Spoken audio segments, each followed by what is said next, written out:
swear or affirm under penalty of perjury that the testimony you're about to give is true, so help you God? I do. How many of Epstein's co-conspirators have you indicted? How many perpetrators are you even? The doubt is over. Oh, I don't know why you're laughing. That's what we should be talking about. The doubt right now. S&P at almost 7,000. The American people need to know this. Need to know how is the doubt. Let me address the survivors, because that's how is the doubt. Will you turn to the survivors? This is not about conspirators fully redacted. Who's responsible? Are you able to track them? The survivors gave testimony to the FBI. Files pulled from the website that we will never see. The DOJ released photos of victims. Didn't want to be known. Who released the names and redacted the men they implicated? you're spending more resources arresting journalists than prosecuting creeps. Your boss stated that this administration, quote, took the freedom of speech. Come on, the Dow right now is over 50,000. I don't know why you're laughing. That's what we should be talking about. The Dow, S&P at almost 7,000. The American people need to know this. Need to know how is the Dow? How is the Dow? You're covering up the evidence. How is the Dow? The crimes that have taken place. Over 50,000. Secretary Lutnick's ties to How is the Dow? What does the Dow have to do with anything? Are you kidding? That's what they just asked. You sit here and attack, but we have a record smashing us. The Dow right now is over 50,000. I don't know why you're laughing. That's what we should be talking about. The Dow right now. S&P. What's going on, everybody? I hope everyone's having a fantastic evening, afternoon, pre-noon. No matter where you are in the world, I'm Hassan Piker. This is the HasanAbi broadcast coming to you live from sunny but kind of chilly San Francisco, California. Ladies and gentlemen, we're on stolen land here in San Francisco, California. Is this Brian Tyler Cohen? Yes, I'm Brian Tyler Cohen, and this is the Libda broadcast. The one day I wear some drippy shit, all of a sudden everyone's like, what are you, Brian Tyler Cohen? The answer is yes. Okay? The answer is yes. I'm now Brian Tyler Cohen. I love the Democratic Party. I'm a Israel skeptic, but I don't think it's all that bad. And I really wish that people would just stop talking about Israel in general, because it's really ruining my vibes. That's who I am now. Okay. Anyway, ladies and gentlemen, boys, girls, and ebbies, we're back. We're live. We're alive. I did 8 hours and 40 yesterday. As you guys know, this is part of the broadcast where I tell you about my personal news about what's going on in the world of HasanAbi Piker in between the time period where I press the stop streaming button and press the start streaming button. It's 11:05 2026, April 2nd, 2026. You're on stolen Ohlone land. Yes, that's right. Coming to you live from San Francisco, right? At the heart of the tech capital here in the United States of America, perhaps the world, on stolen Ohlone land. But yes, I'm live. I'm alive, and I hope everyone's having a fantastic one, because today's a beautiful day. Today is a wonderful day. Today is Thursday. That's right. It's Thursday, April 2nd, like I said already, and it's a wonderful day, spectacular day. Lots of great news are coming down. We're learning a lot. I'm obviously going to be covering it all. Personal news-wise, as you all know already, I'm a chud-ass loser. Didn't really do much. Got out of the Stanford SJP area. Went back to my hotel. Packed up the bags and had dinner somewhere. It was like a Japanese chain restaurant that exists in Los Angeles as well. Had some udon. Passed out, woke up at 1:45 a.m. Pacific time to a bonkers earthquake. Definitely hit very different. The earthquake hit definitely very, very different because I was what do you call it? I was in a building rather than usually in California. I'm in Los Angeles. I'm in my house. And I'm at most on the second story. I have 2 floors, right? Like it shook me so hard. It shook me so hard. I woke up, and the first thing I did, I text March. I said, "Don't panic." I don't know why. It was instinctive, and he just said, "Lamau," okay, which is crazy. It's like, all right, my bad, bro. My mistake, bro. My mistake for trying to take care of you, trying to look after you, right? Like, it's messed up. You were in a building, normally outside, or no, normally I'm in a house. So the house doesn't shake the same as like being in a building a couple stories above, right? So yeah. Why we James Bonded up today? Because you already know, baby. I'm fancy schmancy with it, right? I'm gonna be doing a speech to potential future lawyers in America. So you were much closer to it than San Francisco was too. Probably pretty strong. Yeah, maybe. Anyway, but yeah, that's all it is. Obviously sakalları kes. Amına koyayım, evsiz gibi geziyorsun ortalıkta. Oğlum, bu havalı bir adamın yapabileceği bir şey sadece. Bunu sen anlayamazsın. Yani sutu giyiyoruz, güzel ceketi giyiyoruz, elbiseyi giyiyoruz.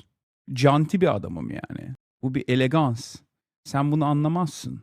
Turkish chatter said, "Bro, shave the beard. You look crazy. You look homeless." And I said to him, "It's the juxtaposition. I can pull it off, right? It's called swag, sweetie. Look it up." I can confirm to chat after seeing your speech at Stanford that your head is normal size, by the way. Thank you, Yubi. Your payment will be processed for that. You with your bourgeois floors, enjoy your steps, buddy. I'm heading to the rooms the same level like a fool. Yeah. In any case, ladies and gentlemen, we're live. We're alive, obviously. There's not much going on in my life, at least. I've been situation monitoring, trying to make sense of what Donald Trump was saying last night. And honestly, that's a little bit more difficult to monitor as a situation than straight up trying to make sense of what the targets are, what the goals are, who's winning, who's losing. So we'll be talking about that quite a bit today. So I'll just blast off real quick. Obviously, we have some other domestic incidents that are taking place right now today as well. We'll obviously be talking about that. Something fairly significant has taken place. But let me blast off real quick, and then we'll get into it. Oracle fired 30,000 people via email today. Yeah, welcome to AI America. Obviously, that's another one, that's going to be an issue in general. But we got Pam Bondi out, Birthright SCOTUS conversations taking place, Epstein Fury, Operation Epstein Fury, Day 33. Trump, State of the Union, confuses people, and more. ZOHRAN tax battle in New York. We'll obviously talk about that too. But before I get into it, obviously there is something I have to discuss here. Something that is unimaginably important. Ladies and gentlemen, boys, girls, and NBs, I'm very suave today. I'm looking dapper. And you might be asking yourself, why are you looking so dapper, Hasan? And there's a good reason for it, right? There's a good reason for it. And it's not just because I'm going to be speaking to a future generation of lawyers later tonight at University of San Francisco Law School. It's because we're here for a funeral, ladies and gentlemen, boys, girls, and MBs. That's right. A second Trump affiliate has been hit. A second plane has hit the Trump Towers.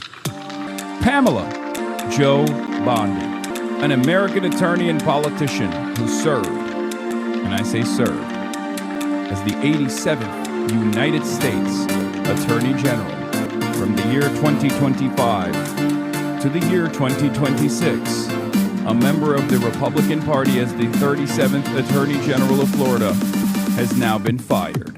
That's right. Ding dong. The witch is gone. Pamela Jo Bondi. R.I.P. Bozo. Pack Watch. You already know what it is, ladies and gentlemen.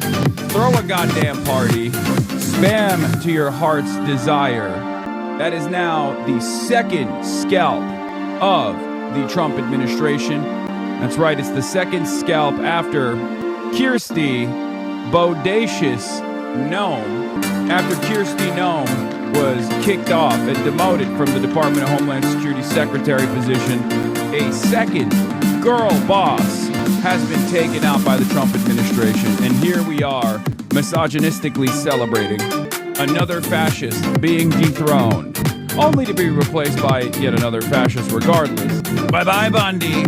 Bye-bye. That's right, folks. All right. So Pack Watch, RIP Bozo, you already know what it is. You already know what's up. Blast off is imminent as well. Let the people know we're live. Let the people know we're alive. Pamela Joe Bondi. Didn't know her middle name was Joe, by the way. Didn't know her name was, or her middle name was Joe. That's a strange middle name to have. But very, I mean, I guess it makes sense. Very white trash when you think about it, which is, precisely what she is, or dare I say was. Well, I guess she still is white trash, right? We finally getting close to 5 years. What? You predicted this too? What? Predicted? Oh, with Abdul.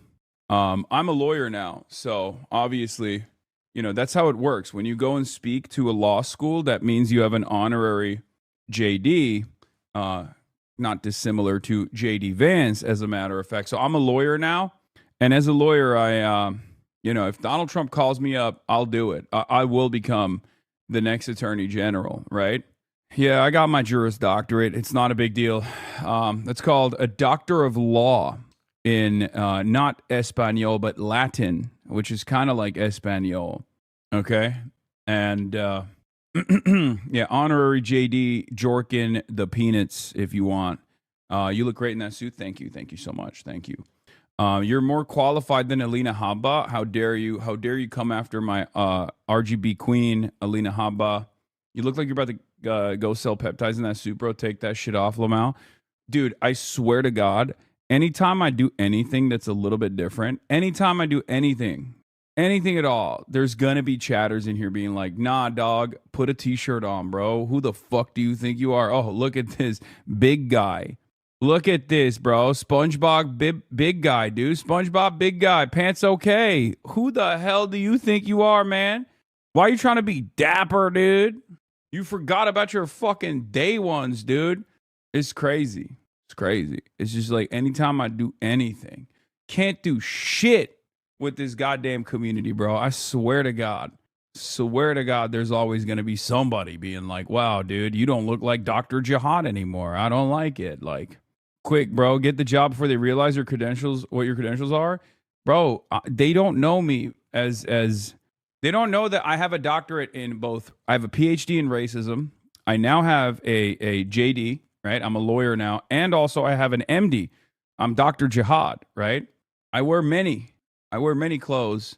And I have many specialties, right? I can do it all.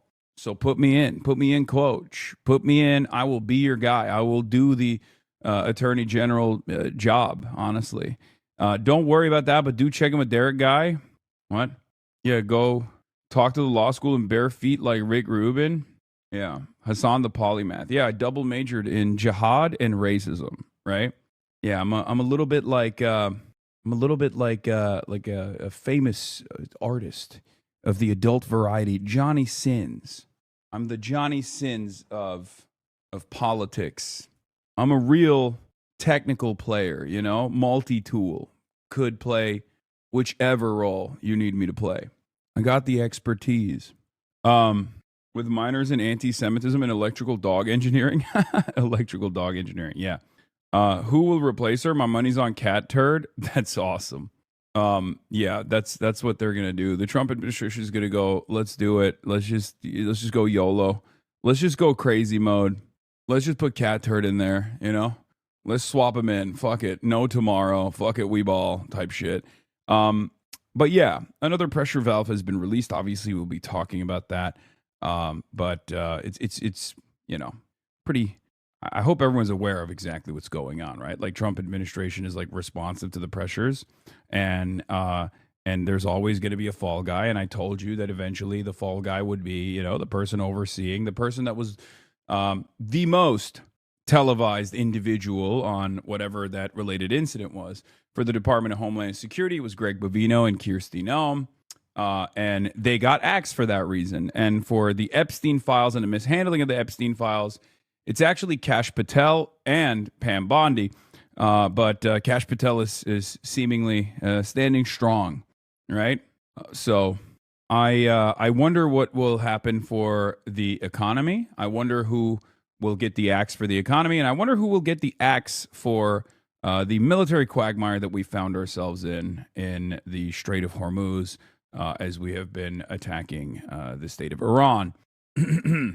You look like Leto Atreides when you wear your suits, especially the high-collared ones. Now all you need is a Bene Gesserit baddie. Yeah.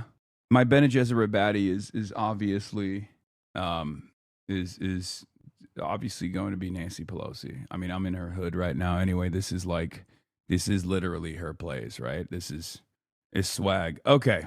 CNN changed you? Yeah. I decided to put the suit on so they no longer call me anti-Semitic. I also decided to obviously say "Am Israel High" and that Israel has a right to exist. Israel has a right to defend itself. That type of shit. Also, we can't allow a scary religious country to have nuclear arsenals unless it's Israel, in which case it's good that they have nukes, and also it's good that they're invading Lebanon and killing people, displacing millions, doing Nakba after Nakba, basically. I think all of those things are totally moral and totally good.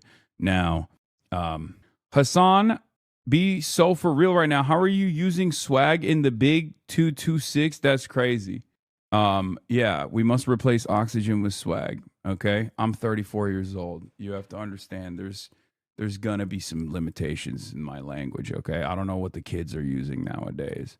I only know what I'm using as far as my language, which is "Am Israel High." Israel has a right to defend itself, and numerous things of that order, obviously. Yeah, we're calling the Strait of Hormuz the Strait of Trump. You already know. Say aura. I mean, I do have aura. Aura. Yeah, there's some good news coming out of Michigan. John Eldenring says, I want to thank the establishment DNC Hacks for giving Abdul Press this last week. Our county's in-person volunteer meeting attendance doubled today. So, hell yeah. Hopefully, I want to see more of that. I want to see more Michigander HasanAbi heads rising up and helping out Abdul. This is a big race. Okay, this is going to be a major race. I mean, it's a Senate race, right? It's huge. You have to remember, that's crazy. Yeah, you have to remember Kirsty Noem's husband's bazongas. That's what I meant, all right? That's what you got to remember. And yes, I did an interview with Aaron Regenberg for the New Republic, and he wrote this very thoughtful piece on, we had an interview, and he wrote a very thoughtful piece on my history of combating anti-Semitism while also being an anti-Zionist. And despite the controversy or because of it, millions of people turned to Piker for their news. As evidence of his draw, El Sayed's campaign told me that they received more signups by far for their rally with Piker than any of their other events. Yeah. Jacobin defended you on top of the New Republic piece. Hell yeah. Dems claimed to want a Hassan Piker, then try to cancel him. Now, I do think, like I said already, there's not really a lot of motion on this stuff. Like back in the day, this could have been a much more serious incident, right? This would actually have some impact. Nowadays, the impact actually backfires on the organizations, especially because most people understand, one, Israel is a 90-10 issue at this point, favoring us, and two, people hate cancel culture, and three, perhaps most importantly, people understand that you're quote mining and you're cynically trying to present someone as like an irrational person because you disagree with the morality. You disagree with the argument, and you can't actually have that argument. You can't actually have a conversation on moral grounds, on moral terms, because Israel's indefensible. So you just try to do this shit smearing, and it doesn't work. The tent already includes Piker. Usama Andrabi, a spokesperson for the progressive group Justice Democrats, told me when asked about Third Way's response to Piker, I think the question is actually whether our tent should continue to be big enough for a very vocal minority of corporatists and right-wing hawks who are still trying to keep this party under the grips of corporate interests and war hawk lobbies like AIPAC. Yeah. That's it. And it's really interesting. Bulwark did an article on this, and like Third Way Like Bulwark is, obviously a right wing operation, but even they are basically saying to Third Way, you have to fuck all the way off. It's very interesting to see because, like, remember, Bulwark is mostly comprised of it's Bill Kristol's operation, right? Bill Kristol is like the OG neocon who turned into like a woke warrior, kind of. He was, one of the godfathers, the two godfathers of the neocon movement, right? The American war hawk conservative movement that basically was responsible for the global war on terror. And a lot of these guys are like Bush era never Trumpers now. They hate Donald Trump. They've become Democrats. Even then, though, they should be perfectly aligned with Third Way. For some reason, they're actually criticizing Third Way. Why are you saying donate blood? There's always a guy. I'll be talking about something random, and like there will be a guy in here that'll be like, tell people to donate blood. Donate blood. Okay, guys, donate blood, please. It's just so random, always. Anyway, but basically what happened, what is this shit smear blowback? This is Sam Piker, curious TikToker, recently found out. What is this? I mean, okay, we don't have to look at every single video out there. Anyway, listen.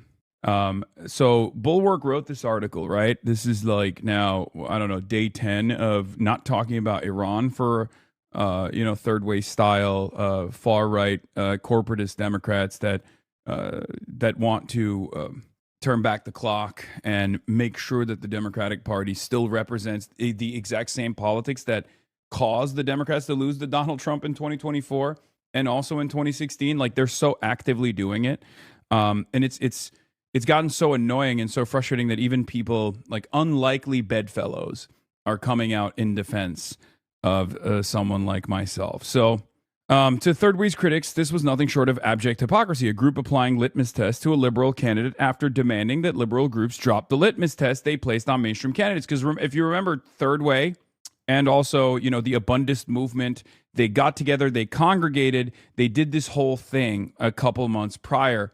Matt Iglesias was there, all the stars of DC, all the centrist stars of the Democratic Party were there. And one of the big takeaways from that conference was what cooked Kamala Harris was the ACLU questionnaire that she answered, right? They were like, oh, Kamala Harris answered the ACLU questionnaire where they asked her about, transgender bottom surgeries for undocumented Guatemalans in concentration camps. And she said they should still be able to get these surgeries, right? And that was such a big fixture of what the right-wing Democrats claimed was the reason why Kamala Harris lost. I've talked about this extensively. This would be a non-issue if the Democrats actually presented economic populism as an alternative. They just said they offered things to the working class and defined themselves with policies that people actually identify with, people actually want, right? This would never be a conversation. It's not a conversation with ZOHRAN, for example, who is also pro-trans. It's not a conversation with Graham Plattner, for example, right? So having said that, the takeaway from the Third Way guys was Democrats need to stop doing questionnaires. They need to stop responding to these groups, right? Sunrise Movement, DSA, ACLU, all of these woke groups. So Third Way now is also becoming the groups once again, because it always was one of the groups, right? This is so clearly Third Way riling people up in a way that is so disingenuous, said Amanda Littman, the co-founder of Run for Something, a progressive group that recruits and trains first-time candidates. She emphasized that part of politics is having to deal with people who say crazy things you don't agree with, and you have to work with them anyway. Who's doing the scolding here, she asked. I thought we weren't supposed to be canceling anyone anymore. For Third Way, there's nothing inconsistent about its approach. In an interview, Cowan told me he draws a distinction between demanding policy purity from a candidate and moral clarity. He argued that if Piker had said offensive things about a minority group other than Jews, Democrats wouldn't have hesitated to shun him. For El Sayed to rally with Piker, he said, is as if George Bush had campaigned with David Duke instead of denouncing the KKK leader. Most significant, which by the way is an insane statement, right?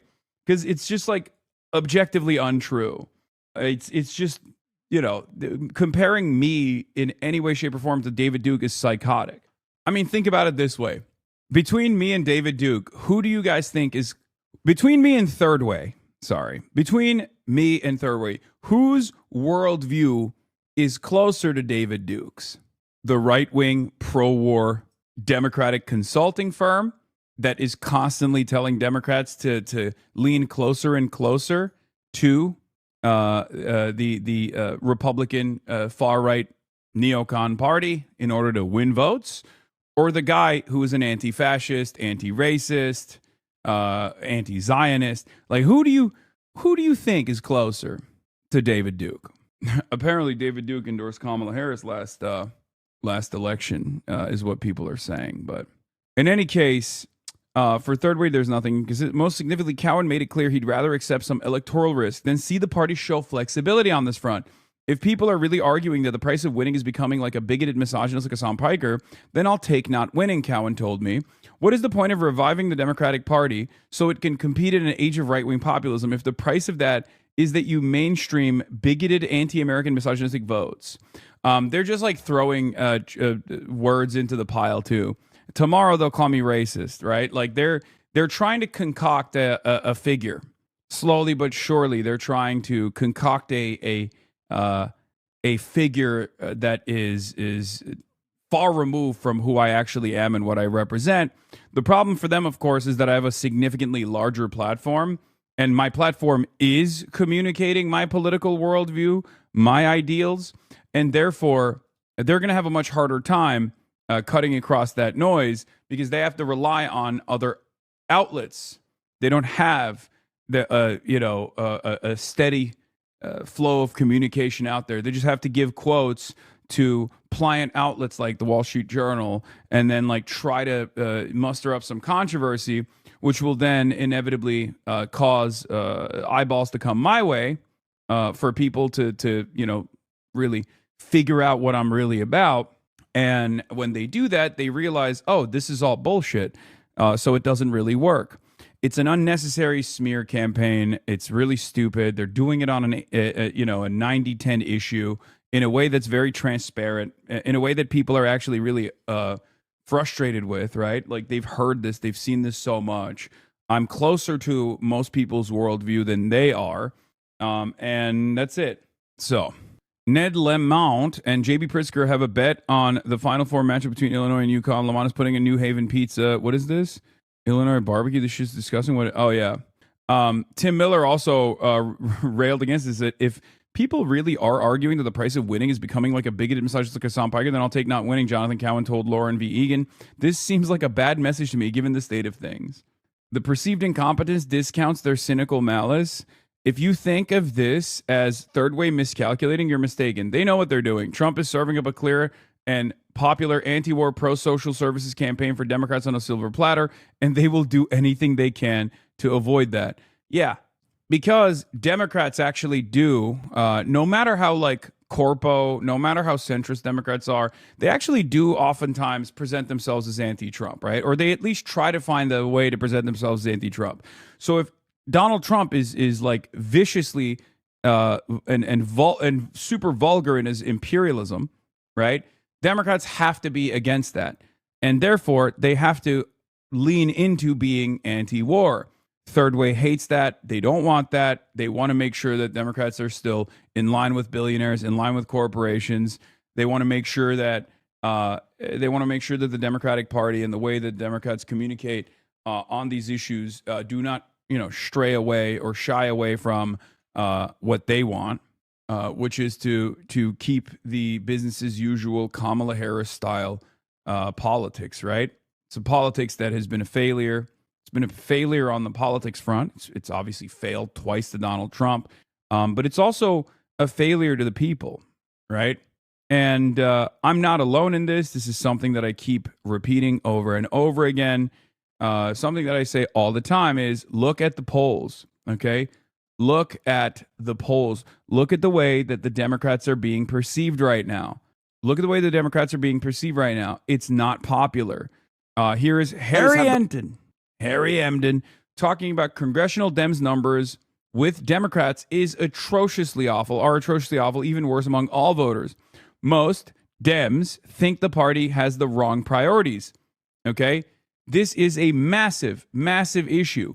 It wouldn't be an issue if the Democrats actually were responsive to the needs of the people, right? And I said, we're here because corpo centrist pro-Israel Dems believe that Trump's unpopularity will be enough to give them marginal electoral victories without having to push for material changes that address the working class needs.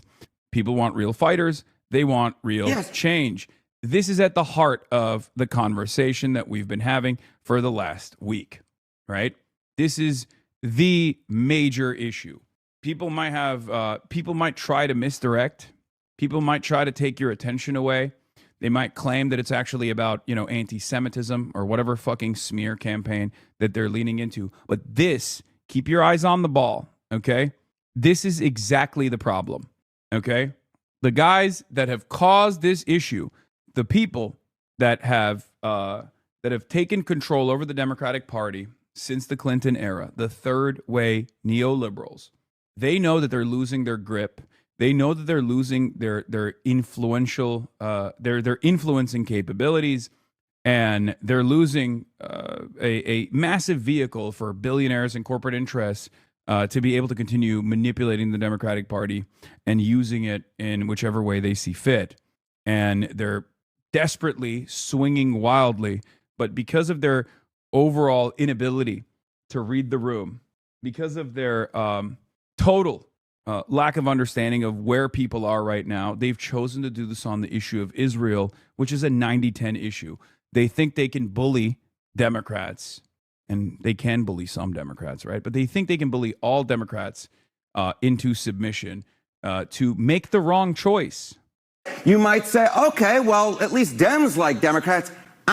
Not the case. Look at this. The majority of Democrats are independents who lean Democrats. Look at this. 55% say no, congressional Democrats do not have the right priorities. And then you just see a minority, 45% of Democrats say that congressional Democrats have the right priorities. This to me just jumps out at the screen because it screams primary challenges all over the map. And it says that even if Democrats don't like Donald Trump, they don't like their own party either when it comes. Yeah. And that's what it is. There are primary challenges, right? There are primary challenges, many of which I'm backing myself, right?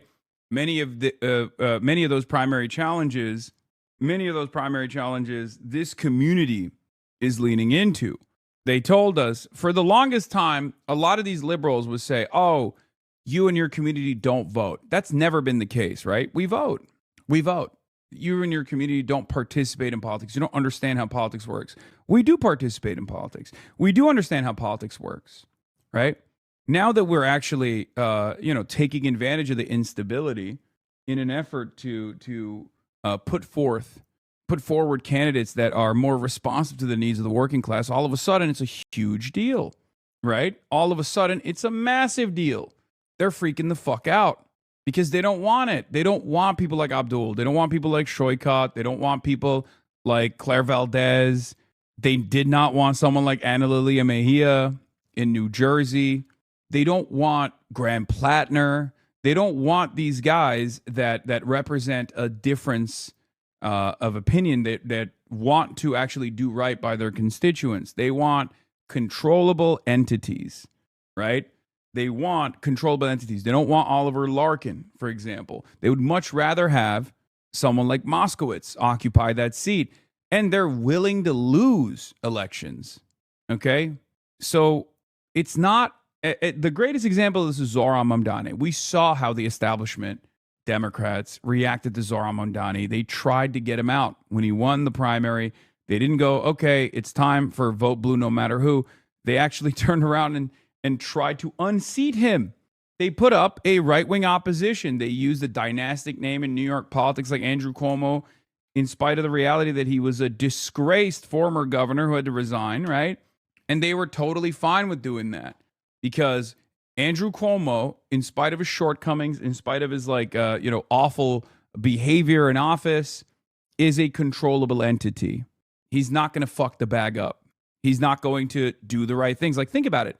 Think about how New Yorkers perceive Zohran Kwame Mamdani right now. It hasn't been that long since he's been mayor, and his popularity's only increased. He's doing a lot. He's being a great mayor, right? First and foremost, I might have my disagreements with him every now and then, but he's just a mayor for New Yorkers, right? He's there for them. However, what would an Andrew Cuomo race look like? What would an Andrew Cuomo mayoralty look like? business as usual, right wing, everything sucks. We got to give all the money to the police. It would have been devastating, right? It would have sucked. And Democrats prefer that.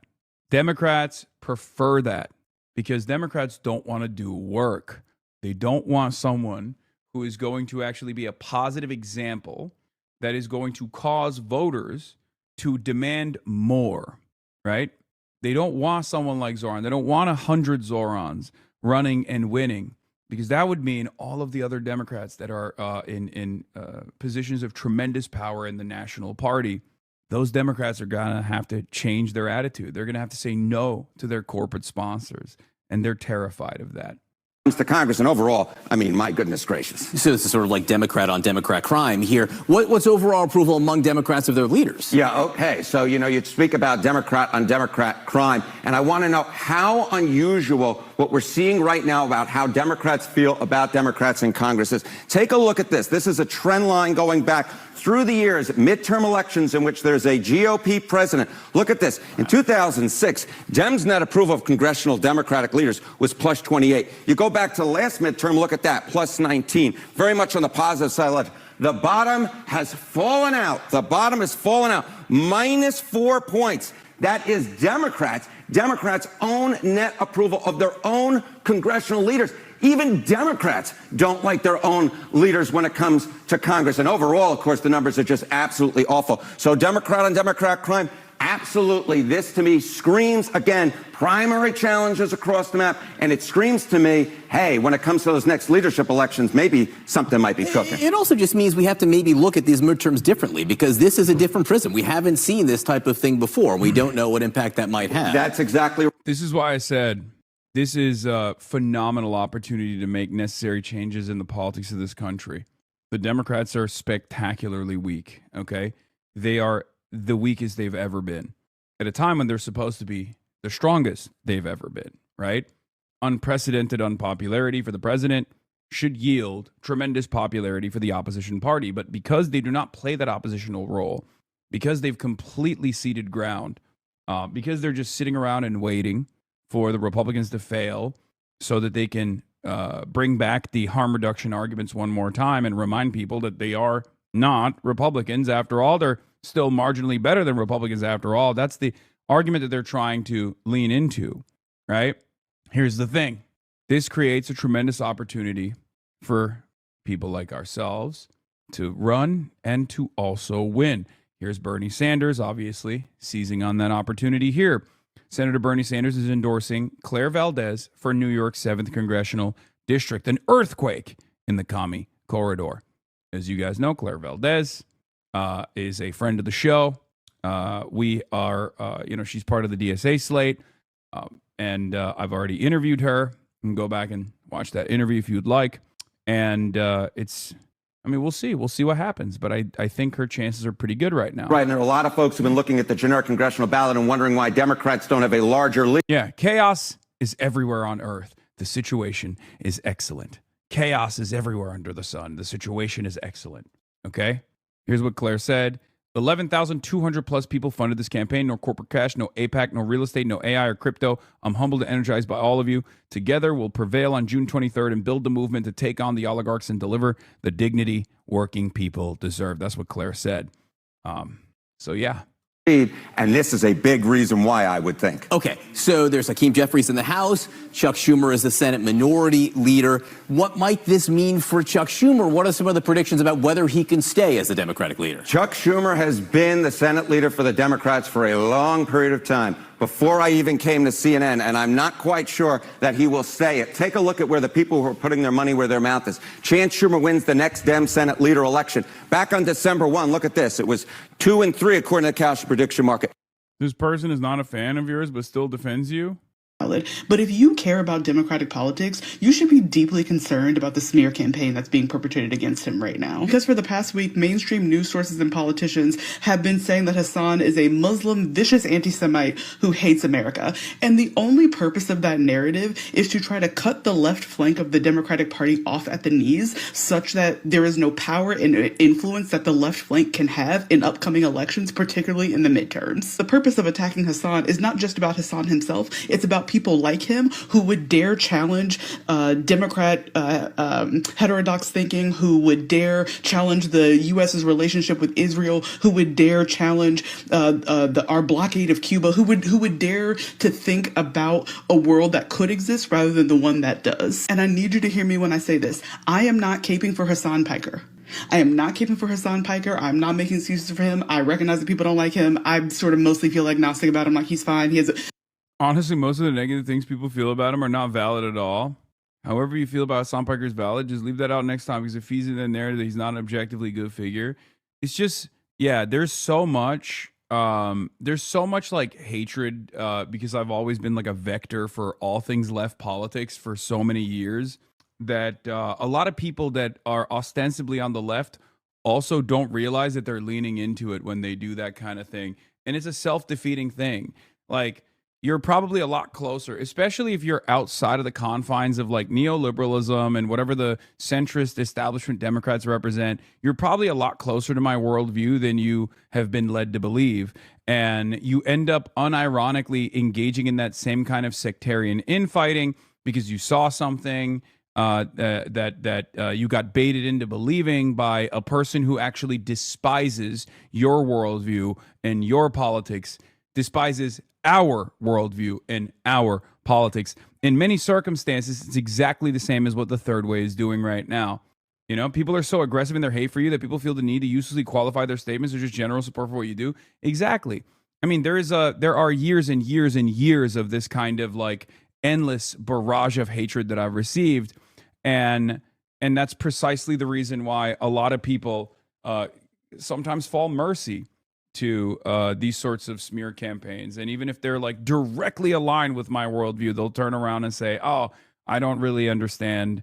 I'm not a big fan of this guy. I've seen some clips where he comes across not so great. You know, this is funny. Hasan Piker is the left's Candace Owens. The press treats him like a rock star. He's actually not the left's Candace Owens, a major difference being that nobody on the right listens to or courts the favor of Candace Owens. Yeah. I don't care. This is not really about Hasan Piker. Instead, it is about the way that the Democratic Party marginalized. You engage with a lot of right-wing critique, but never with the critique from MLs and other well-read individuals not fond of your revisionism and constant entryism. Why is that?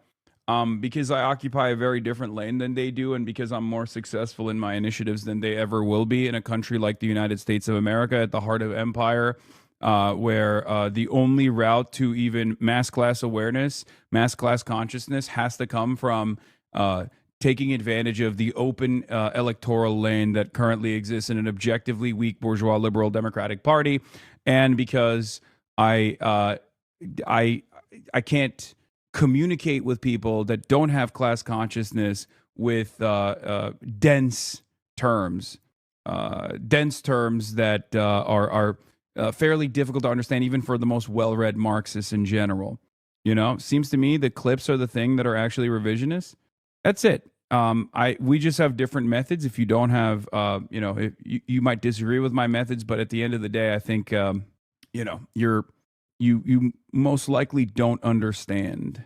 Your university visits are actually changing people's minds. As is the left flank, to try to undercut progress, to try to undercut more leftist progressive candidates as a way to not have to do anything different and as a way to uphold the status quo. And they are doing this in part through this rhetorical sleight of hand where they are conflating criticisms of Israel and Zionism with anti-Semitism. Those are not the same thing. And anybody with a modicum of sense can understand that. And I think that this smear campaign is relying on a really flattened understanding of what anti-Semitism actually is. And that rhetorical sleight of hand is letting people who have a vested interest in the status quo try to maintain that status quo by cutting off the knees of the left flank, by getting rid of someone who they see as a leader or a thought leader in that space. It is a very clear, at least to me, campaign that's happening. And I hope that we can all see that. Yeah. I'm glad that this person saw it. What is this? Okay, that kind of evolved. In person, he is very well put together. That was a very nice opportunity.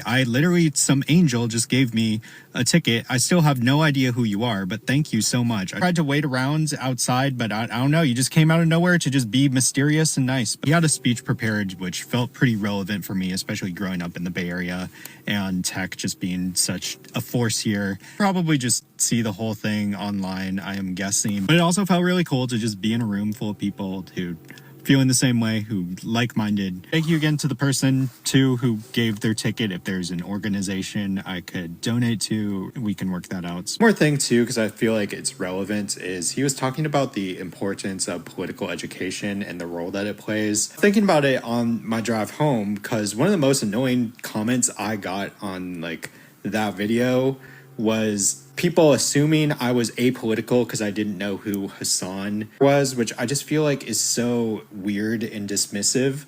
But to that extent, like one thing I said in that video is a lot of my political education either came directly through people or also just actual education, like ethnic studies. So I do want to like use that as an opportunity to plug the importance of ethnic studies.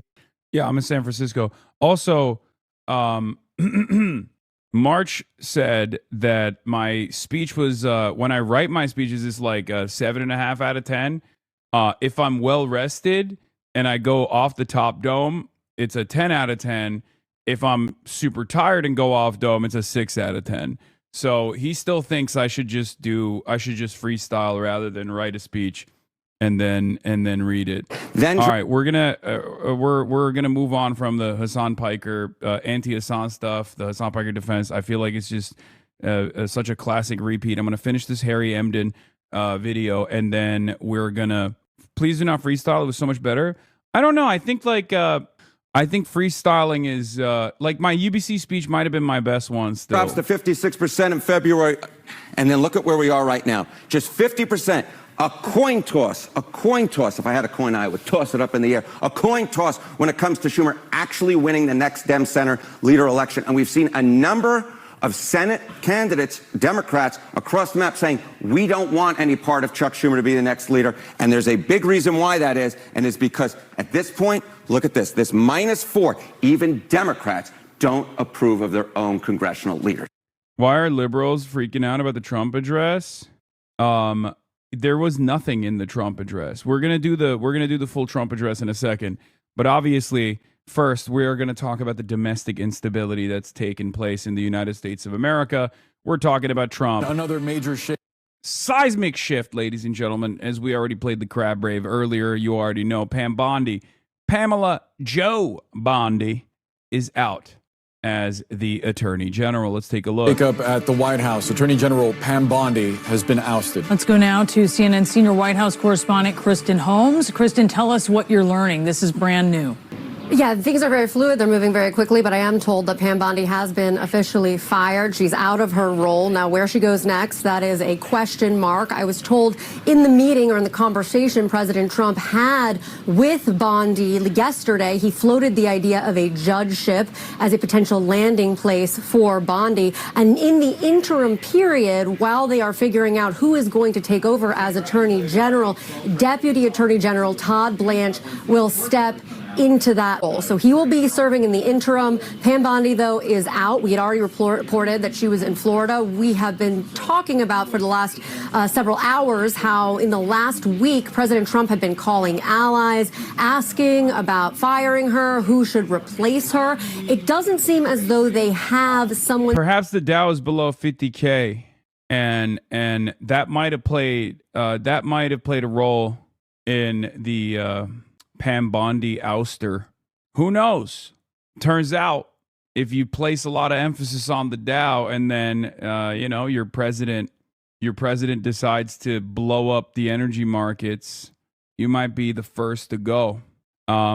So I suspect that this is the next step, by the way. Trump weighs replacing Intel chief Tulsi Gabbard after she shielded Joe Kent, who undercut Trump's Iran war rationale. Someone's got to fall on a sword for every single thing that Donald Trump is messing up right now. I don't know who it will be for the economy. Someone's going to have to go for that too eventually. But it's clear that for the immigration stuff, the immigration panic, the anger and resentment that people felt, and the protest that they initiated, where they successfully purged ICE Gestapo thugs from Minneapolis, led the Trump administration to take the initiative and release a pressure valve. The first one was Greg Bovine Bovino, the manlet himself, and the second was Kirsty Noem, Secretary of the Department of Homeland Security. Pam Bondi is the sacrificial lamb for the Epstein files, because the Epstein files is yet another pressure point for the admin. A lot of people are frustrated. A lot of people are frustrated about the Epstein files and the lack of revelation and the rollout of the Epstein files, the lack of transparency. Shouts out to Ro Khanna and Thomas Massie for leading that charge. They did a phenomenal job. I mean, these sorts of things don't just happen, right? Sometimes it's good for politicians to lean into the public pressure. Sometimes if the politicians don't do that, the people will create that public pressure, as they did in Minneapolis, right? Central Committee, thank you for the raid. Michael from Taiwan. Michael refusing to call it Chinese Taipei. Thank you for the raid. Hope you had a good stream. But as I was saying, Pam Bondi's disastrous performance in front of Congress, in front of that congressional hearing, I think that all but secured her demise. Trump saw that and he thought, that's it, you're done.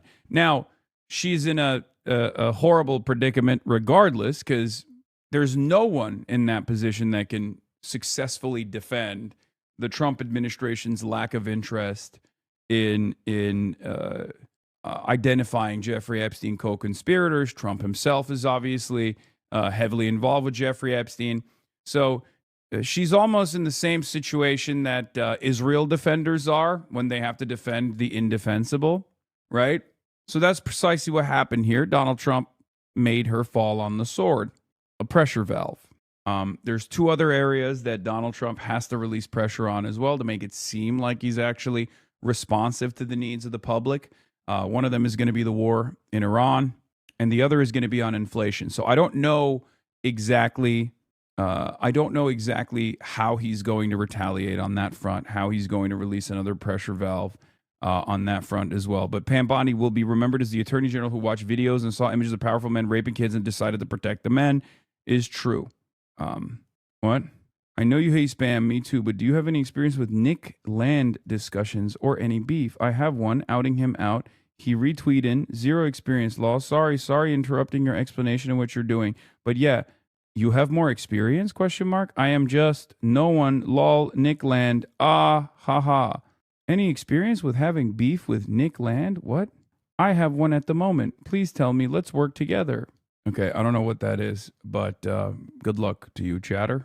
More power to you. Specific in mind, we know that they have floated the idea of Lee Zeldin among other people. Zeldin is currently leading the EPA, but I am told that is not a done deal. President Trump, interestingly, did issue a very flattering for President Trump's statement about Bondi last night, saying Attorney General Pam Bondi is a wonderful person and she is doing a good job. The reason that I note that is that because when we saw Kristi Noem being fired, there was none of that kind of generosity of spirit when it came to President Trump. Now, just a reminder, Bondi has a very close relationship with Susie Wiles, the chief of staff. They're both political operatives in Florida. They kind of came up together, so they have a long-lasting relationship. But President Trump had grown increasingly frustrated about a number of issues. One, didn't believe that some of the cases against his adversaries or political adversaries were being brought fast enough. He didn't believe that she had handled the Epstein files well, among other things. So we do know they had this conversation yesterday in which essentially President Trump told her that she was not long for this world, that he would eventually be replacing her. What we know now is that she has been officially fired. And again, Todd Blanche will step into that role as the Deputy Attorney General into an acting Attorney General role. And Kristen, this now marks the second cabinet position that Trump has fired and now has sought a replacement for within the last month. What can you tell us about Blanche himself, his relationship to Trump? Obviously, he's going to be in the acting role until a new attorney general is put in place. Well, look, Blanche and President Trump are incredibly close. He served as his personal attorney before taking this role as the deputy attorney. I mean, yeah, Todd Blanche and Pam Bondi are both former defense attorneys for the president. A spectacular conflict of interest for any administration. And for Donald Trump, it's just another Tuesday, right? I mean, there is such an overwhelming force of corruption in this country, in this administration, that is so transparent, so in your face, that I think most people have given up. Most people have given up on even addressing it, right? Where they're like, yeah, what are you going to do? I mean, it's unbelievable. I talked about it quite extensively in the beginning, where I was like, this is ridiculous. This is the attorney general is a former defense attorney for Donald Trump. That's totally ridiculous. And the deputy attorney general, Todd Blanche, is also a former defense attorney for Donald Trump. And then I brought that back up when we were talking about the Ghislaine Maxwell situation, where former defense attorney for Donald Trump, current deputy attorney general Todd Blanche, went and had a private closed-door meeting with Ghislaine Maxwell, the principal co-conspirator to the Epstein files, the only remaining alive person, basically the skeleton key for unlocking the secrets of the entire Epstein saga, right? Totally ridiculous. And they even, they transported her to a much nicer facility after that conversation took place. Like that was already an indication of where things were going to head. Of course they're going to do that, right? Of course the administration is going to do that, especially because there's no pushback. There's not enough pushback, rather. And for many people, for ordinary Americans who are too busy trying to make ends meet, they're frustrated with all the things that they're seeing, but they also have a hard time mounting pressure consistently because there's a barrage of corruption. It's this tornado of corrupt entities coming together to pick apart America's corpse, basically. It's quite difficult to deal with. And in the absence of any sort of Democratic Party organizing and taking on a leadership role in identifying what these issues are and pushing and pulling when necessary, it comes across as a rudderless movement overall. We're not as disciplined as we could be. I mean, we're all trying our best, but I will say that the Democratic Party's lack of interest, with some very notable exceptions, of course. Obviously, Ro Khanna and Thomas Massie is a great example of one of those areas where they were able to lean into the public pressure campaign, and they were able to successfully get this scalp. Like, I mean, they played a big role in this. You all did as well. But this is an example that should be repeated in every single issue. Identify a problem, expose the contradictions, take advantage of the fact that people are very frustrated. If you're a politician, identify a problem, and then do everything in your power to make political changes. Apply legislative pressure, hold congressional hearings, right? Hey, Hasan, I know you hate spam, flirt. I do too, but did you know the Piker Broadcasting Service brings a free news experience for the people and is funded entirely by subs from you, the viewer? Yes, that's true.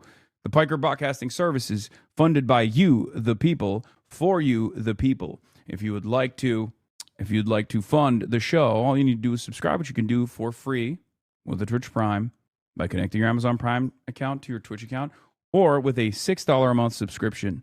That's right, PBS for tomorrow's news today. ZOHRAN, thank you for the 20 gifted subs. You can also gift subs to others as well. Your subscription allows you to be able to rewind the broadcast, which is one of the amenities. You can use the emotes all around the website. And also, you get the opportunity to send me links. Russell Butt, thank you for the 5 gifted. Yeah. And Los Pipos, thank you for the 5 gifted.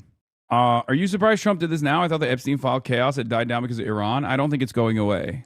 General. And there are a number of people who are around President Trump's orbit who have said that Blanche isn't political enough. Well, we saw Blanche taking a new role recently when he stepped out at CPAC and essentially said that everybody who had ever investigated Donald Trump or brought charges against him had been fired from the Department of Justice, making the Department of Justice clearly very political. And President Trump has liked what Todd Blanche has done. Blanche has always been kind of viewed as the person in the background making all of the mechanisms work.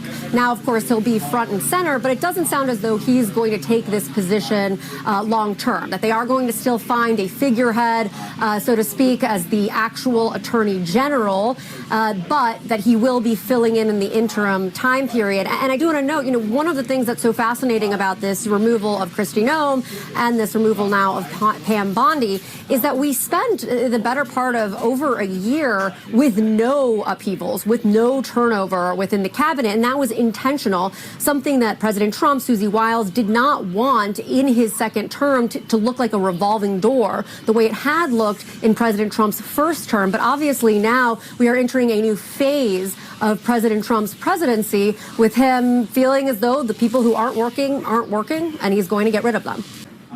And Kristen, how long was this coming? Because there was a sense, certainly when Pam Bondi appeared before Congress and testified, that she was really trying to appeal to President Trump and that she might have been on thin ice at that point. So it kind of depends on what you mean in terms of how long has this been coming, because there has been frustration with Bondi off and on since almost the beginning of President Trump's tenure, specifically when it came to the handling of the Epstein files. There was a big swath of people, and obviously we saw the Chief of Staff, Susie Wiles, had said that in the interview with Vanity Fair when she said the Department of Justice whiffed on the Epstein files. There was a general feeling that that was the case, and they placed a lot of that blame on Pam Bondi, not on Kash Patel or on Dan Bongino, but on the Attorney General, because she was the one who was responsible for bringing in all of those influencers and giving them those binders, if we remember that from early in the administration. She was also the one who said on Fox News that she has the Epstein files on her desk and she'd be releasing them soon.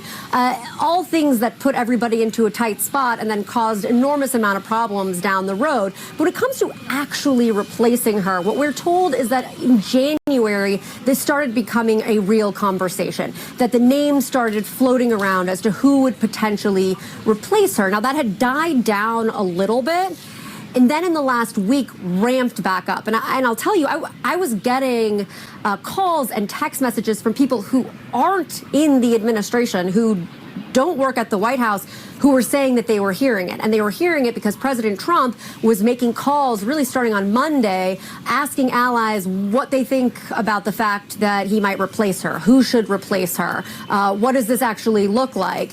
And that is when we really saw, obviously, all of this kind of snowball leading to a conversation between the two of them and then her ultimate firing.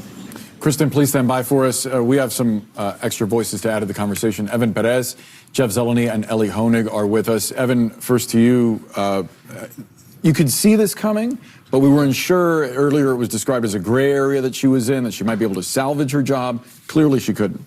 Right. I mean, look, Kristen is what Kristen describes is what we've all been going through since January when these rumors first came up. It appeared that the president might actually do it in January, and then it died away. And we, as you know, from covering the Trump administration, you just never know whether it's real, whether there's just a faction inside the White House. They spend a lot of time knifing each other, and so we never know it's real until the president actually latches onto it. And so that's when it really became, it appears, a lot more real this week, when he was seeming to take action to try to find some names of some possible replacements. It is interesting that it was Pam Bondi that ate the axe here. And I do think it's because he really did not like her performance, specifically in front of Congress, right? Because, like, how do you not cut Kash? I think Kash is one of the least popular figures in the admin, and he is largely seen as, like, the responsible figure for messing up the Charlie Kirk stuff. There's no threat. I mean, there is no no one trusts him, right? Like he is not a trustworthy figure at all. I mean, I know he's loyal, but so is Pam Bondi, right? Cash is a keeper. You're talking crazy. Cash is a jester, bro. He wrote a kiss ass book for Trump. I mean, so is okay, chat. Every single person that we're talking about in this administration is in that position that they're in currently because they've ass-kissed Donald Trump. There's not a single person that's in that position due to competence. They're all there for loyalty. That's always been the case since day one. We already know that, right? So it's actually surprising that Donald Trump would axe Pam Bondi, who is seemingly a little bit more competent than Kash Patel and just as loyal as Kash is. And I guess it's because of that televised congressional hearing. He really did not like that. For Bondi, what we've seen is she's taken a different tack from what we've seen in the previous administration, the first Trump administration, when Bill Barr and Mike Pompeo fell out of favor. You know, one of the things they did was they avoided Trump. They just reduced their amount of exposure to him as a way to sort of like let him sort of calm down. Bondi has taken the opposite tack. She has spent a lot more time with him. She's seemed to try to be more present as a way to ingratiate herself with the president. In the end, it did not work. And really, the original sin goes back to February of last year, when she orchestrated that event at the White House with these binders with documents that were years old. They'd been in the public sphere for years, and she didn't seem to know that. She didn't know that. And at that time, if you remember, the administration is new in office. There is really no constituency. There was nobody demanding the Epstein files. And she created this event out of nowhere. No one really was expecting that. And so they have not been able to live down that moment since. And the damage to the president because of that, I think, has been incalculable because, you know, MAGA base has not let it go. She wasn't the president's first choice for this job. Let's remember, it was Matt Gaetz who could not be confirmed. That was not going to fly. And now I wonder, Jeff, how tough it is going to be to confirm someone to replace her, considering. What do the MAGA folks think about these types of things, these firings? Do they just believe that Trump is always right and he must have had a great reason to fire her? Yes. But I also don't. These past couple of days, we have perhaps been too focused on. Hold on. These past couple of days, we have perhaps focused too much on situation monitoring and not enough on how the Trump, the MAGA movement is like coping with this stuff. I mean, they're a cult, so they're obviously going to always agree with Donald Trump first and foremost. But obviously, this is any kind of initiative that Trump takes, any kind of move that Trump makes like this, he's doing it with the base in mind. I do wonder how they communicate. I do wonder how they defend this kind of stuff. I guess for them, it's like, oh yeah, thank God he got rid of the perfidious Pam Bondi. She was the one who was rat fucking the admin.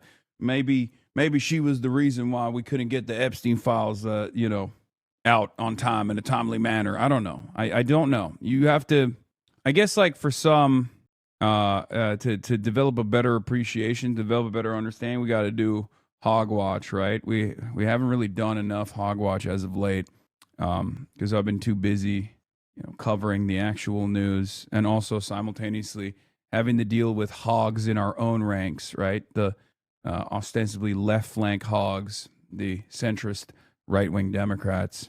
So I don't know what the Asmin Goy team is saying.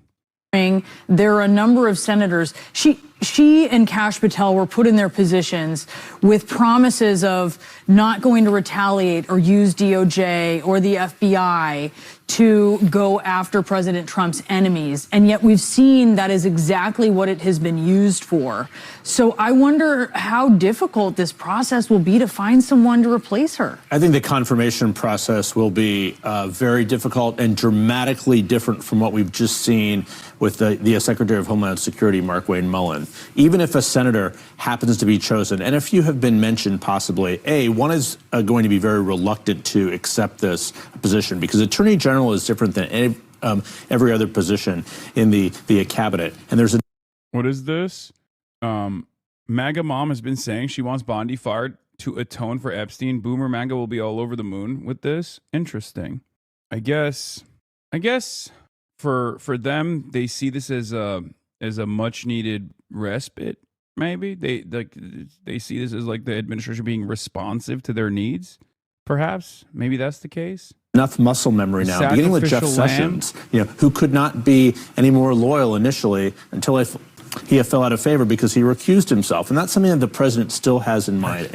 He will choose someone who will never recuse themselves from anything. So I think that these confirmation hearings for the next attorney general will be dramatically different, largely because of what Evan was saying, everything that has been learned over the last year. The Epstein files are not going away now. That genie is well out of the bottle, regardless of who the attorney general is. So I think it's very difficult. But to your point, I was thinking the exact same thing. She was not his first. It's so funny that the MAGA cult is, I mean, I guess they are doing the good czar, bad boy R's, right? In their minds, they're thinking Donald Trump is this infallible deity, this figure that is the best hero to champion all the causes that they care about. They don't understand that like Pam Bondi was in that position for her utmost loyalty to Donald Trump. And that the only reason why she came across as like inconsistent or bad on the Epstein stuff was because of Donald Trump's demands.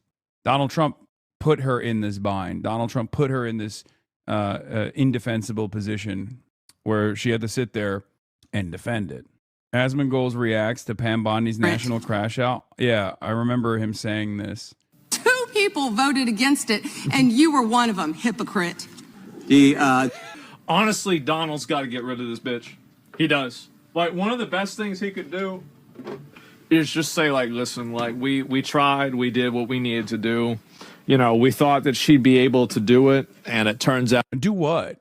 Like, release the Epstein files while also simultaneously sheltering all the co-conspirators, including people like Donald Trump? Like, I despise her, but I also despise Donald Trump. That's the morally consistent position, right?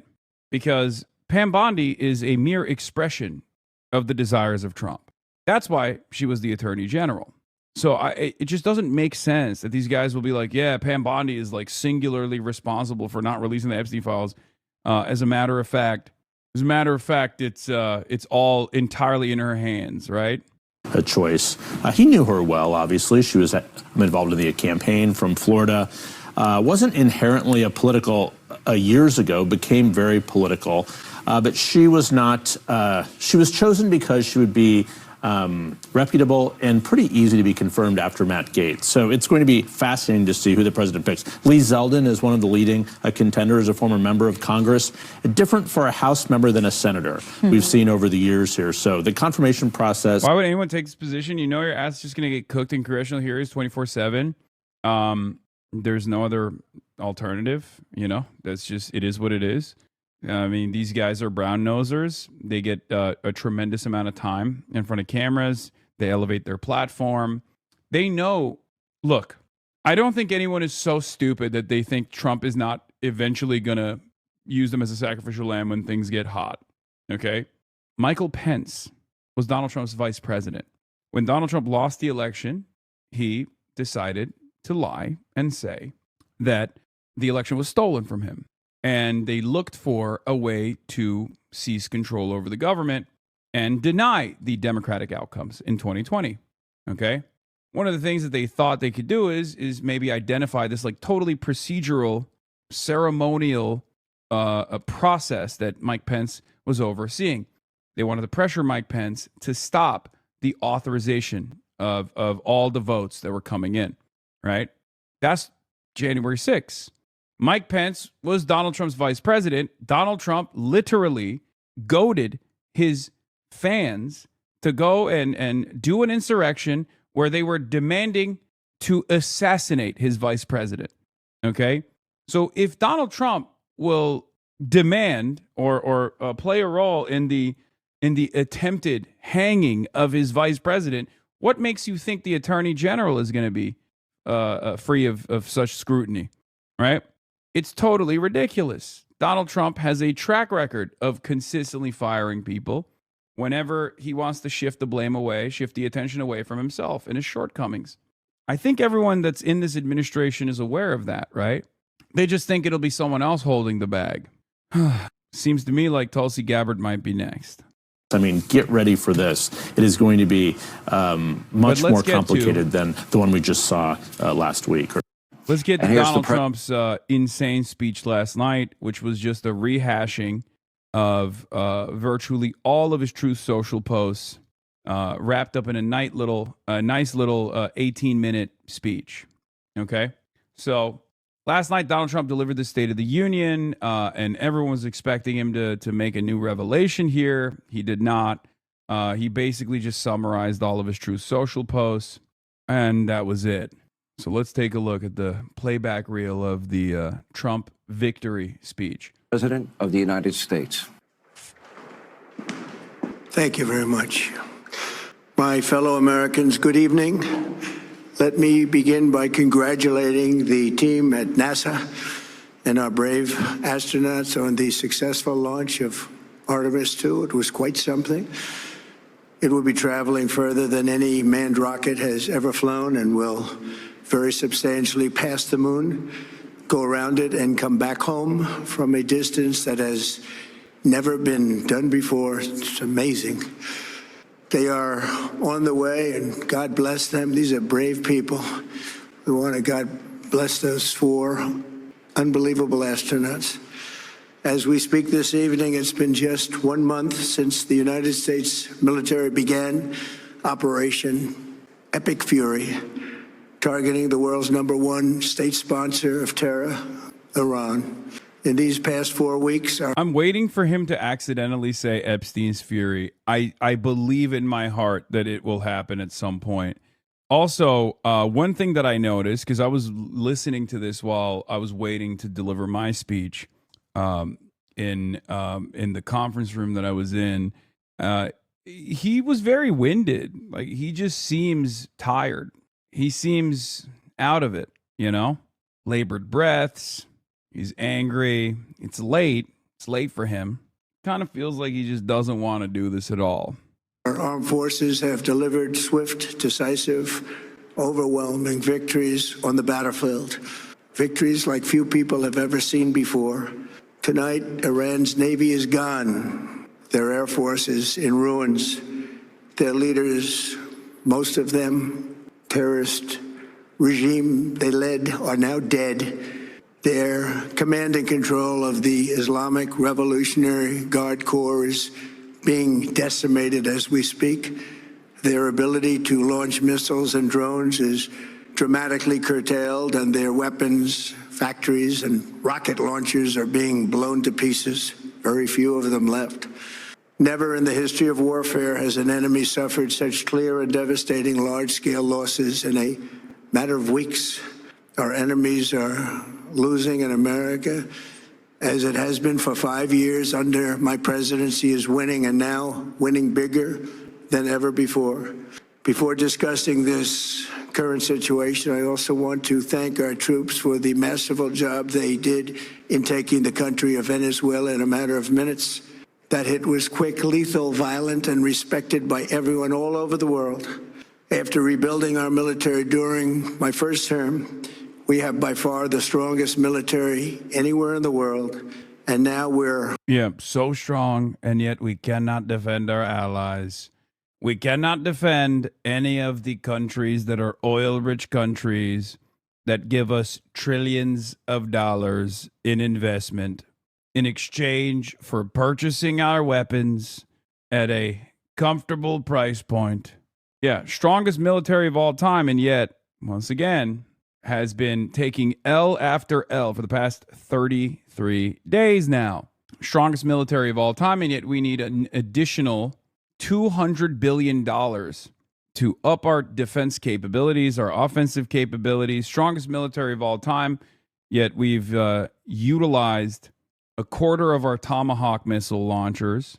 It's just, I don't know. It's kind of hard to make this argument, I feel like. Working along with Venezuela and are in a true sense joint venture partners. We're getting along incredibly well in the production and sale of massive amounts of oil and gas, the second largest reserves on Earth after the United States of America. We're now totally independent of the Middle East And yet we are there to help. We don't have to be there. We don't need their oil. We don't need anything they have, but we're there to help our allies. Tonight, I want to provide an update on the tremendous progress our warriors have made in Iran and discuss why Operation Epic Fury is necessary for the safety of America and the security of the free world. From the very first day I announced my campaign for president in 2015, I have vowed that I would never allow Iran to have a nuclear weapon. This fanatical regime has been chanting death to America, death to Israel for 47 years.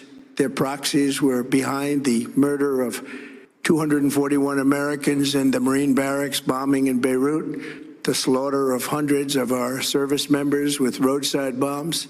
They were involved in the attack on the USS Cole, and they carried out the countless other heinous acts, including the just horrible, bloody atrocities of October 7th in Israel, something that most people have never seen anything like it. This murderous regime also recently killed 45,000 of their own people who were protesting in Iran. 45,000 dead. For these terrorists to have nuclear weapons would be an intolerable threat. The most violent and thuggish regime on earth would be free to carry out their campaigns of terror, coercion, conquest, and mass murder from behind a nuclear shield. I will never let that happen, and neither should any of our past presidents. This situation has been going. Yeah, no one has ever seen numbers like the ones that the Iranian regime has slaughtered. Numbers always swinging wildly in every direction, and now it's 45,000. Last week he was saying it was 30. Sometimes he'd say it's 50. Now he's saying it's 45,000. Also, what's interesting about this, I mean, obviously the numbers are utterly irrelevant for these people. They're just trying to justify, bombing Iran in this weird, distorted, totally twisted manner where it's like, oh yeah, we're saving the Iranian people from the government by killing Iranian people, right? But every other part of this story, which is supposed to be a justification for why they're bombing Iran, is also ridiculous. Father of the roadside bomb, Qasem Soleimani, it's bullshit. He also brings up the fact that he destroyed the JCPOA, which is ironic because the JCPOA was a resounding success in terms of developing diplomatic relations with Iran. It totally undermined the hawkish posture that we had towards Iran. All of a sudden, there was actually success in terms of undermining the nuclearization initiatives, like the nuclear proliferation that Iran was engaging in. Which obviously, if you're being sincere, if you're looking at the situation, as far as like the nuclear proliferation of Iran, you understand that their enrichment process was simply to gain leverage so they could get sanctions relief. It wasn't actually a sincere attempt to develop a nuclear weapon, right? Every single thing that he's brought up are Foundation for Defending Democracy talking points, copied and pasted. Foundation for Defending Democracy is a Benjamin Netanyahu's personal think tank in Washington, D.C. And it's all totally bullshit. But of course, because American politics is very stupid, American politicians are very stupid, and unfortunately many Americans are very stupid, you can just kind of lie about this sort of stuff and people just listen to it and go, yeah, I believe it. And even those who don't believe it don't actually know what the truth is. They just don't believe it because it's Donald Trump saying it, which is unfortunate, but I guess you got to work with what you have, right? Ultimately, it's a spectacular failure. Someone in the chat says, I honestly wonder if Hirsch is a Mossad asset after all. What good is a nuclear deterrence that people don't know about? He publicized this shit for Israel. You're out of your mind. Calling Seymour Hirsch a Mossad asset is insane. Put some respect on it. Cy Hirsch is the GOAT. Hey, Hassan, I think you called it on Tucker Carlson running in 2028. I just listened to a Vox interview and his rhetoric sounded intriguing. Even the interviewer point blank asked him if he was going to run for president, and his sheepish denial did not sound convincing. If Tucker Carlson doesn't actually run for president in 2028, he's going to offer a massive platform and legitimacy in the anti-Israel slant, the anti-war slant to whoever actually does run. That's the goal for Tucker Carlson. That's the role he will play. Either he will personally run for president, or he will give the established legitimacy that he has, the credibility that he has as a true anti-war voice to whoever runs for president. I personally think it will be him, but others think it could be J.D. Vance or maybe Marco Rubio. Who knows? Going for 47 years and should have been handled long before I arrived in office. I did many things during my 2 terms in office to stop the quest for nuclear weapons by Iran first, and perhaps most importantly, I killed General Qasem Soleimani. What's really interesting also about Donald Trump bringing up the Iranian regime's death toll, right? They killed 45,000, he says. He ends the speech by talking about how he's going to bomb Iran back to the Stone Age. So even in this 18-minute window, he's totally inconsistent about liberating the Iranian people. He can't even hold on to this idea of false liberation narratives for long enough, right? It's totally ridiculous. In my first term, he was an evil genius, brilliant person, a horrible human being, however, the father of the roadside bomb. And he lived just horrible what he did. Iran would have been perhaps in far better, stronger position. Had he lived, we would have had probably a different conversation tonight. But you know what? We'd still be winning and winning big. And then very importantly, I terminated Barack Hussein Obama's Iran nuclear deal, a disaster. Didn't you predict that Tucker Carlson would be forgotten when he left Fox? He was. The problem is Tucker Carlson is a cockroach. He was forgotten. He was left behind. But he expertly positioned himself as a lone heterodox thinker on the right and became the guy that people go to for anti-Israel sentiment, for anti-war sentiment, for the Republicans and for those who have enmity towards migrants and believe in, white nationalist rhetoric and white nationalist ideals that were also true isolationists. Okay? So for the longest time, he was actually forgotten, but then he carved out a space for himself and totally leaned into the popular momentum around anti-Israel sentiment, anti-war sentiment, and he was able to win back that audience slowly but surely. He also was able to successfully use his previous influence and previous credibility as an insider to secure a bunch of high-profile interviews where he dismantled the unconvincing pro-Israel arguments from some of the most rabid ultra-Zionists we've ever seen. Mike Huckabee, Ted Cruz, all of those things build on this momentum. So he was able to carve back influence. Now, I don't know how influential Tucker Carlson still is amongst the right, okay? I don't know, because when you look at the MAGA cult, it's not like they have any, it's not like the MAGA cult personally have any negative feelings about going to war with Iran. The MAGA cult has been 100% on board, right? So I don't know if Tucker Carlson is actually convincing Republican voters necessarily. I think it's more damaging than that. I think Tucker Carlson's new audience is actually not comprised of right-wingers, but of independents, centrists, and liberals. I think he's changed his lane quite a bit. A lot of normies who don't actually bracket themselves into any ideological lane, who say stuff like, I'm apolitical, they watch Tucker Carlson. They like Tucker Carlson. They see him as an honest voice. This is very dangerous. And it would not exist if, for example, the Democratic Party was the party that people went to for a true anti-war perspective.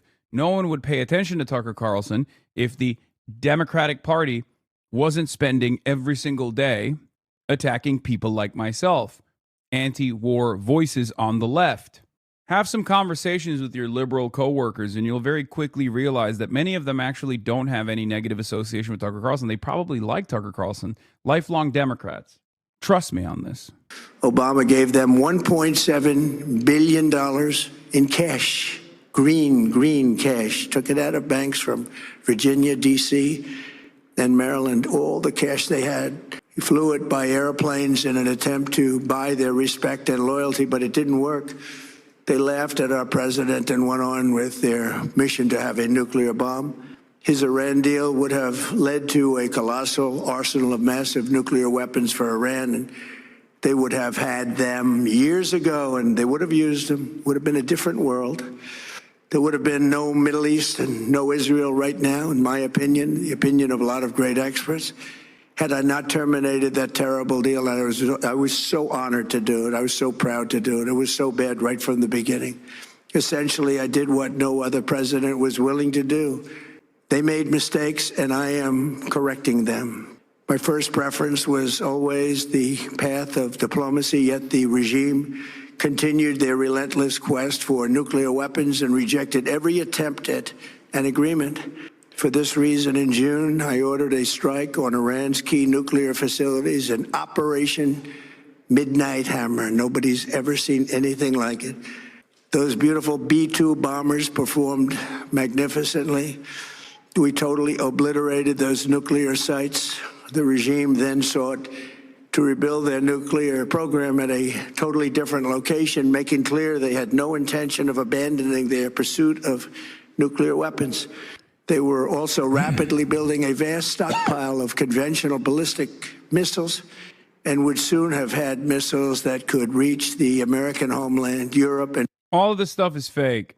I mean, it's for an administration that's led by a guy who successfully convinced people that he was going to be a different, not neocon style Republican, who convincingly told all of his voters, his entire base, that Republicans and Democrats both had lied about WMDs to go to war with Iraq and how big of a defeat that was.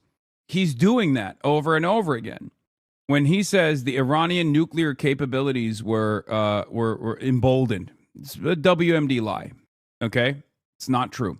When he says that ripping apart the JCPOA was successful, ripping apart the JCPOA was actually a good thing as far as like denuclearizing Iran, also wrong.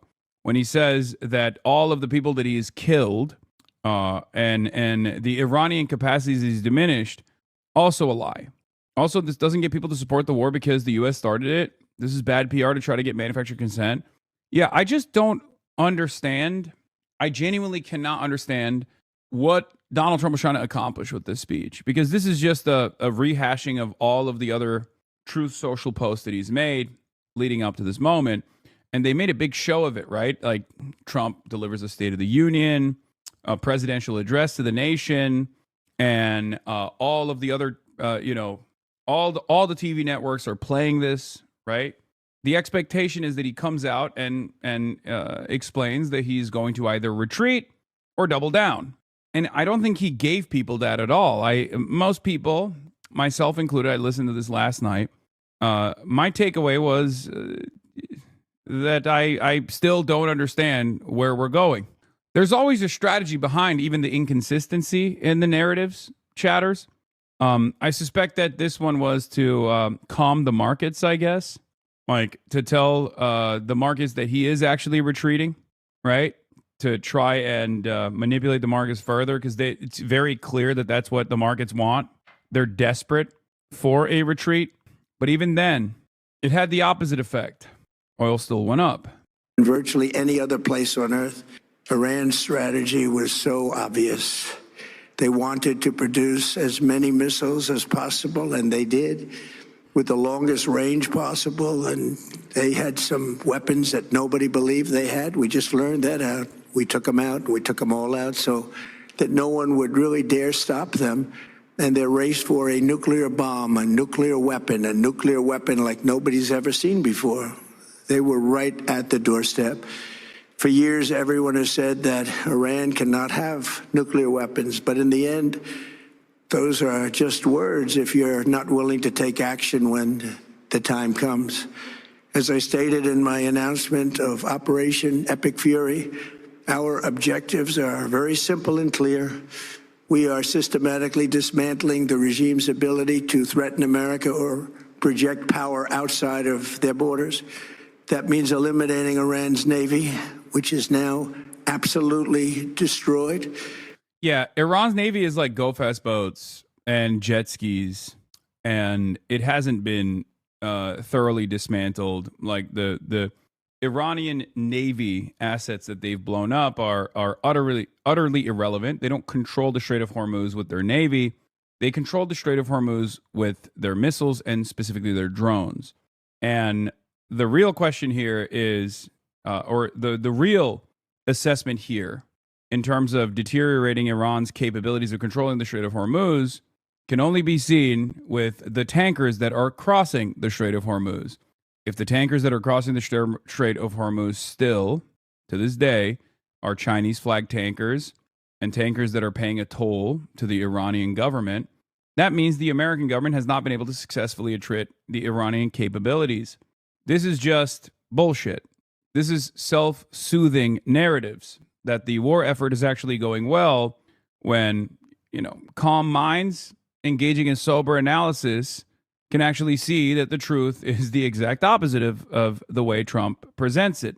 All the while, there's a allegation that yet another advanced enemy fighter jet was taken out near Keshem Island. The statement says the aircraft crashed into the waters between Keshem and Hangam Island. I don't know if that's the case. I don't know what kind of plane this is. It looks like an A-10, is what people are saying. We will find out soon enough. Best summary of what you're saying.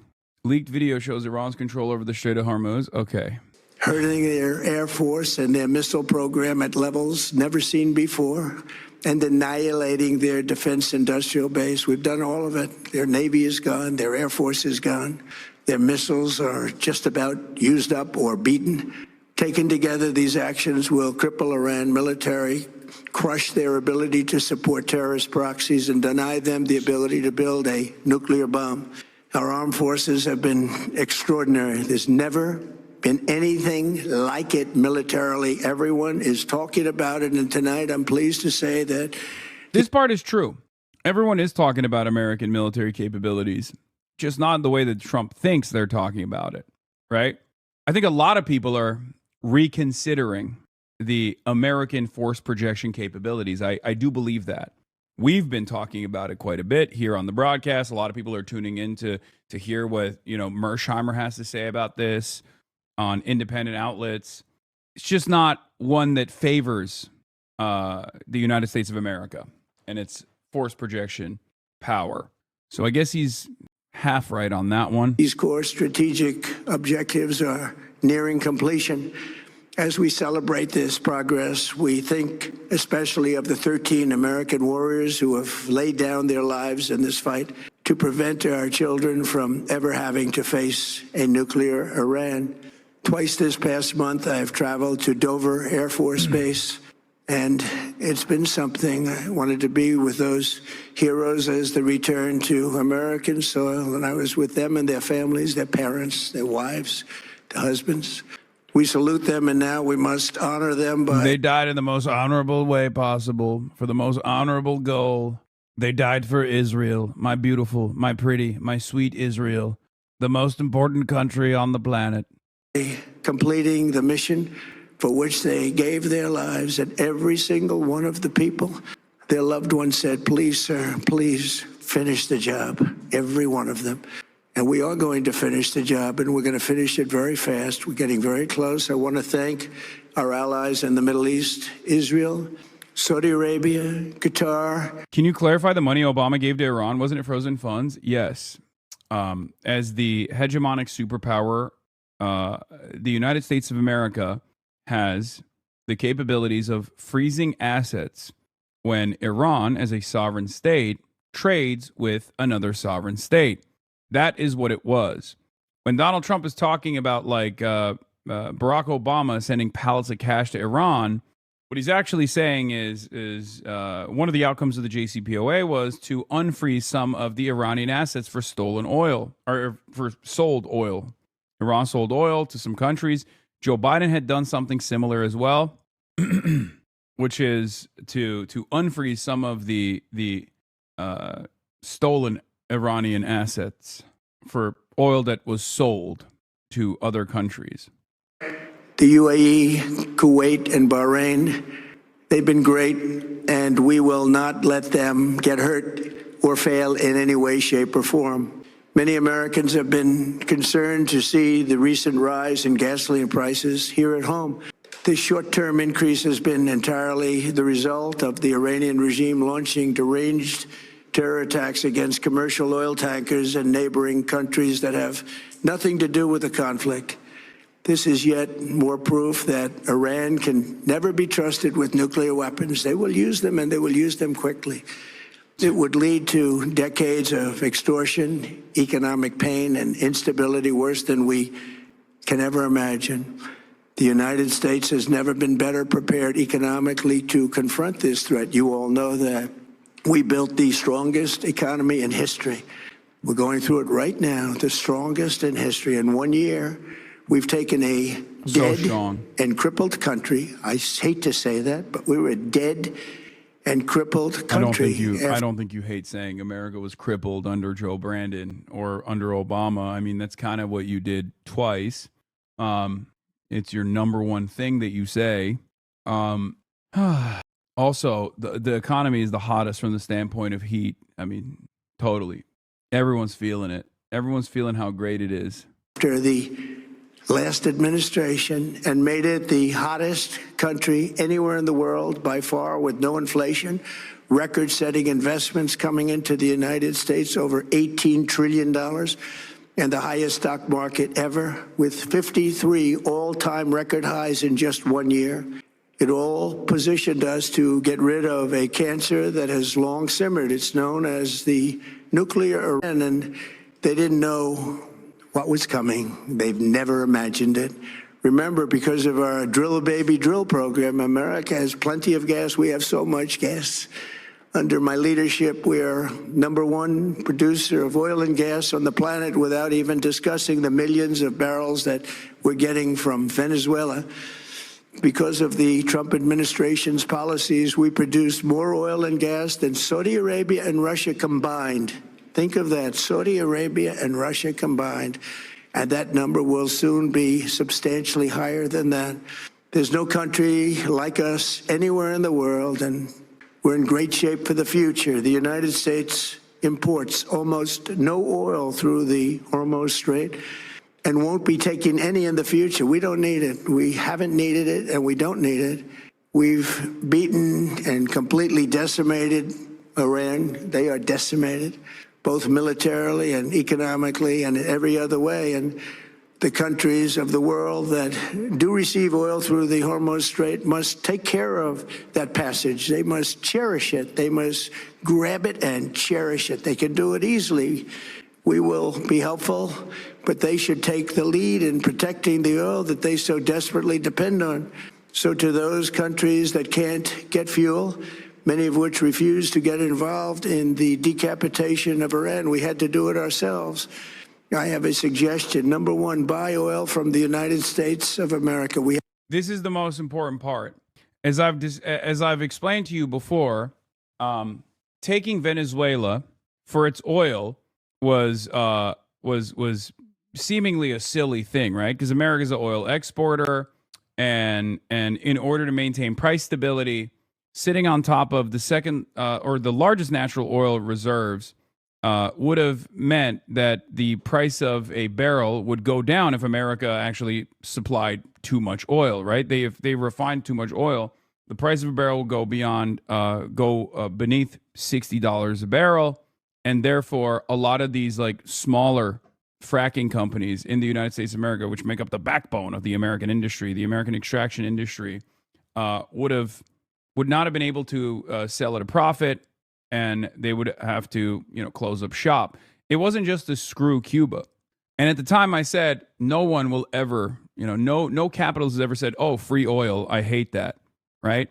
Even though The Economist was writing about it, and all these other analysts, all these commodities traders were saying, this seems really stupid. This is not beneficial. This is not for oil. Even though Donald Trump was like, no, this is for oil. Well, now we know, right? He's basically telling Europe that he fucked over to purchase oil and gas from the United States of America, purchase more oil and gas from the United States of America. All of the other allies around the world that rely on the Strait of Hormuz for their energy needs should now get it from the United States of America instead.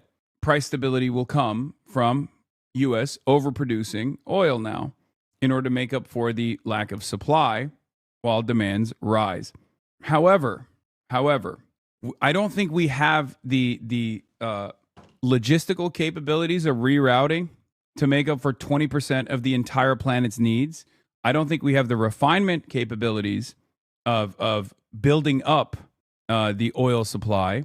So I don't know how we're going to achieve this goal, but basically it feels like that's what Donald Trump is spelling out here. Something that I suspected as like the only reasonable, only logical long-term goal here is the destruction of the GCC, diminishing GCC's capabilities of providing energy for the rest of the world, just destroying it altogether, and then making America the sole, one of the only countries on the planet that has the capabilities of supplying much needed oil to the rest of the world. Having said that, however, the runway for such a significant change would probably take up years and a shit ton of investment. I don't know if we have that capability at all. LemFAI literally said that yesterday, and he said it was crazy and that they couldn't refine it. Stole my whole flow word for word, bar for bar. When I said that yesterday, you said I was crazy. Chatter, I don't know if you recall this conversation, but you literally said, I said that initially. Why am I going back on it? Okay? That was my assessment initially. I'm still telling you that just because it's a fucking goal that the administration has doesn't mean that they're capable of achieving said goal. Is it hard for you to comprehend? The Gulf is profoundly important for maintaining the petrodollar. Okay? It's kind of like this. If you say so, big dog. Hi, chat. Brother, your fucking chat logs are right here. Okay? Your chat logs are right here. We had this conversation yesterday. Jesus Christ. It's kind of like Liberation Day. Okay? It's, as a matter of fact, it's exactly like Liberation Day. There's a logical goal for why Donald Trump wants to engage in trade protectionism. He wants to build up the American manufacturing base. This is a national security problem for America if America wants to engage in a more aggressive posture against China. Okay? That's the goal. That's the stated objective of Liberation Day, to force the rest of the world, to force all of our trading partners to decouple from China, the manufacturing base of the entire planet. Okay? The problem, however, is that just because you have a goal doesn't mean you have the capabilities of reaching said goal. This problem is the exact same. Okay? The goal is to decouple from China in terms of trade, and to force all of our other partners to decouple from China, and then rebuild the American industrial base. But we don't have the capacity to have an industrial base at all. We don't have the initiative. We don't have the capacity. We don't have a command economy. We don't have any central planning beyond subsidies that we offer. So just because he sets a target for himself doesn't mean he's going to achieve it. And he hasn't been able to achieve that at all. Okay? And the same thing is happening here. He might want to gain leverage over China as China still controls the refinement of all of the rare earth minerals that are necessary for our defense production, necessary for all production, as a matter of fact. All the components that we still use in our industrial output is still at some point all the rare earth minerals that are refined are still coming from China. They have a complete monopoly over it. And we want to have some kind of leverage against China, because if China were to implement export controls, if let's say we went to war with China and China said, all right, we're adding export controls to all of our rare earth minerals, the magnets that you need to build your bombs, all of a sudden you can't build bombs. What are you going to do? How are you going to fight China with no bombs? We've already depleted our munitions, right? So in a situation like that, America has to have some kind of leverage against China to ensure that China doesn't do that. And that leverage would be oil. But right now, China has developed its own relations with the Gulf states. China has its own direct relations with the Gulf states.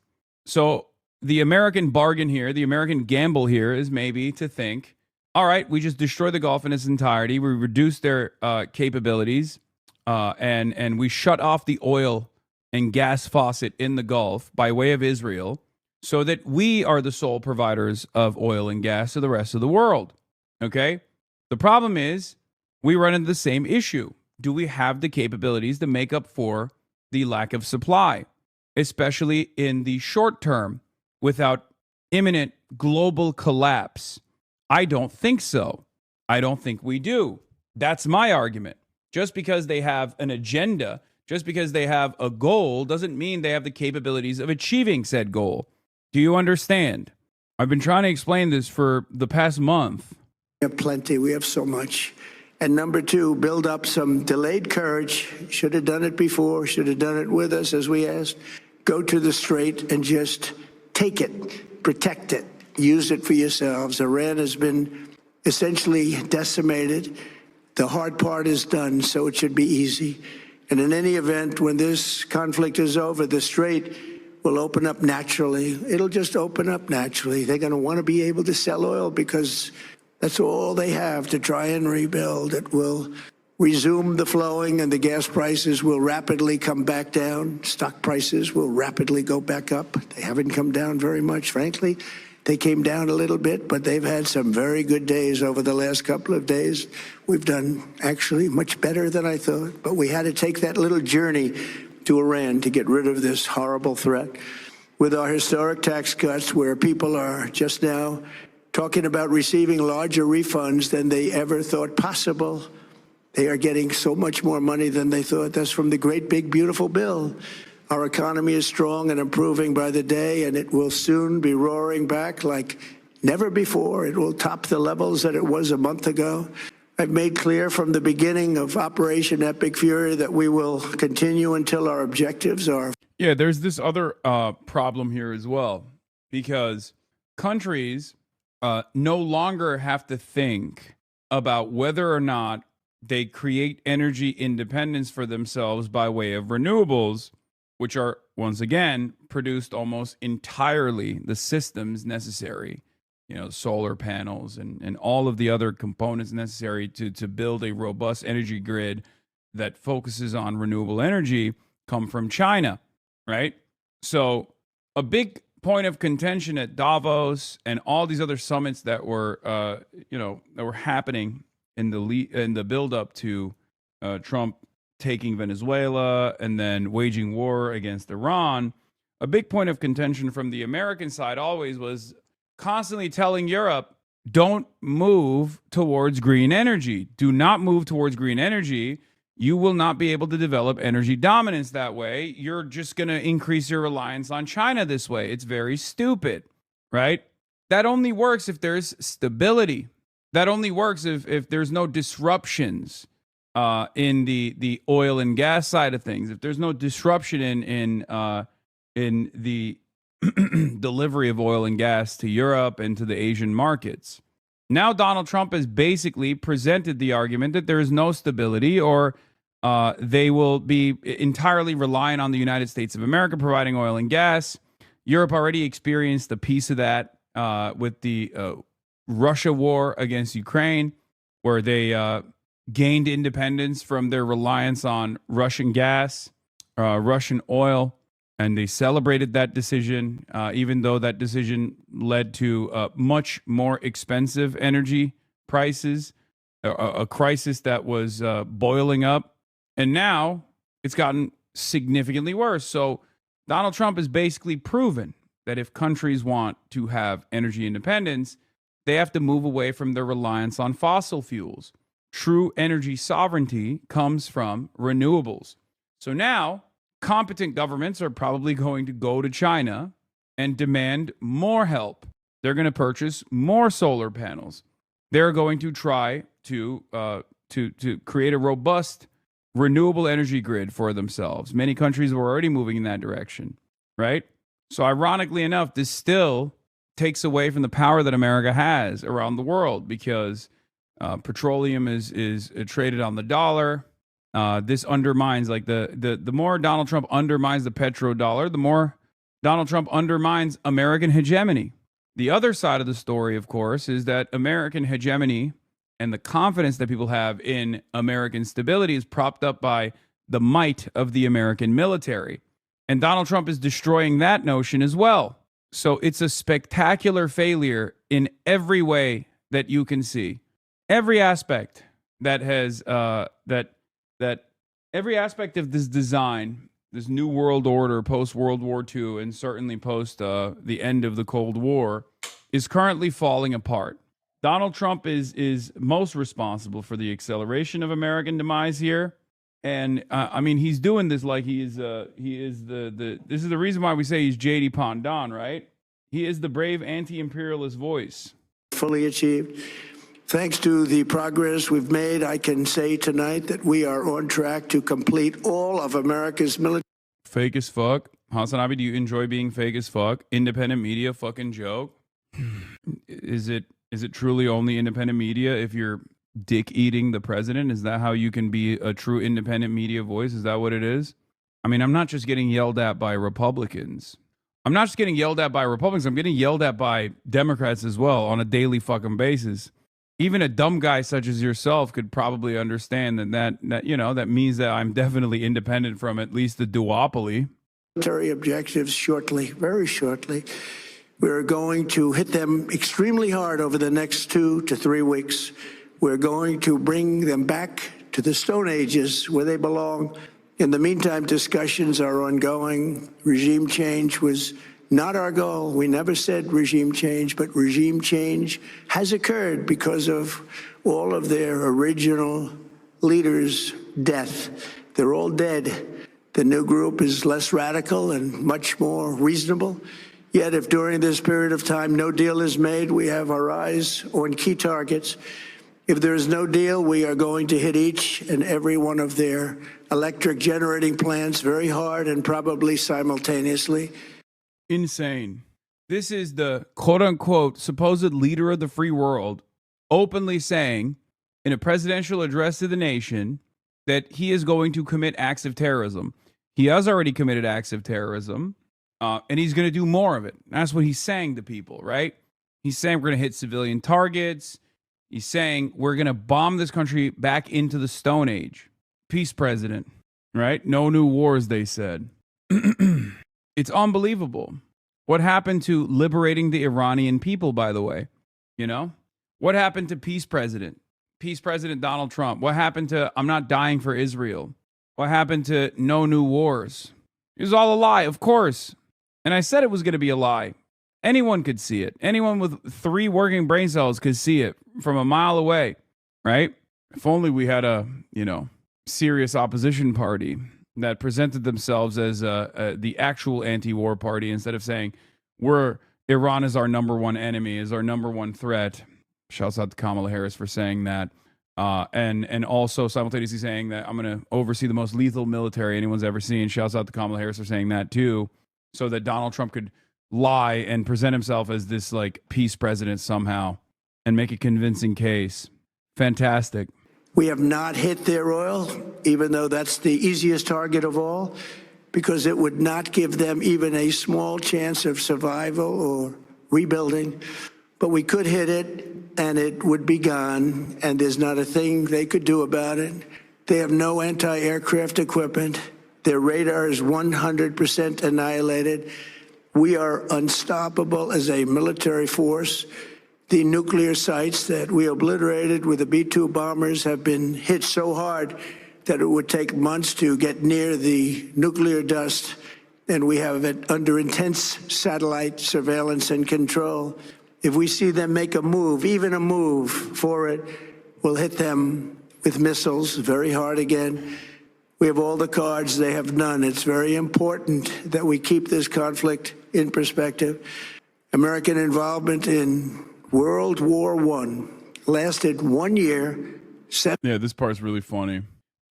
This is where he tries to say, like, this is technically not a war because it's short, right? Like, comparing your current military incursion, your current war to World War I, World War II, Vietnam, Korea, Afghanistan, fantastic. Anyway, yeah, he ends the speech basically by saying we have to do something about the Iran nuclear capabilities, and then saying that he's going to bomb Iran back into the Stone Age, which again, and then openly says he's going to target civilian infrastructure, the energy grid, things of that nature, which they've started doing already. They blew up I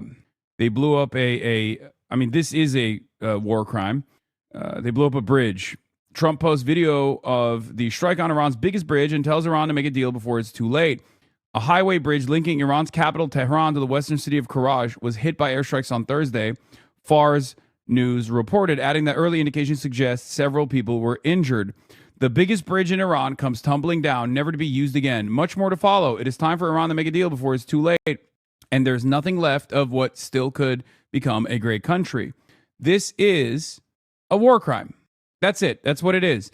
And the reason why they're doing this is because this is the Gaza method, right? When you can't achieve your military objectives, your stated military objectives, and in Gaza, Israel didn't actually have a real stated military objective beyond ethnic cleansing, you just start hitting civilian targets. You just start murdering people. You just start slaughtering people, destroying all the civil society organizations. You destroy schools. You blow up the energy infrastructure. You make the land uninhabitable, right? That's what they're doing. It's a classic war crime, okay? It's precisely what's going on. You know that this war cannot be won, right? You can't achieve any of your objectives here. So now you're just indiscriminately targeting the civilian infrastructure across all of the major cities in Iran. This is the Israel method. It's the America method as well. And that's precisely what they're doing. And in the absence of an international organ of justice that can bring America to heel, in the absence of pressure coming from American allies and trading partners, in the absence of reining America and Israel in, of course they're going to do this, right? Who's going to say no? Who's going to say you have to stop this? We've already seen what happens when no one abides by the rules of warfare, right? You end up looking like Israel, crying about cluster munitions being deployed on Israeli airspace when everyone knows that you've been using cluster munitions in Gaza and also in Lebanon, right? 8 people were killed in the process, by the way, and 95 were wounded in the attack on the B1 bridge in Karaj, according to the Iranian state media. And of course, our organs of propaganda are running defense for it. The New York Times reports that the bridge was struck in Iran was part of a planned military supply route for sustaining Iran's ballistic missile and attack drone force. That's fucking bullshit, okay? That's complete bullshit. It's complete horseshit. U.S. forces struck the B-1 bridge in Iran on Thursday, eliminating a planned military supply route for sustaining Iran's ballistic missile and attack drone force, a U.S. military official said. The officials spoke on condition of anonymity to share operational details. Stenographers. The New York Times is running defense for it. Here is Sayed Abbas Araghchi, the foreign minister of Iran, who says striking civilian structures, including unfinished bridges, will not compel Iranians to surrender. It only conveys the defeat and moral collapse of an enemy in disarray. Every bridge and building will be built back stronger. What will never recover is the damage to America's standing. I don't know what to say about this other than we are posterizing our war crimes. We're telling the rest of the world that we are an uncontrollable, belligerent, rogue entity. There is a reason why people abide by the standards of war, right? You don't kill diplomats, for example. You don't shoot the messenger, right? It's a cliche. America had Abbas Araghchi on a strike list, on an assassination list that they took him off of. They ended up trying to assassinate a former diplomat, as a matter of fact. Israel's been doing this. Israel wages war like this all the time, and that's part of the reason why a lot of people have developed enmity towards Israel, because they're like, what the fuck are you doing? You only get away with this if you are the permanent domineering superpower, okay? It's ironic to do this right now when your status as the domineering superpower is maybe no longer the case, right? You're no longer the dominant superpower. You're no longer the hegemonic superpower, and you're still behaving like this. A country that did this was Nazi Germany. Israel's been behaving like Nazi Germany, and now America is increasingly behaving like Nazi Germany. One could even say America has behaved like Nazi Germany in the past as well. But something is different here. Because in the past, when America was doing this kind of thing to other countries in Afghanistan, in Iraq, right? Those countries did not have the capability of fighting back. Those countries did not have the capability of delivering incredible damage to the confidence that people had in the American force projection capabilities. Iran has been able to successfully achieve that, right? So for America to turn around and desperately try to create more collateral, try to assassinate as many civilians as possible, is only going to further solidify that they don't have that capability any longer. Eventually, this is going to have to come to an end. The rest of the world is going to inevitably say, all right, enough is enough. You have to pack this up. When they realize that America does not have that capability any longer, when it's when it's impossible to ignore, eventually the world has to bring us to heel. The U.S. has always done this shit, be real, not to this degree, and not against an enemy that is capable of disrupting the rest of the world's oil supply.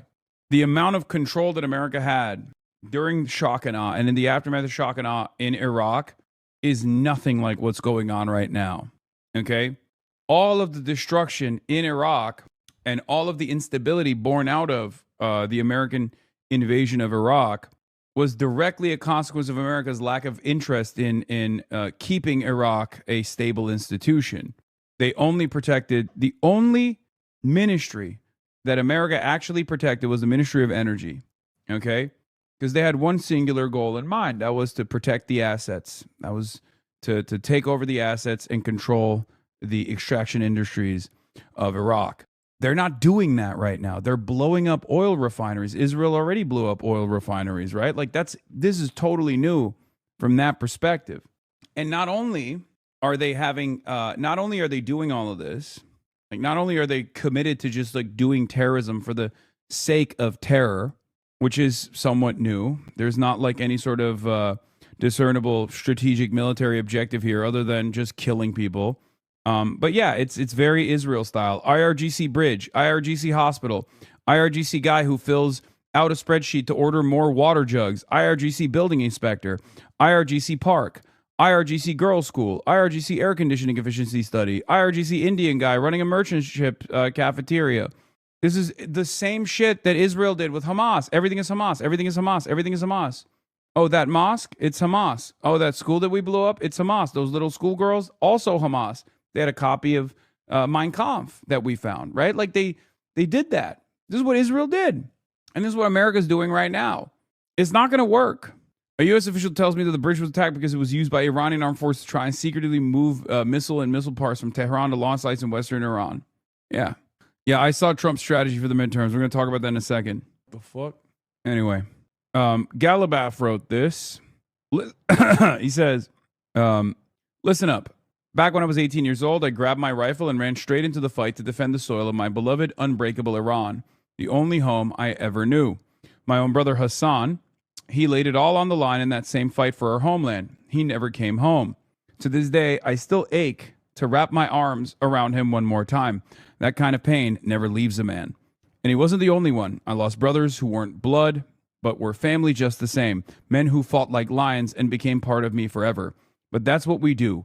We give everything we've got for the land we love. We poured out our youth, our blood, and every tomorrow we had for Iran. We are not warmongers. But when the time comes to defend our homeland, every last one of us becomes a soldier.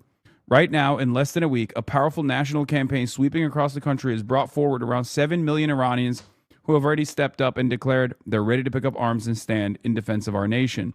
Let me tell you something straight from the gut. Iranians don't just talk about defending their country. We bleed for it. We've done it before, and we're ready to do it again. You come for our home, you're going to meet the whole family, locked, loaded, and standing tall. Bring it on. Is targeting basic civilian infrastructure not just blatant terrorism and war crimes? Are we the baddies? Yes, we've always been the baddies. That's the irony here. We've been the baddies, but what a lot of people don't understand, and this goes back to my criticism of like neocons or like the way that the Trump administration has weighed the propaganda campaign of the neocons, is that they say, we're not engaging in nation building here, right? We don't want to do regime change wars. We don't want to engage in nation building. The irony is that wasn't the point of the global war on terror either, right? So it's idiotic to make that assessment. That was just marketing. So unless you personally, literally thought that, Donald Rumsfeld had any sort of ambition of creating a stable Iraq and democratizing Iraq by force, unless you truly believed that narrative, you understood that that was just marketing.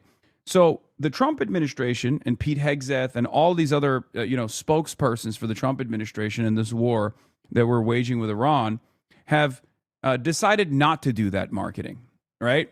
But in the absence of that marketing, in the absence of making a convincing argument that they have WMDs, making a convincing argument as to why this unimaginably expensive and bloody endeavor has to be conducted, because there's some sort of like moral goal at the end of this, right? People are just going to realize that you are just a tyrant. You're a bloodthirsty bully. And that's what's really interesting about how the Trump administration is conducting itself. They operate like they genuinely believe that the neocons wanted to liberalize Iraq and didn't simply want their oil or simply want to dominate them, right? My point is, there is a purpose for claiming that you're spreading democracy when you don't really have that ambition. So when you drop that part and come across as sincere about your goals, about your objectives, as Trump is doing, right? Saying the quiet part out loud. Sure, some people will look at that and go, yeah, that makes sense to me. I like killing Iranians. I think it's cool that we're blowing up their bridges. I think it's cool that we're, doing terrorism, right? I don't care about winning hearts and minds. It's different. I like it, right? But when you say the quiet part out loud, a lot more people are going to hear what you're saying and go, I don't like that. That sounds insane. That sounds like you're doing terrorism. And that's where we're at right now. For many Americans, it was easier to understand that Israel was behaving like a terrorist country because Israel, they thought, was a foreign country. The final piece of that puzzle is for Americans to recognize that we might be the terrorist country as well, because we are. 7 months and 5 days. World War II lasted for 3 years, 8 months, and 25 days. The Korean War lasted for 3 years, 1 month, and 2 days. The Vietnam War lasted for 19 years, 5 months, and 29 days. Iraq went on for 8 years, 8 months, and 28 days. We are in this military operation so powerful, so brilliant, against one of the most powerful countries for 32 days. And the country has been eviscerated and essentially is really no longer a threat. They were the bully of the Middle East, but they're the bully no longer. This is a true investment in your children and your grandchildren's future. The whole world is watching, and they can't leave the power, strength, and brilliance. They just can't believe what they're seeing. They leave it to your imagination, but they can't believe what they're seeing. The brilliance of the United States military. Yeah, no, that's what everyone is saying. They're like, how brilliant. How fucking brilliant, dude. Philip Lemoyne says, once again, it's hilarious how the U.S. bombed civilian infrastructure with the obvious goal of pressuring the Iranian leadership into making a deal, but the supporters of the stupidity instantly go into defense mode and twist themselves into a pretzel to argue that it was motivated by military necessity, only for Trump to come out and basically tweet, you better make a deal soon before your country has been turned into a wasteland. I mean, he's saying it. Like, this is Osama bin Laden shit, right? That's it. When you can't achieve your military goals by waging regular warfare, you do the Israel method and you go the death and destruction route. You don't even consider what comes after that. You don't consider what you're doing to the international rule-based order, which has favored your dominance in perpetuity, right? Like, this is another part of the process that I think a lot of these guys don't understand. If you wanted to be a warmonger and if you wanted to be the hegemonic superpower, then liberals are right. You have to sell that. You have to sell that to other people. When you sell, when you say the quiet part out loud and you say, no, this is empire shit. We're villains. And you don't try to massage the narrative. You don't try to tell people why you're doing this, why there's a good reason for why you're blowing up fucking bridges and shit, right? Eventually, there's going to be so much enmity that people actually take up arms. European leadership went through appeasement with Nazi Germany, if we recall, right? There was a period where Europe was like, okay, maybe we'll just give them what they want and they'll stop, right? But it got to a point where it was undeniable that Nazi Germany's expansionist ambitions were going to take over the entirety of the European continent. And that's when they decided, all right, we have to do a coalition of the willing. We have to put an end to this. We have to militarily stop this. Now, of course, in the age of nukes, the calculation is different. But the reality of the matter is, us alongside Israel are the current Nazi Germany country, but this time with nukes. We have to put an end to this. We have to stop. These guys genuinely don't believe that the U.S. benefits from U.S.-led world order, though. The right sees it as constraining and a waste of time and money, even though it benefits them.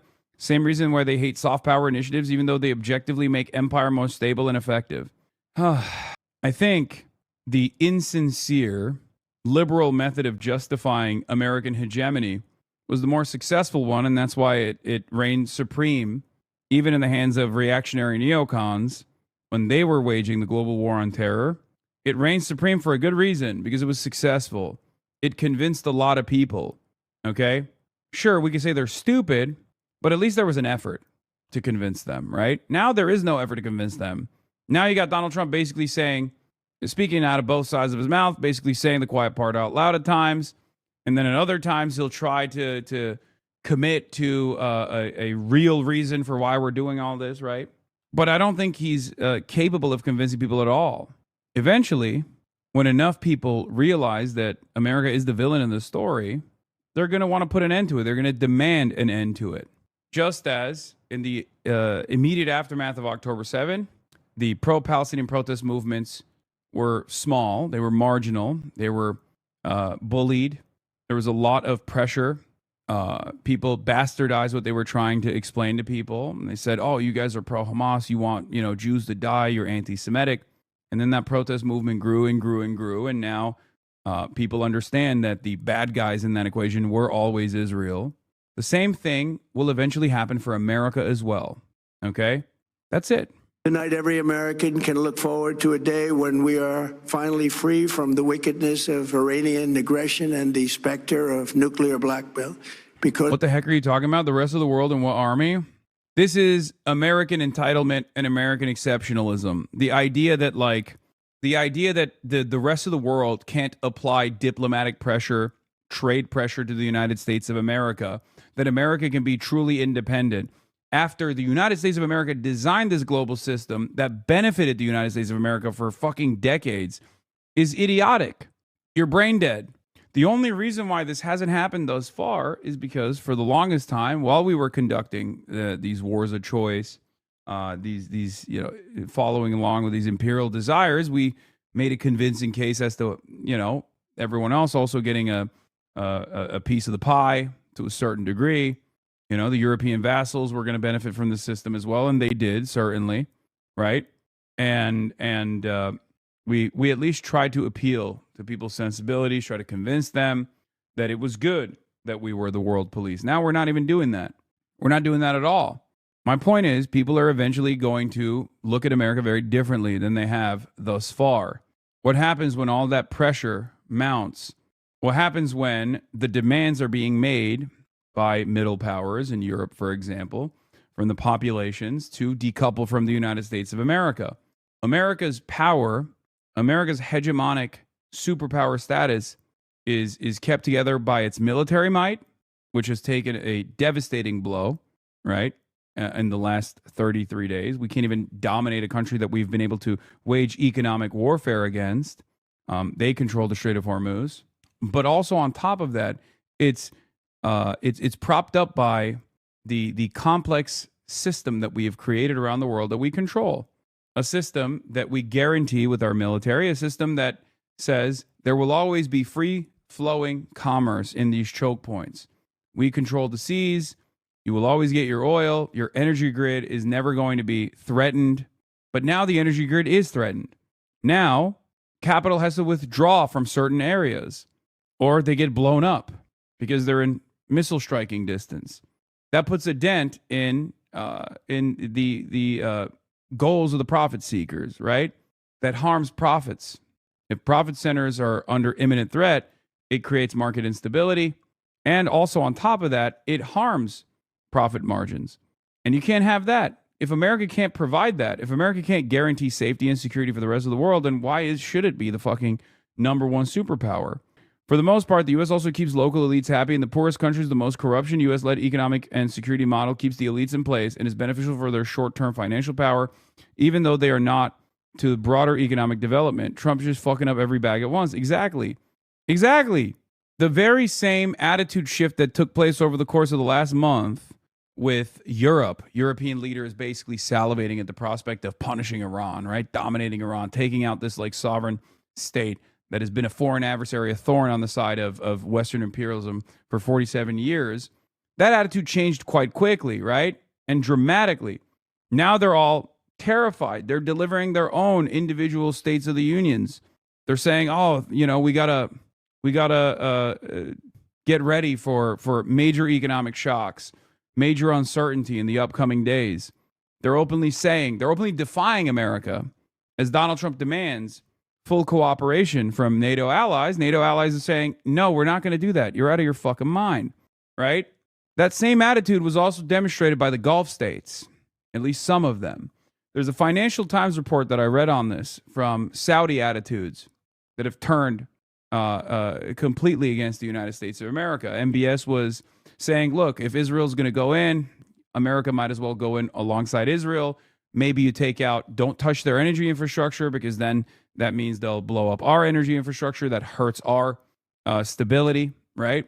But, take out their missile systems and it'll be fine. That was the attitude from MBS early on, before this started, right? The hubris, the audacity, the assumption that Israel would have any restraint whatsoever. So stupid. Now the Saudis have recognized that that's not the case, and that Israel actually doesn't even care if the Gulf states diminish, if the Gulf states are destroyed. So now they're desperate for an off-ramp. Now they're demanding the off-ramp. Might be too late.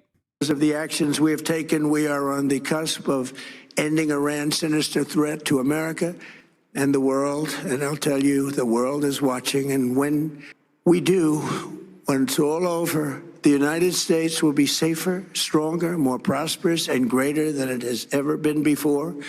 May God bless the men and women of the United States Armed Forces, and may God bless the United States of America. Thank you very much, and good night. Hey, Sean Hannity here. Hey, click here to subscribe. با توکل بر خداوند متعال این جنگ تا خاری ذلت و پشیمانی دائمی قطعی و تسلیم شما. I thought they wanted the war to continue, though, as in the Saudis. No, the United Arab Emirates claims that they want the war to continue. The Saudis are not on board with the continuation of the war. They're the most exposed in this situation.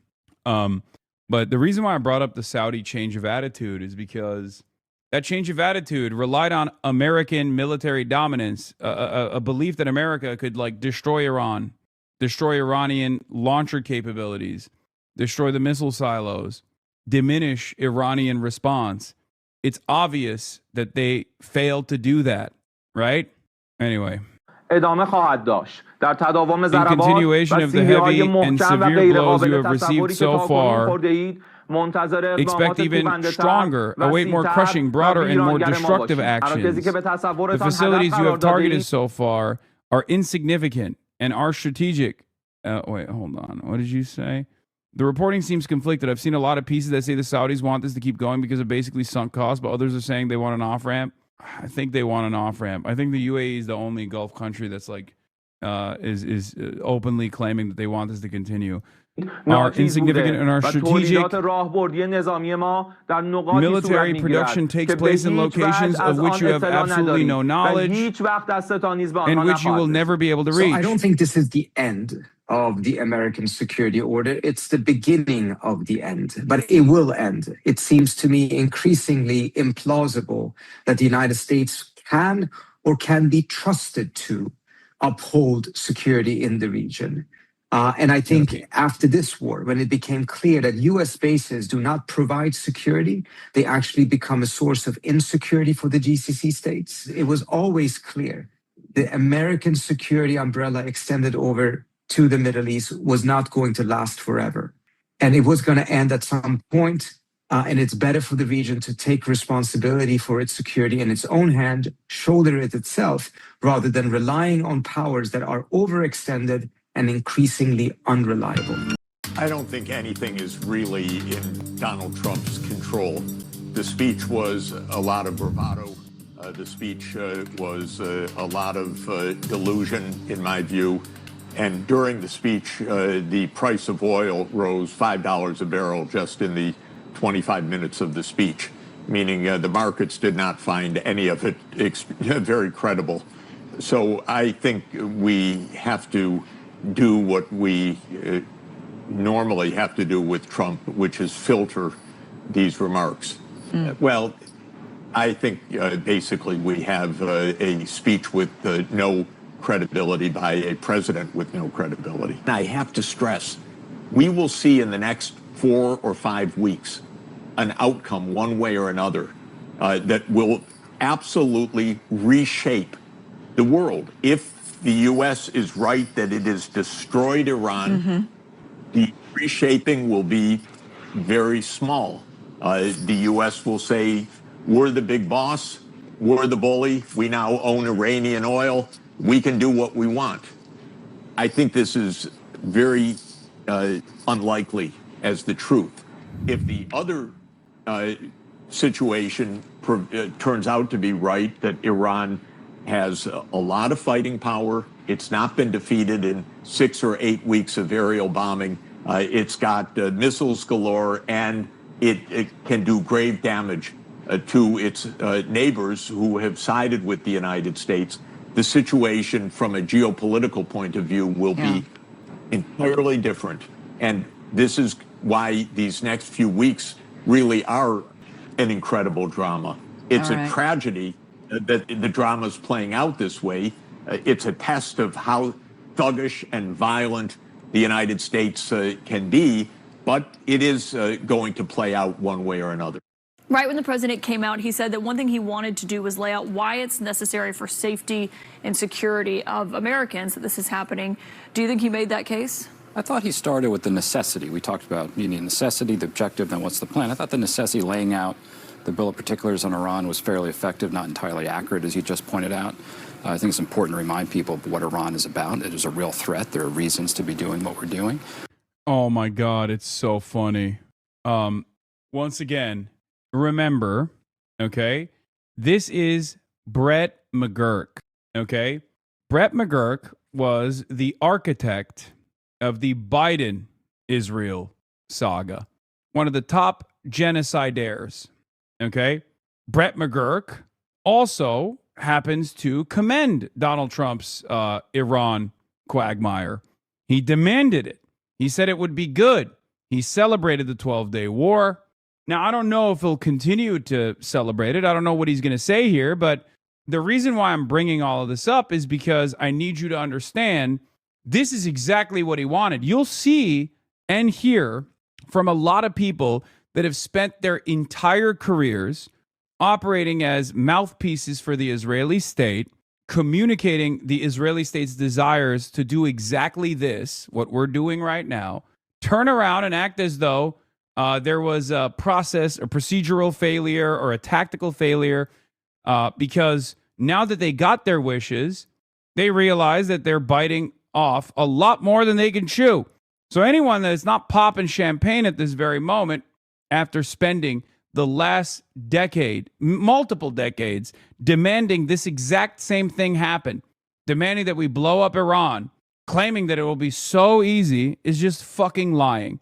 So let's hear what Brett McGurk had to say. The reason why it's important to understand, the role that Brett McGurk played is so that you understand American foreign policy and our interest in leaning into Israel and our interest in letting Israel lead our MENA policy is a uniparty principle, okay? This is what I mean when I say America and, the Democratic Party and the Republican Party are very much aligned on key issues. Brett McGurk is a great example of this. I thought when he laid out the objectives and the plan, I don't think we heard too much. And my takeaway was that we might be in for an escalation of this war. I mean, he said if there's not a deal, he put back on the table. He didn't talk about a deal very much. Well, he said there's not a deal. The energy targets, everything else he'd been talking about. So if we thought we might hear a de-escalatory speech that we're going to wrap this up in a couple weeks, actually heard something quite different. And he said he visits the families at Dover, and he said we must honor them by completing the mission. And then he basically threatened Iran that we're going to prepare to send you back to the Stone Age. So I think this war is going to continue for some time. I mean, that's what I heard. I thought it was striking that while he had a chance to speak to the Iranian leadership, the replaced Iranian leadership, he did not make an offer or any discussion of what the U.S.-Iran relationship could look like. I mean, these are two countries that have every reason that they could be natural allies. Historically, at various moments, long time ago, they were. But there was only threat to the Iranian leadership. There was no incentive. I thought the second really interesting thing was that the president basically dismissed the operations to go get the nuclear material. You may remember that when this war started, that was supposed to be the #1 objective. Keep Iran from making a bomb. And that means taking away the near bomb grade material. This time he said it would take months for them to get near the nuclear dust. I mean, just last Monday, a little over a week ago, I asked the president about getting that enriched uranium, and he said that it would be very easy for the United States to go in and get it. The other thing here is the Strait of Hormuz. The president seemed to back up and confirm reporting there that he's not interested in the United States having control of it or having that settled if the United States does end this war. Well, and that's inconsistent. I mean, one thing he complained about the Obama administration and sanctions relief and everything, but if Iran comes out of this controlling the Strait of Hormuz and being able to meet... Which you must have fucking hated, huh? Considering that you had no ambitions of reinstating that when Biden was president. Ships that go through there and taking a cut of every ship, they're going to make hundreds of millions and billions of dollars. So that, if that is the outcome here strategically, that is not good if our objective is to contain Iran. Yeah, he called on our allies to come in and help in the Strait, and we might be willing to help. But I heard him. Once again, what's really stupid about this conversation, right, is that the problem that people should have with this is the point that Donald Trump is trying to get across, which is strategically containing Iran. Like, why are we doing that? For 47 years, we did not strategically contain Iran. We did actually wage a lot of economic warfare with Iran, and you know, that was still devastating for Iranian development. They were able to struggle through it regardless. But like, the argument that liberals present here is, well, the goals make sense. You know, I'm glad that the Ayatollah is dead. I'm glad that we did this decapitation strike. The problem is we're just not achieving our war goals. No, man. The problem is we did that to begin with. Okay? You can't make a convincing counter narrative. You cannot actually convincingly counter message against the Trump administration if the only criticism that you have is that they're just not doing the right things. Like, oh, their goals are ambitious, and I agree with them, but they're just not able to accomplish said goals. That's not a real counter narrative. That's not a real counter argument, right? You're just taking advantage of the fact that you're no longer in power, so you can just like criticize. It's the same shit that Trump did with the Afghan withdrawal, right? Something that he designed that he never actually had the courage to pull through on, to pull the trigger on.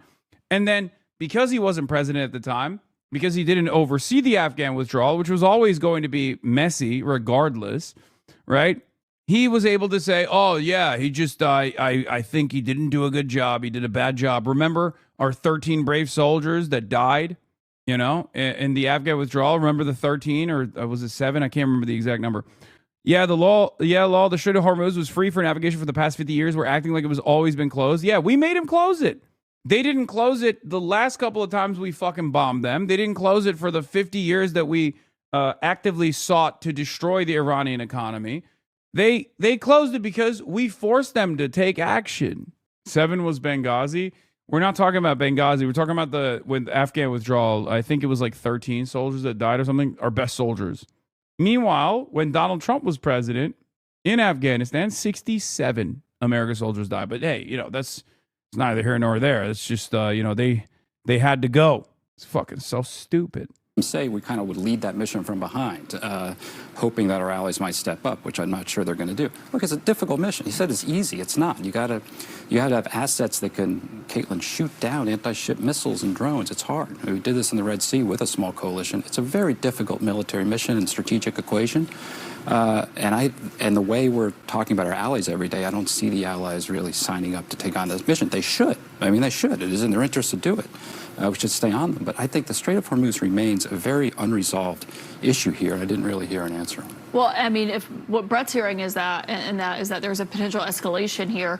The president talked to Americans about rising gas prices, but he said that they would come down after the war is over. I mean, if the war is going on for 2 to 3 more weeks, maybe longer than that, do you think that that was sufficient? Well, they're going to start to come down. I think he's right to recognize it. He's trying to show the American public that he hears their anxiety about it. And I do think gas prices are going to be one of the drivers of public opinion on the war. I think Brett's right about what he said about the allies, though. He called on our allies to come in and take over the Strait and deal with the Strait. Now, he's mostly talking about Japan and Korea. Both of them get about half their oil and gas through the Strait of Hormuz. The fuck is Japan and Korea going to do, bro? If America can't open the Strait of Hormuz, how the fuck is Japan and Korea going to open the Strait of Hormuz?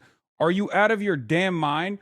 These are 2 countries that we occupy militarily, okay? Post-World War II, post-Korea War, we literally occupy these countries. We got like 80,000 troops in Korea. Japan's constitution, which we wrote, dictates that they can never have a standing army. You got an easier go opening up the Strait of Hormuz by dealing with the DPRK, North Korea, before you get South Korea to open it. How the fuck are they going to open it? They have such little control over their own destiny that America was able to literally first send THAAD missiles to South Korea, right, in 2016, which was a spectacular problem for South Korea. China got really mad about that, lost billions of dollars in trade from China in the process. And then America literally was like, hey, we're taking these THAAD missiles back. We have to send them to Israel. Sorry. And South Korea was like, we can't do anything about it because we're fucking South Korea. We have no autonomy. We have no control over our own lives. We have no control over our own destiny. And now you're over here being like, oh yeah, South Korea and Japan, 2 countries that we have basically militarily occupied for fucking decades, are going to be able to go and like open the Strait of Hormuz when we can't do it. It's so insane. U.S. still has wartime operational control in Korea. This is meaningless. Exactly. It's so stupid. It's such a stupid argument. But of course, it's the dumbass Republican that's like saying that. Oh.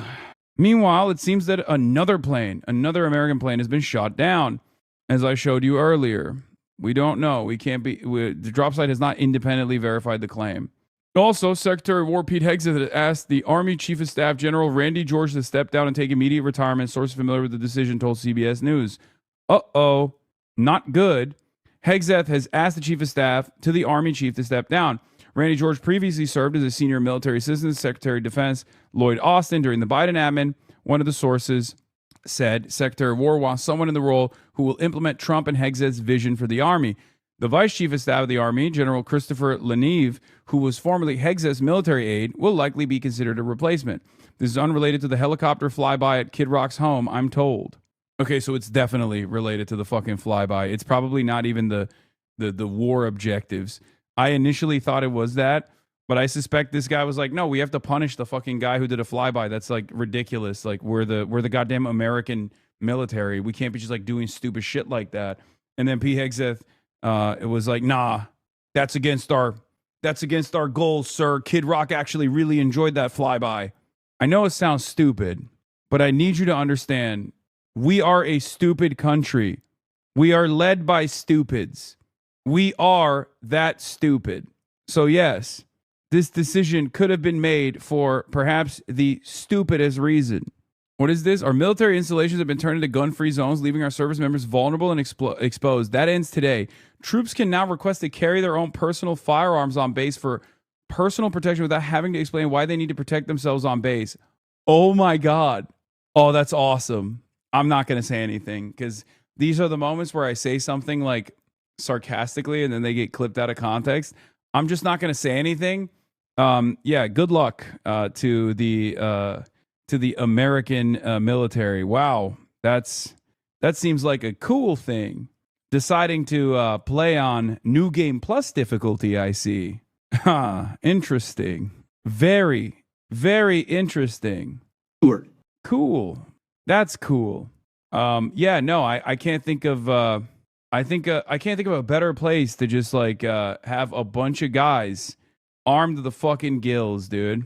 Our great republic was founded on a simple yet bold idea. Our rights as citizens are not granted to us by government, but instead by God. 250 years ago, the Revolutionary War was fought to secure our God-given rights. The Second Amendment to our Constitution enshrines the right of all citizens to carry weapons to protect themselves. See, this is one of those things, right, that Pete Hegseth is too stupid to recognize was a rule for perhaps a good reason, okay?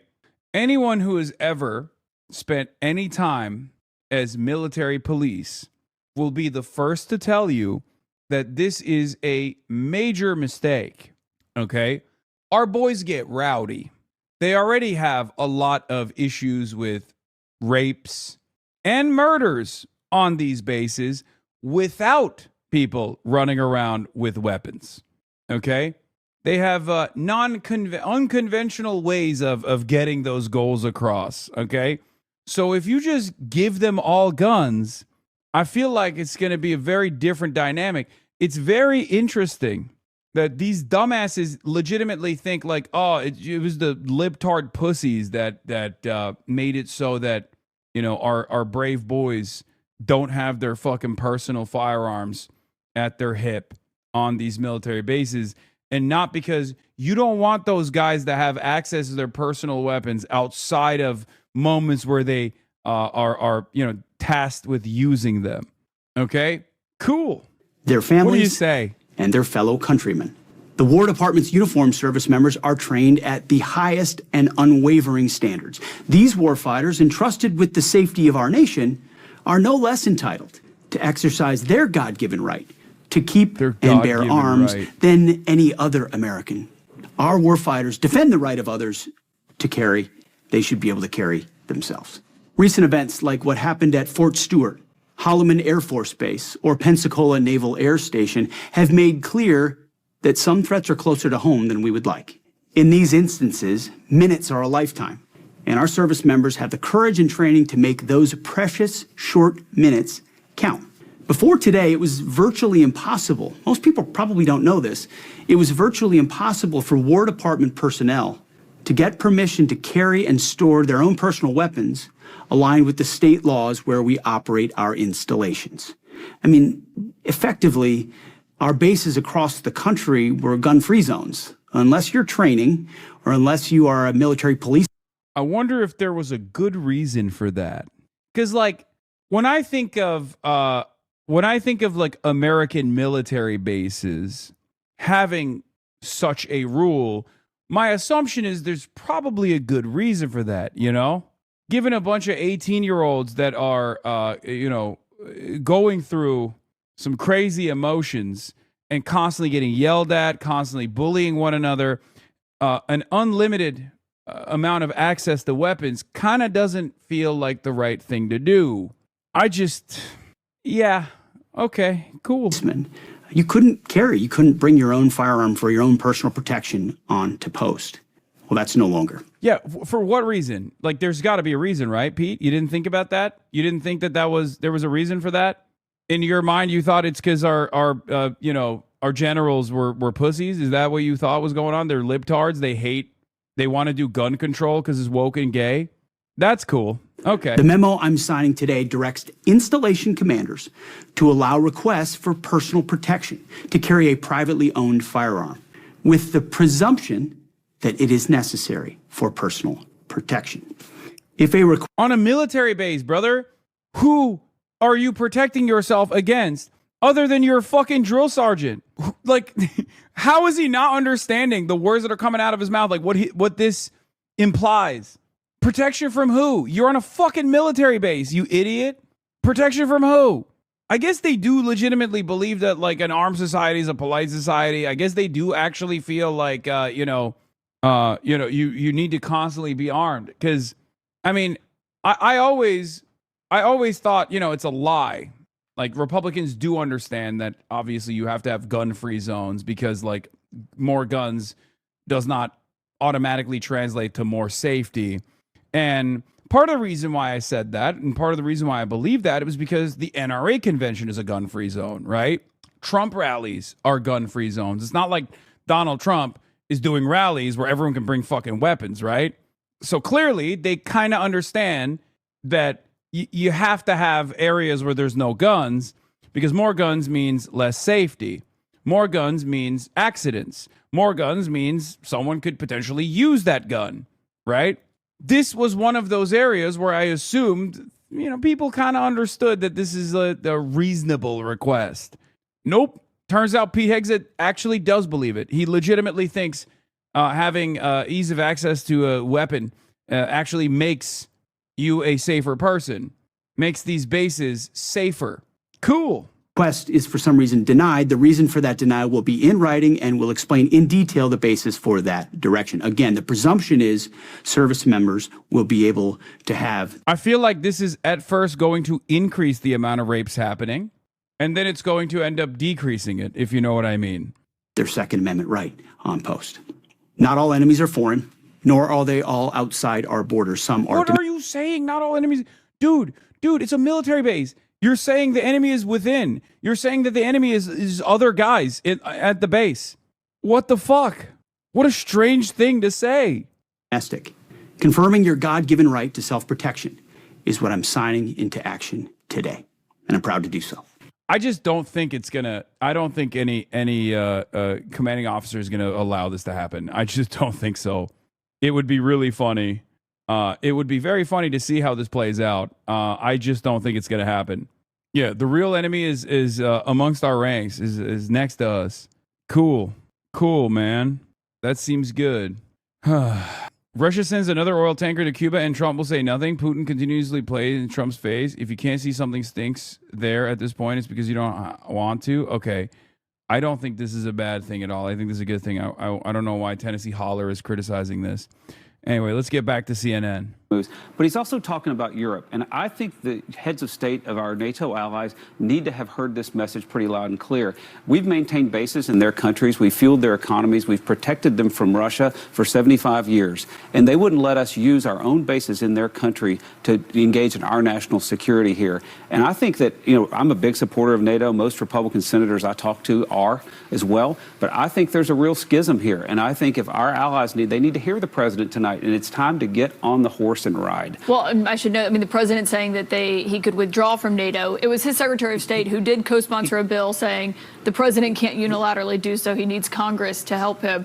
Karen, overall, not just on NATO, what do you think Americans heard in that speech 1 month in? Look, if you are concerned about your own pocketbooks, and let's be honest, that's what most Americans were probably listening for. They're listening for, how's this going to affect my life, my economy? You weren't reassured. As Brett pointed out, if we're talking about an escalation, he's talking about 2 to 3 more weeks than we're looking at, and he said this was going to be over in 4 weeks. Then we're talking 7 to 8 weeks, and the kind of escalation he was talking about doesn't sound like it's just going to be 2 to 3 more weeks. We're sort of joking about this. Everything's 2 more weeks, 2 more weeks, 2 more weeks. So that's a concern. And even in his conversation about the economy, he said, it was so great a month ago. No, it wasn't. People were, his numbers on the economy have been going down steadily for quite some time.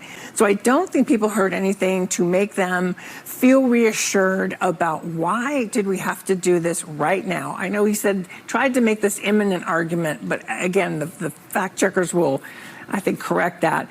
And he did not make a case he didn't call people to action, to be a part of this. He really tried to, and I don't think people are going to believe that. Wait, they fired Kash Patel already?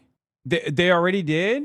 Ain't no way. No, I thought they were entertaining it. What the fuck?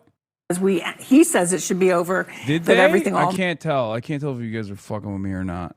God, if only Twitter timeline wasn't so busted.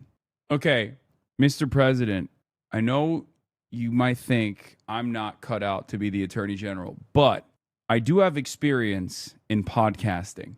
And it kind of feels like you want a podcaster to be the FBI director. And I'm willing to step up. I'm willing to do it. I love my current job, but Mr. President, sir, I can do it. I'm willing to step up. Make me the FBI director, please. I'm ready. The sun's going to go back to normal. I don't think people buy that. In terms of a deal being reached, the president has been pretty optimistic about it this week in conversations with reporters. Tonight, though, he didn't announce a breakthrough. He kind of barely addressed the diplomatic talks that are underway. And as Brett McGurk was noting, he threatened to blast Iran back to the Stone Ages should this not work out. How do you think that comes across to the Iranian officials that were listening? Well, look, I mean, I spoke to Iranian officials earlier on today, and they said they didn't put much stead in the public remarks of President Trump because they don't reliably reflect what actually happens. And they went on to say this reflects a trait of him that he is eccentric and unpredictable, which of course we all know. But I mean, there's been a physical response. Yeah, he didn't get fired. The sources, Alex Jones talking to a former FBI podcaster.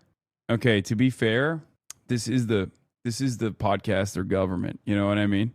Yeah, I don't think it's happening. Or at least I wouldn't be surprised if it does happen, because like I said, he's Mr. Off-Ramp. He's Mr. Pressure Valve.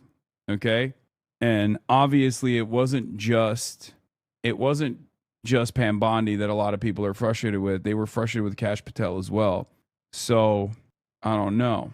As well to this speech in the region, with alarms going off and missiles and drones being launched by Iran across the region, particularly at the United Arab Emirates within the past few minutes. We've had those reports coming in of attacks from Iran again against those surrounding Gulf Arab states that have been so terribly battered in the course of the past month or so since this Iran war began. These are energy-rich countries that depend almost entirely on energy exports for their survival, and they've seen those revenues because of the blockade in the Strait of Hormuz and because of the attacks on the energy infrastructure absolutely sort of devastated, dropping from billions of dollars a day in some cases to close to zero. And so we're looking at an existential economic crisis. Is Hasan going on a job interview? Yes. That's why I'm wearing a suit, because I have a job interview. There's going to be potentially a job opening as the director of the Federal Bureau of Investigations. And I wanted to look dapper and spiffy. As a podcaster myself, I feel like they're looking for a new FBI director who will also be a podcaster, right? Like, kind of feels like they want, kind of feels like they thought, this is the best possible FBI director we could have had. Parasocial take, trim the beard to look sharp. No.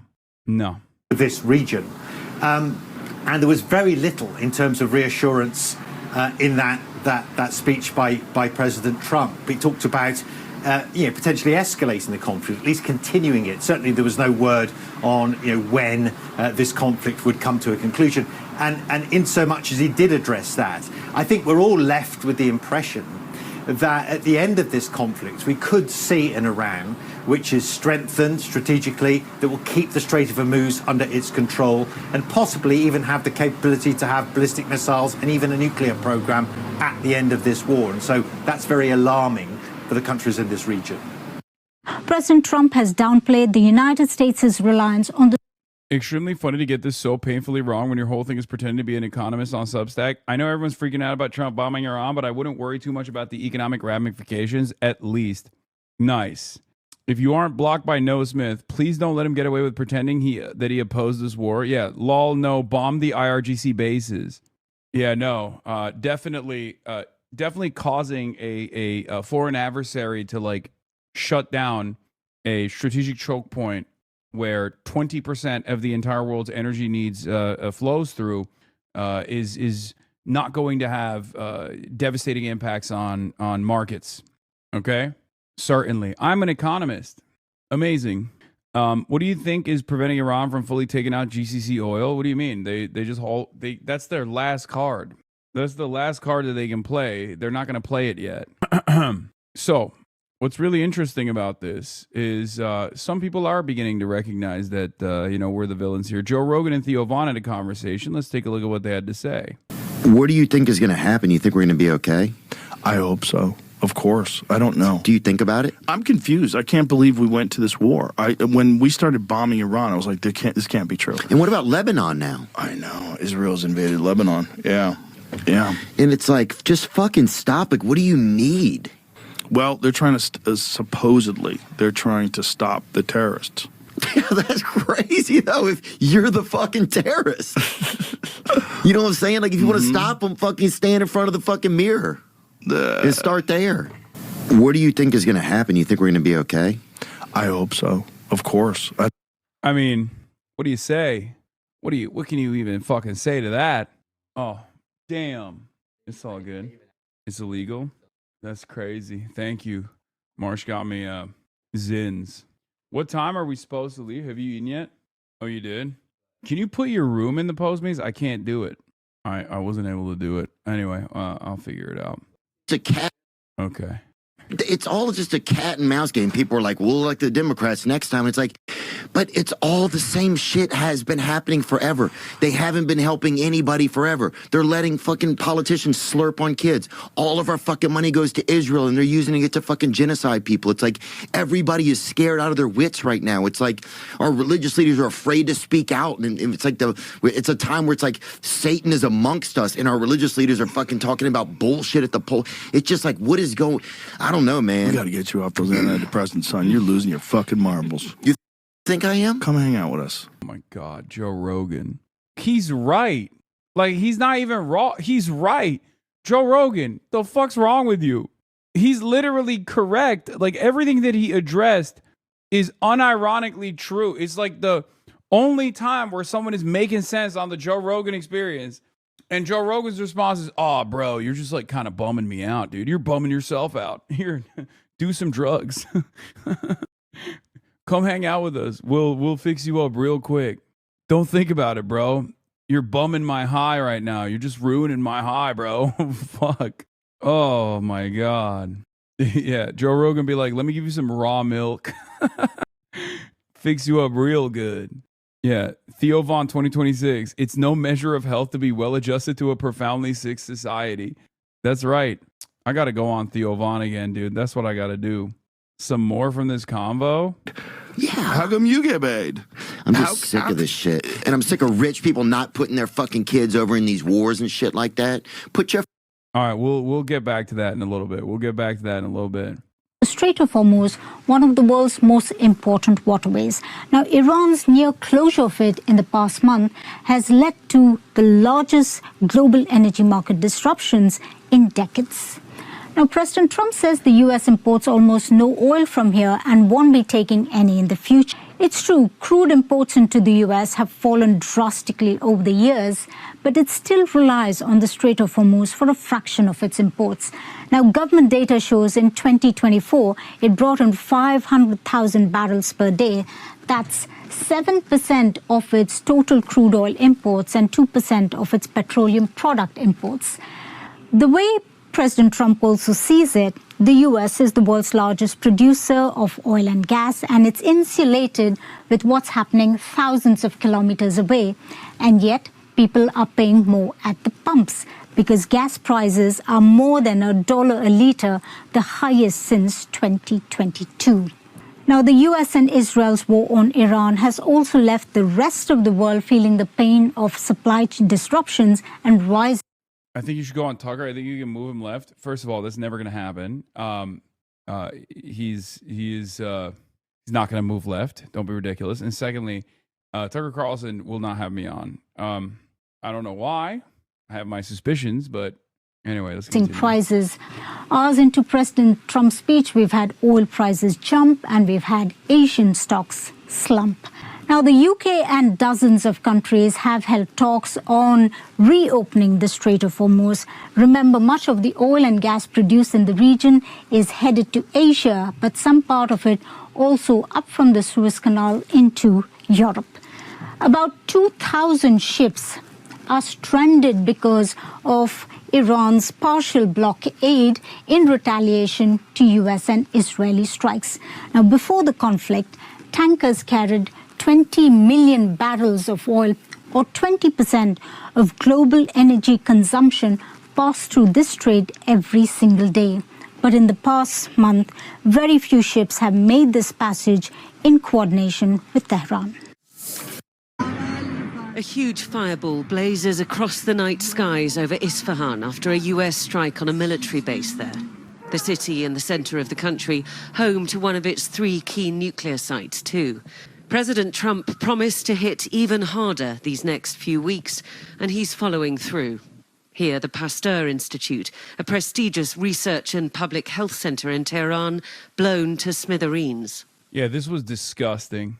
I mean, there is no like military goal here. You're just trying to destroy civil life. You're trying to destroy civil society. It's the Israel method, right? That's all this is. It's, what can you even fucking say? What is the equivalent here? Hitting MIT? It's like no, it's not even hitting MIT. It's like hitting a building where they're not only doing, I think they're also doing the production there too, right? If I'm not mistaken. But yeah, I mean, they're just bombing they're bombing academic institutions where like people are developing medicines. Yeah, it'd be like hitting Johns Hopkins University. And you have to remember, like, Iran has had to develop medicine internally because of the sanctions, not dissimilar to Cuba. Like, not only have we shut off to the best of our ability through these sanctions, Iran being able to get medicine, get pharmaceutical products from other countries, we've disrupted that process. We're now destroying their indigenous facilities for developing the medicine on their own. It's just pure terrorism. I don't know how else to describe it. That's what it is. During this attack, we can say that almost all departments were damaged. The malaria unit, the cell bank, clinical research, biotechnology, and support sections like IT, engineering, administration, and office buildings. All of these have been completely affected, and rebuilding them will take years. Most importantly, the historic building that was constructed with international support 104 years ago, older than many scientific institutions in the world, has been completely damaged, and that the original Pasteur Institute no longer exists. The tallest bridge in the Middle East, which connects the capital with the western city of Karaj, folding in on itself after an airstrike, with the US president promising on Truth Social that much more would follow unless Iran made a deal fast. Further bombast after his address to the nation on Wednesday night. We're going to hit them extremely hard over the next 2 to 3 weeks. We're going to bring them back to the Stone Ages where they belong. Iran's hardline leadership, those who are left, have responded just as their predecessors did, with unending defiance. The centers you believe you have targeted are insignificant, and our strategic military production takes place in locations you are completely unaware of and will never be able to reach. Iran's parliamentary speaker, thought to be the US administration's current interlocutor in Iran, not mincing his words on X. Iranians don't just talk about defending their country, he wrote, "We bleed for it. We've done it before, and we're ready to do it again. You come for our home, you're going to meet the whole family, locked, loaded, and standing tall. Bring it on." Messages of mockery from the Revolutionary Guard attached to their next volley of missiles sent out to the region and to the international media. And similar...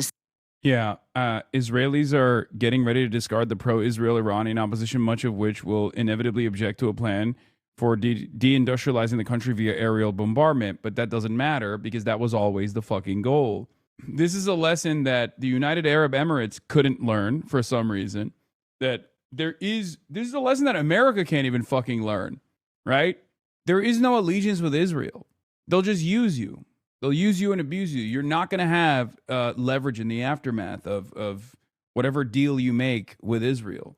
The United Arab Emirates, for the last decade, has been the champion of the Abraham Accords, okay? Has leaned into being openly aligned with Israel, has played a formative role in achieving Israel's objectives. They were participants in the Gaza genocide, right? And what did that get them? They became the missile sponge for Iranian ballistic munitions you know, the final stage of this battle is taking place. It's not like Israel's defending them. As a matter of fact, all of the defensive weapons that are going to Israel could have been used on the United Arab Emirates, but it's not being used there, right? Same with all the people who are saying, I'm Persian, Mr. President Trump, please keep bombing Tehran. I will eat kubide. I love Israel. It's unbelievable. These guys, through a sophisticated influence peddling operation with like Iranian International, right, which was backed by the Gulf states themselves, genuinely believed in this idea that American Israel would be a liberatory force, like that they had any interest in liberating the Iranian people. Like, it's so fucking stupid. Many of those people, as I told you, that were initially dancing and initially demanding that America and Israel bomb Iran would soon learn that hard lesson, that Israel's goals were never to liberate Iran. Israel's goals were always to destroy Iran. And they very quickly revealed that. I mean, it was like, what, day 3 when Israel blew up the oil refineries near Tehran, engaging in chemical warfare. And then there were still some who thought, no, this has to happen. This has to happen. You're out of your fucking mind if you think Israel has any interest. Here's the thing that many Iranians in diaspora don't understand. They were useful to the U.S. and Israel as long as they needed a humanitarian fig leaf to launch a war of imperial conquest and destruction. Once that war was launched, no one really gives a shit what Iranians think. And I'll tell you another thing. Remember another thing that I explained to people that would come in here and yell at me? Hasan, you don't understand. I am Iranian and we want this, right? What did I tell them? That you're not fucking white and your whiteness status is going to be revoked the moment that there is any conversation about Iranians coming into the country. Now the Canadian government is entertaining blocking Iranian refugees from entering Canada. You got, Pierre Poilievre and all these other people saying, like, why the fuck are we letting these terrorists into the country? Hold on now. And all of the Iranian diasporoids that were fucking begging for this war to happen are now in the replies of those people that they were aligned with going, what do you mean? What do you mean? These are our family members. What are you saying? They are not a terrorist. What happened? You thought they were going to treat you like an equal partner? You thought that they were going to not shut off your family members from escaping Iran and coming to Canada? You thought that they were going to be on board with a fucking flow of migration from Iran? Are you out of your mind? Are you stupid? The only country that gets that amenity is Israel, and you are not Israeli, okay? That's it. And I told you that this was going to happen, and it's already happening. Yeah. And it's not like these administrations in the West have hit, like they haven't hidden this ambition, right? I mean, they did this with the Venezuelans. The Venezuelans were like, oh, thank God Trump is actually destabilizing Venezuela. Thank God there's a regime change in Venezuela. All the while, Donald Trump was straight up saying, like, Venezuelans are rapists, bloodthirsty monsters, and we have to take all the Venezuelan refugees, revoke their TPS, and then ship them to fucking CCOT. And there were still Venezuelan diasporoids who were like, no, this is good. This is good. He cares about us. It's so unbelievably stupid. Liberation will never come from bombs, and liberation will never come from American bombs or Israeli bombs, especially, okay? You're just a pawn at that point. Venezuela is not a done business. This will turn into an issue, just you watch. I mean, we'll see. We'll see where it goes. Yeah, does this mean a free Iran? Yeah, they're liberating Iran, back to the Stone Age. An admission, a demand for war crimes, for more terrorism. I saw something more insidious stated outright by Westoid misogynist Nazis. They say they want to destroy Iran so that millions of women can be forced into the core for their consumption, like Iraqi, Filipino, Latina, Slavic, etc. women who have been destabilized and displaced. The words they used were much worse, obviously. Yeah, I mean, there's that too. There's a bunch of rapist neo-Nazis who are like, yeah, they'll come here and then we'll rape their women. Pathetic. Disgusting. But at the end of the day, if you think that, these people had your liberation in mind, you're fucking delusional. Liberation can only come from within, okay? And it is honestly a setback that your liberation movement ever relied on external forces such as the United States or Israel to begin with. because that hardens the base of support for the IRGC. It gives them just cause to stamp out any sort of protest movement as, outside instability, because to a certain degree, it is outside instability. And here we are. What was the China egg analogy? That was really good. I forgot. The Chinese egg metaphor. What was it? Does anyone remember? An egg cracked from the outside is food. Cracked from within is life. Exactly. Your impression from February? This monster, please blow my back walls out with your weirdly disfigured penis.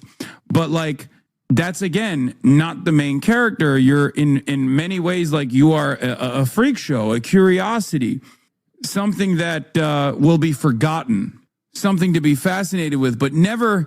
That's so dumb. Yes, Piker Broadcasting Service for all of your needs. All your needs will be met, especially if your needs are like weird sexual analogies, weirdly descriptive sexual analogies. The more civilian infrastructure we destroy in Iran, the more we set back their economy. The more determined Iran will be to extract the maximum possible toll from oil passing through what is now their strait. That toll will be paid by the U.S. and the rest of the world through a higher cost of living. So just be aware that every video of a bridge being blown up, a pharmaceutical plant being destroyed, a medical clinic flattened is a video of something you are going to pay to rebuild. And yes, it is also illegal and immoral to bomb civilian infrastructure, but we really do not care. Mark Dubowitz from FDD, another, the guys that are perhaps most responsible internally as a think tank that the American government is just like copy paste verbatim, repeating their talking points on why they're waging war with Iran. Okay, where the fuck is it? There's clear evidence now that the U.S. and Israel are expanding strikes to economic assets that sustain the IRGC and the regime's war machine. The administration should make clear that these are military-linked or dual-use targets, revenue streams, logistic nodes. They're literally saying, you have to lie. Foundation for Defending Democracy saying, hey, you're doing terrorism. Can you please at least try to justify why you're doing terrorism? Because it's getting, it's gonna backfire. Amazing. Sentiments from other officials too. Trump has definitely fallen into talking nonsense. The speech he gave last night, which was supposed to be the most important speech a president could deliver in the middle of a war, ended up being ridiculed worldwide. Financial markets ridiculed, and again, oil prices went up, and stock markets fell once more. And for all the images that Donald Trump sees of massive destruction wrought by the US and Israel's war machines, there are the Iranian people who he at one point said that he was setting out to save. Out having picnics on the 13th day of the Persian New Year, a day when it's considered unlucky to stay inside. God willing, he himself will go back to the Stone Age. Our country is 6,000 to 7,000 years old. His country, with only 100 years of history and with the knowledge he learned from us, wants to send us back. A resilient people. And for all the US president's efforts to get rid of them, a resilient regime too. Diana Magnay, Sky News. Let's go straight to Tehran. Our correspondent Reza Saya is waiting for us there. Reza, good evening to you. We've been seeing some of the images from where you are. Give us a sense of what has been happening overnight and happening throughout today. Yeah, U.S. and Israeli jet fighters once again targeted Tehran and other cities with more airstrikes. And as we've reported almost every day, today again, U.S. and Israeli forces bombed what were clearly non-military sites in broad daylight. And later in the day, U.S. President Donald Trump seemed to boast about it. In the city of Karaj, just east of Tehran, an airstrike hit one of the area's longest bridges that was under construction. 2 people died. Pictures showed a huge slab of the bridge had fallen off after the strike. A few hours later, it was bombed again, with another section of the bridge blown away. And that was followed by U.S. President Donald Trump posting the picture on social media saying this is what Iran can expect if there's no agreement. And the bridge is the latest in a growing number of non-military targets that have been hit. Yesterday, a civilian airport in Kashan was hit, fuel depots, hospitals, universities. Iranian leaders point to the UN Charter saying these are clearly war crimes, and they note that European powers and international rights groups have, for the most part, remained quiet, and that's probably why Iran is threatening bridges in the region. They're also stepping up their attacks in coordination with Hezbollah. Hundreds of rockets and ballistic missiles have been launched targeting U.S. assets and bases and industrial hubs in the region, including Amazon's cloud-based data center in Bahrain. As you point out, a lot of these strikes by the US and Israel do fit within the parameters of war crimes, and certainly the bridge you were talking about, Reza. Oh, it does it. Fuck around and find out. Oh, the defiance will end. Gonna bleed a lot more too. Top tier commentary there. Better than a theocracy that beheads LGBT and uncovered women. Let's keep the theocracy in place. It might be expensive to kill fucking terrorists. 6,000... Dog, we are the terrorists. We are the theocracy. What the fuck are you talking about? 6,000 years and still no running water. Keck. Cry harder. Don't use your poop hand to wipe your tears. It's so funny. You are the most pliant, dude. You are so easily duped. It's fucking awesome. If you're wondering how this war machine continues, by the way, and if you're wondering why there isn't like tremendous reaction to it, you know, all this death and destruction campaign, it's for you know, little purpose. It serves little purpose for Americans. It actually has a negative consequence for the average American in general. It's because of like these racist idiots who just genuinely think like as long as we're dominating brown people or whatever, okay, as long as we're fucking killing brown people, you know, it's good. It's somehow good. It's a good thing. What does it mean, poop hand? He's just saying that like you're brown. You wipe your ass with your hand. 4chan brain. Yeah. Iran is a modern country disguised as a theocracy, while the United States is a country of cult disguised as a modern society. Look at how this war has unfolded. Even now, Iran hasn't held a single official prayer ceremony, not even bothering with that. Meanwhile, it's the U.S. president and his Secretary of War who are staging charlatan prayers, becoming a global laughingstock. Iran has really made people see it in a new light. And it didn't end there for you. Mr. President, no one has paid the price like you have paid the price. It almost cost you your life. But this is the good kind, you know? This is the good kind of cult. This is the good kind of theocracy, right? Because it's white. It's my people. This guy thinks Iran doesn't have running water, dude. It's awesome. Higher literacy rate than America. Higher rate of college graduates that are women than the United States of America, for the record. That's Iran. But this fucking dumbass, literally thinks like, oh, it's a backwards country. It's just like Afghanistan, brother. So funny.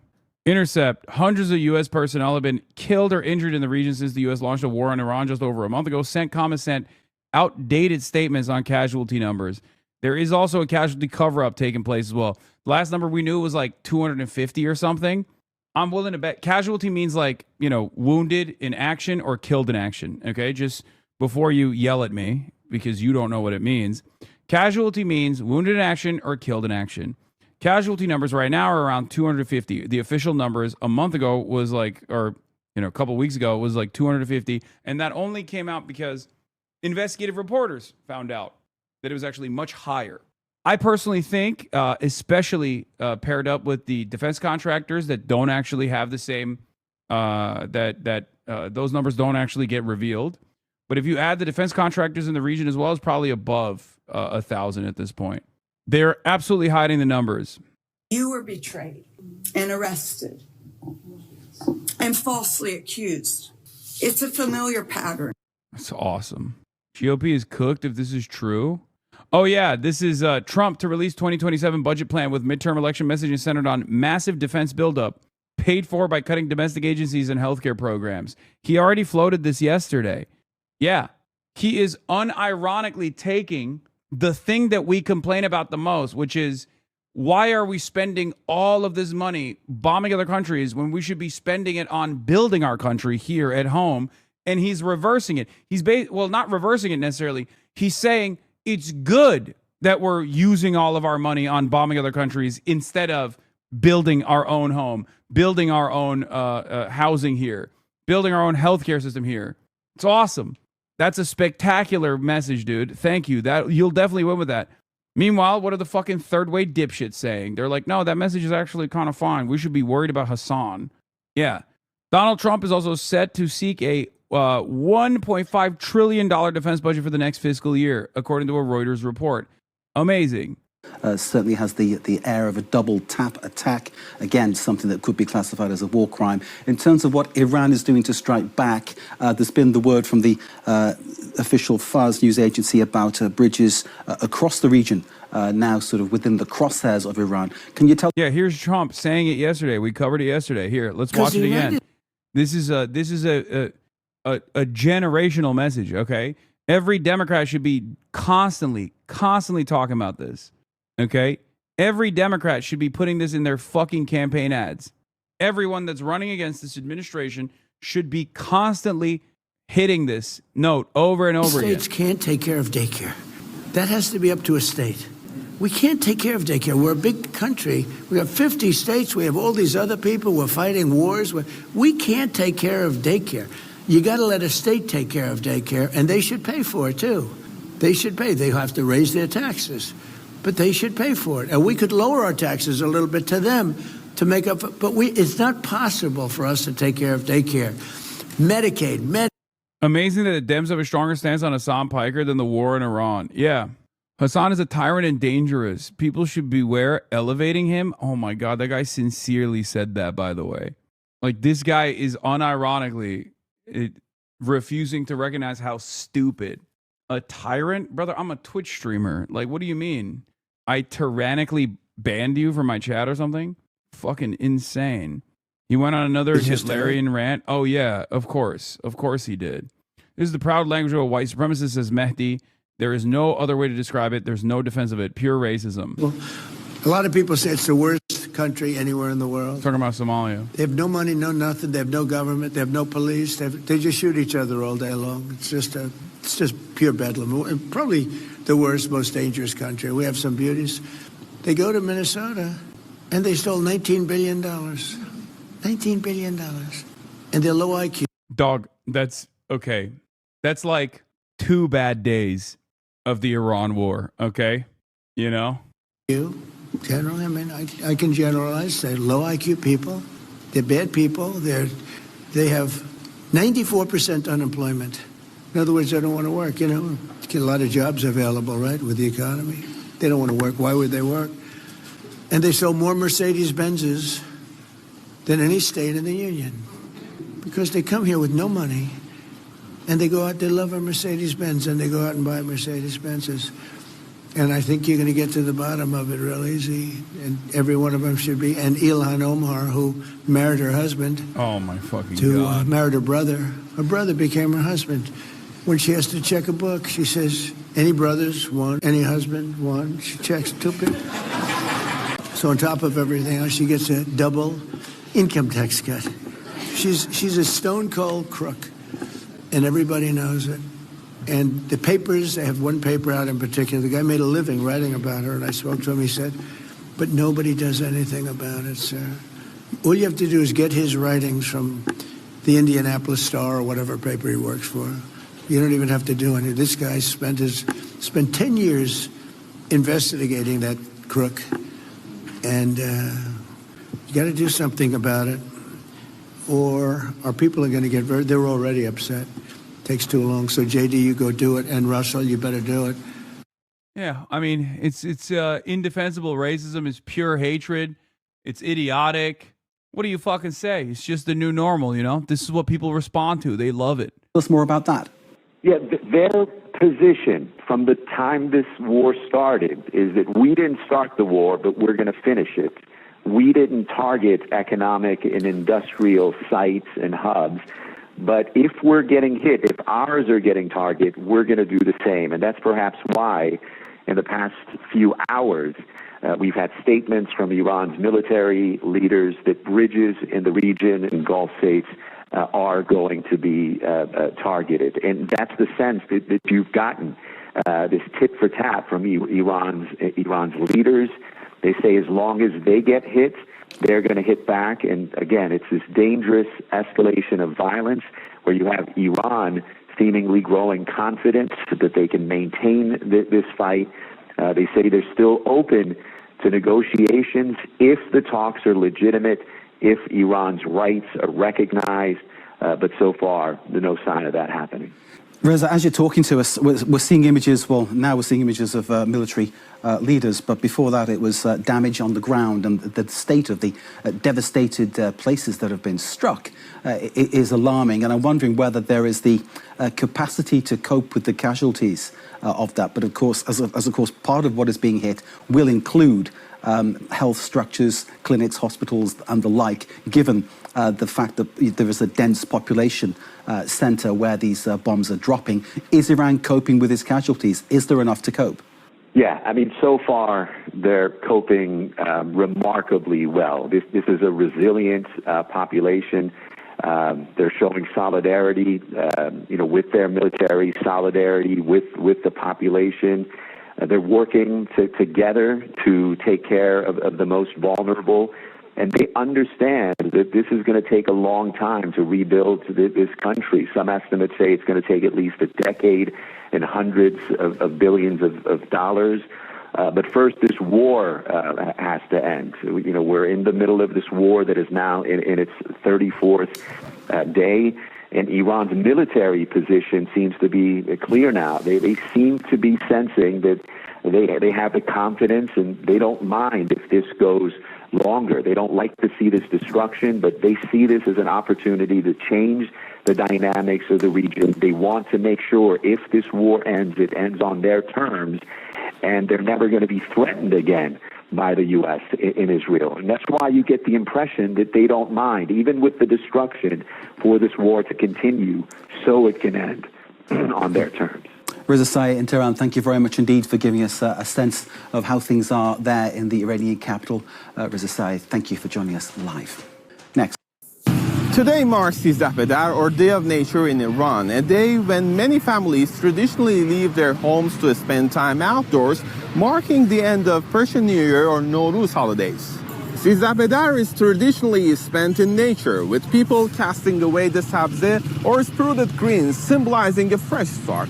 But this year, it feels quite different. For the first time in decades, the country observes this day under a war which started more than a month ago. The sense of uncertainty is hard to ignore. Still, some have come out, seeking a moment of normalcy in the middle of a crisis. A moment to step outside, not just into nature, but briefly away from the constant tension. It was so cool and great. Even though it's a wartime condition and we heard explosion sounds half an hour ago, people are okay and nobody is afraid. They are enjoying their time. It's not like every year. People were sad because of the martyrs, both from the armed forces and ordinary people whose homes were targeted by missiles. Although many lack peace of mind and there's constant stress that something could happen at any moment, we still have to carry on with our normal lives, hoping for better days ahead. Given the wartime conditions and the loved ones we've lost, no one is truly well. Still, on this day, we keep the tradition and go out for the sake of our families, hoping it lifts our spirits. Our history has repeatedly experienced such hardships, but we must not lose our ancient and cultural heritage, and 13 Bedar is one of the traditions we must preserve.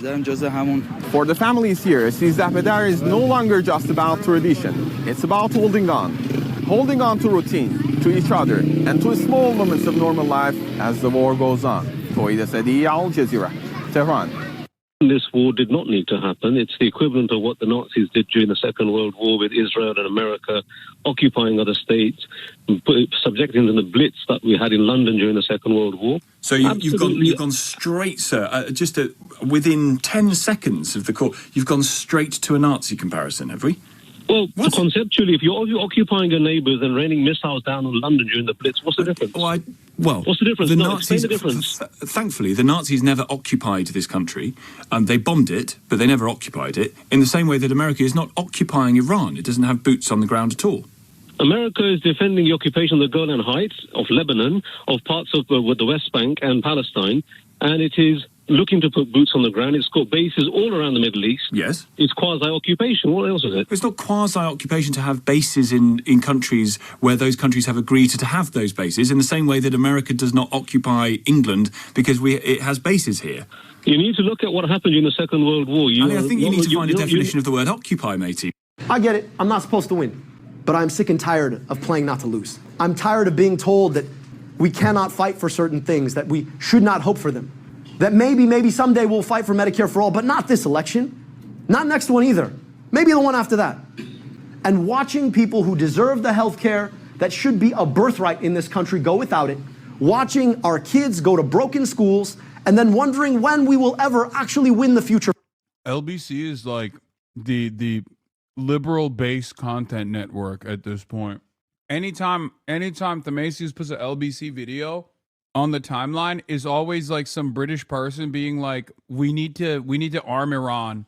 The moral forces of the world must defend Iran against the American empire, which is the great Satan, in waging this unholy satanic war against Iran alongside little Satan, which happens to be Israel. It's awesome.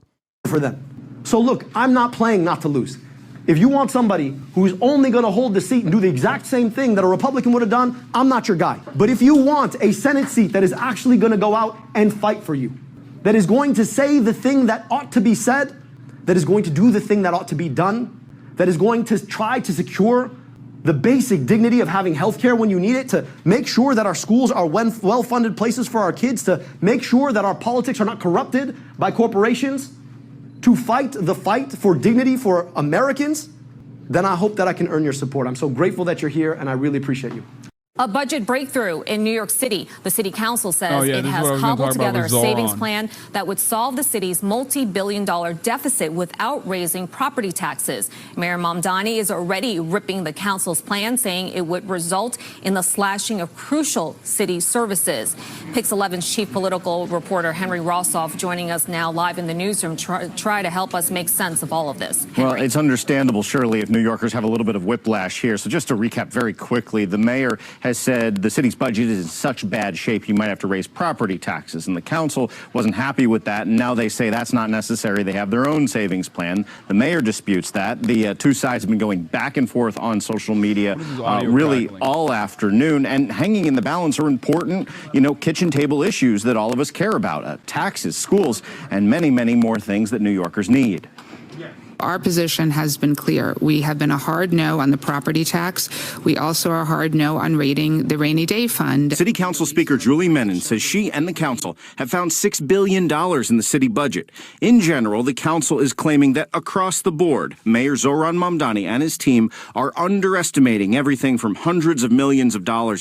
Yeah, New York City has a massive budget shortfall.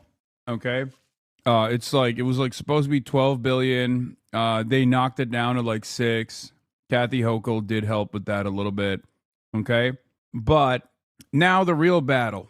ZOHRAN Mamdani does not want to eradicate the social safety nets. It's understandable that he doesn't want to do that. As a matter of fact, he wants to actually spend more money. Problem is, the speaker was specifically chosen for being at odds with ZOHRAN's agenda. And I had heard that she was wealthy, but I did not know exactly how fucking wealthy she was. Here was ZOHRAN Mamdani's response, by the way. She wants to cut social safety nets.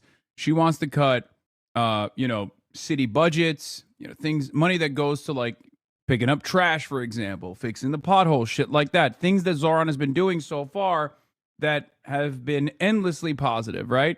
People love it. We explained how the budget process worked. Well, my friends, we're in the middle of it now. Council Speaker Julie Menon just released her budget proposal. Her plan claims to close the city's $5.4 billion fiscal gap without taxing the rich or cutting services. The problem is, that's not what it would do. If her proposal was adopted, it would result in slashing billions of dollars from agency budgets, and working New Yorkers would pay the price. It double counts savings, overestimates revenues, exaggerates savings on interest payments. And in the midst of this historic budget deficit, the Speaker's $6 billion proposal asks Albany for just one thing: more time to reduce class sizes. My position? Tax the rich. Make sure the wealthiest New Yorkers and most profitable corporations pay their fair share. End the drain. For a long time, the state has taken more from the city than the city's received in return. And I'm working with Albany to change that. Without it, our deficit won't disappear. It will repeat, year after year, asking future generations to shoulder the burden. We will solve this budget crisis, but I'm not going to let it come at your expense. Yeah, this is what New Yorkers voted for. Nick Field says, ZOHRAN is fighting hard against City Council Speaker Julie Menin. First with this official video on her budget proposal, and quite possibly second with this item from a progressive investigative news site. Now, I don't think this is ZOHRAN doing it, but here's what Lever's article is. David Sirota's operation, The Lever. Fantastic work, as always. The rich don't want to tax the rich. As the Speaker of the New York City Council blocks Mayor Zohran Mamdani's proposed increased taxes on the ultra-wealthy, she's hiding her family's own multi-million-dollar portfolio. The Lever's Luke Goldstein reports that Julie Menin and her husband hold a vast personal fortune, potentially worth tens of millions of dollars, including a $22 million Hamptons mansion, several luxury condos on the Upper East Side listed as their residence, and company private jets, none of which appear on her financial disclosure. Thanks to a loophole for spouses, Menin reported less than $500,000 in assets and other income. It turns out she wasn't just like super wealthy, she was super duper wealthy. Okay? She would literally be taxed. So she is unironically using her power to stand in opposition to any sort of proposal that taxes the wealthy.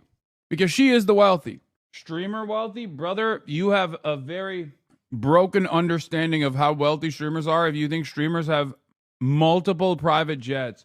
Like, I think the only streamer, there's only like one streamer, I think, that could have that level of wealth. Just, and not even. I guess like maybe XQC. Like, not even fucking Kai Cenat has like multiple private jets level of wealth, dude.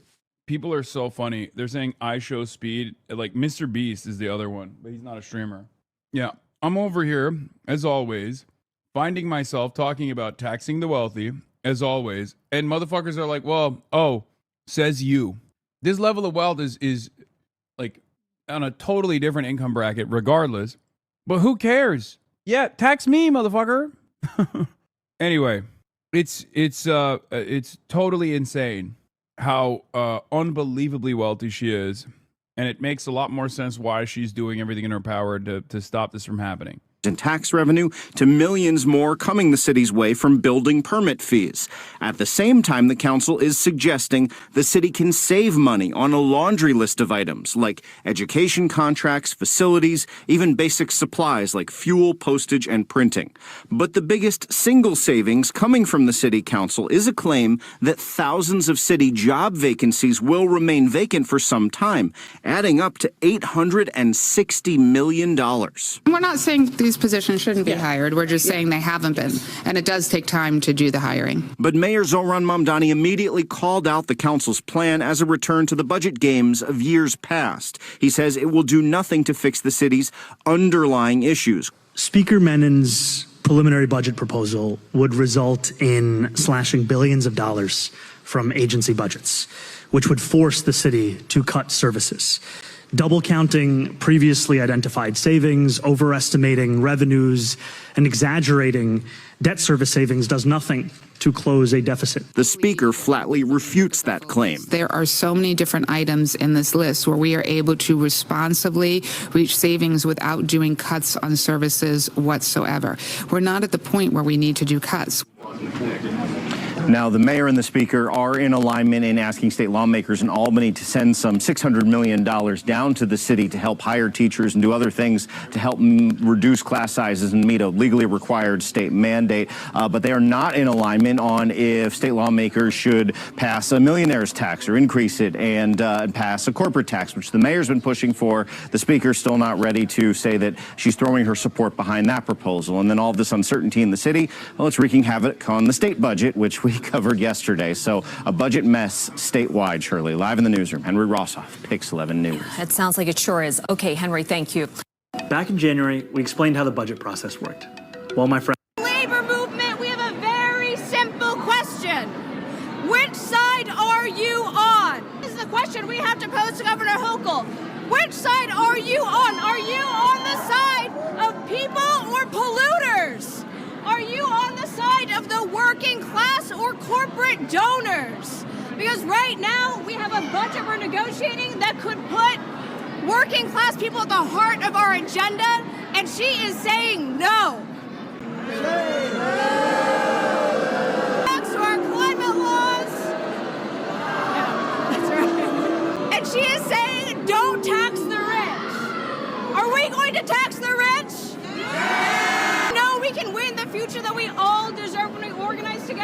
tonight gives me so much hope to see young people coming here, advocating and organizing together, because that's where power is. Thank you all for being here. I know that we're going to get ICE out of New York.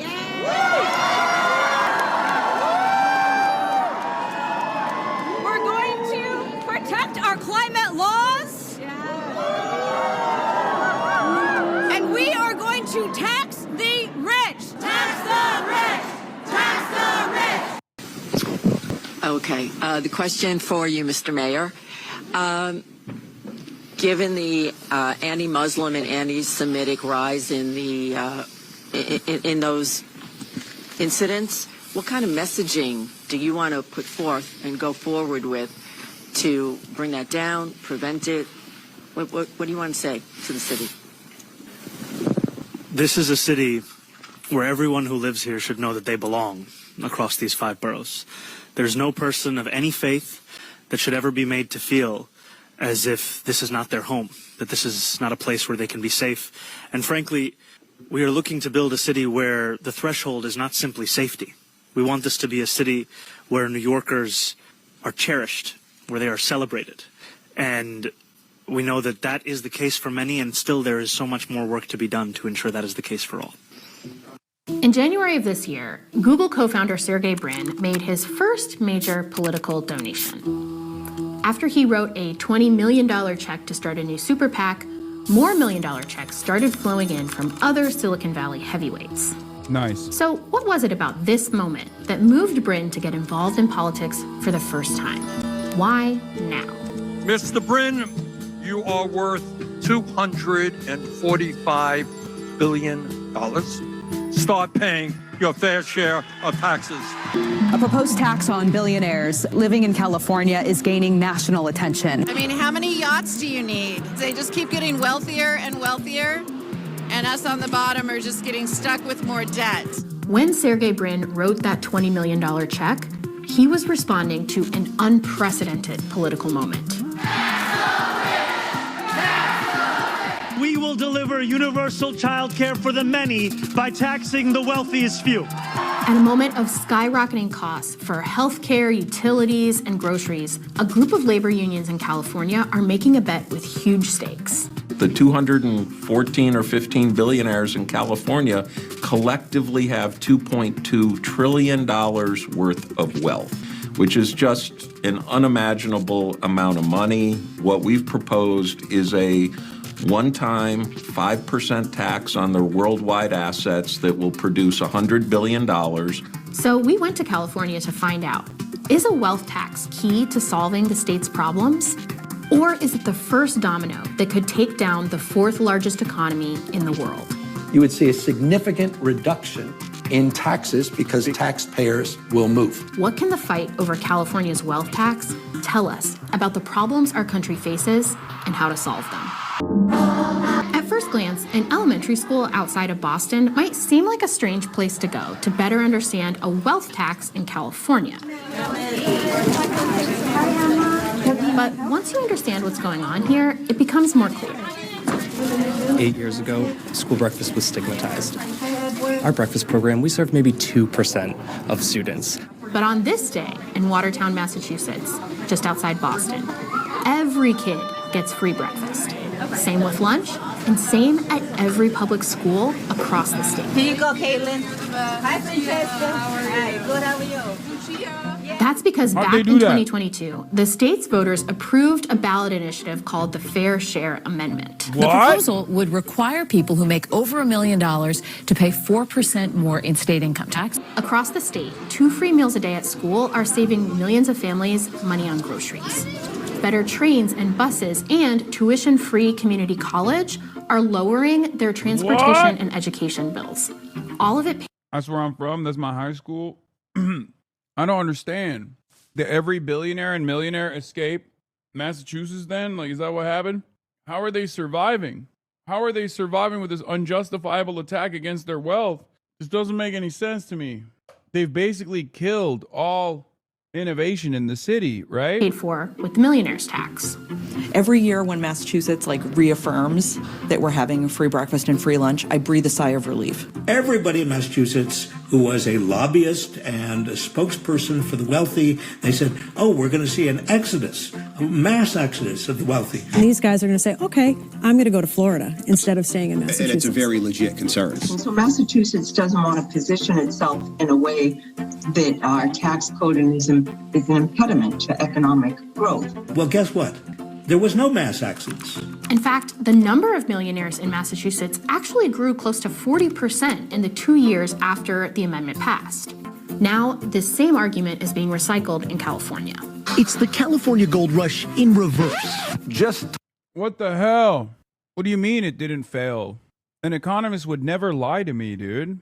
Are you telling me that economists lie with regular frequency? That's crazy. Are you telling me that people with a vested interest, people whose entire paycheck relies on them just telling the public straight up lies about the dangers of taxing the super rich, we're actually lying once again? What the fuck? Yeah. No lessons to be learned from this, though. Certainly, once again, wealth exodus again. Talking about it is sending billionaires running. Some are reportedly ready to move their businesses and their money across the country to Florida. This is an exodus, isn't it? You're not for a wealth tax in the state of California.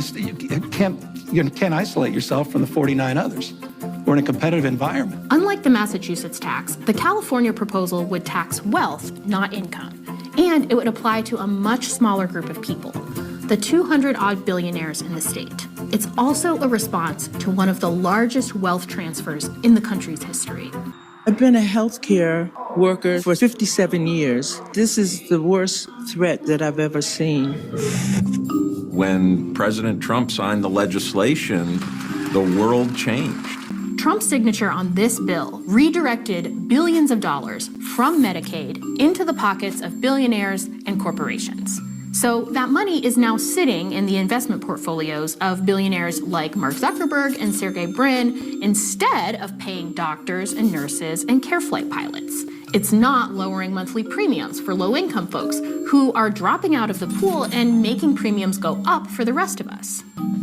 So I'm a phlebotomist. What brings me here today is it's pretty simple, to prevent a healthcare collapse. In California, the cuts amount to $100 billion over 5 years. I look back at what happened at COVID. This ICU is over capacity. Mass graves for those who can't afford a funeral. It would be like seeing something of COVID, but permanent.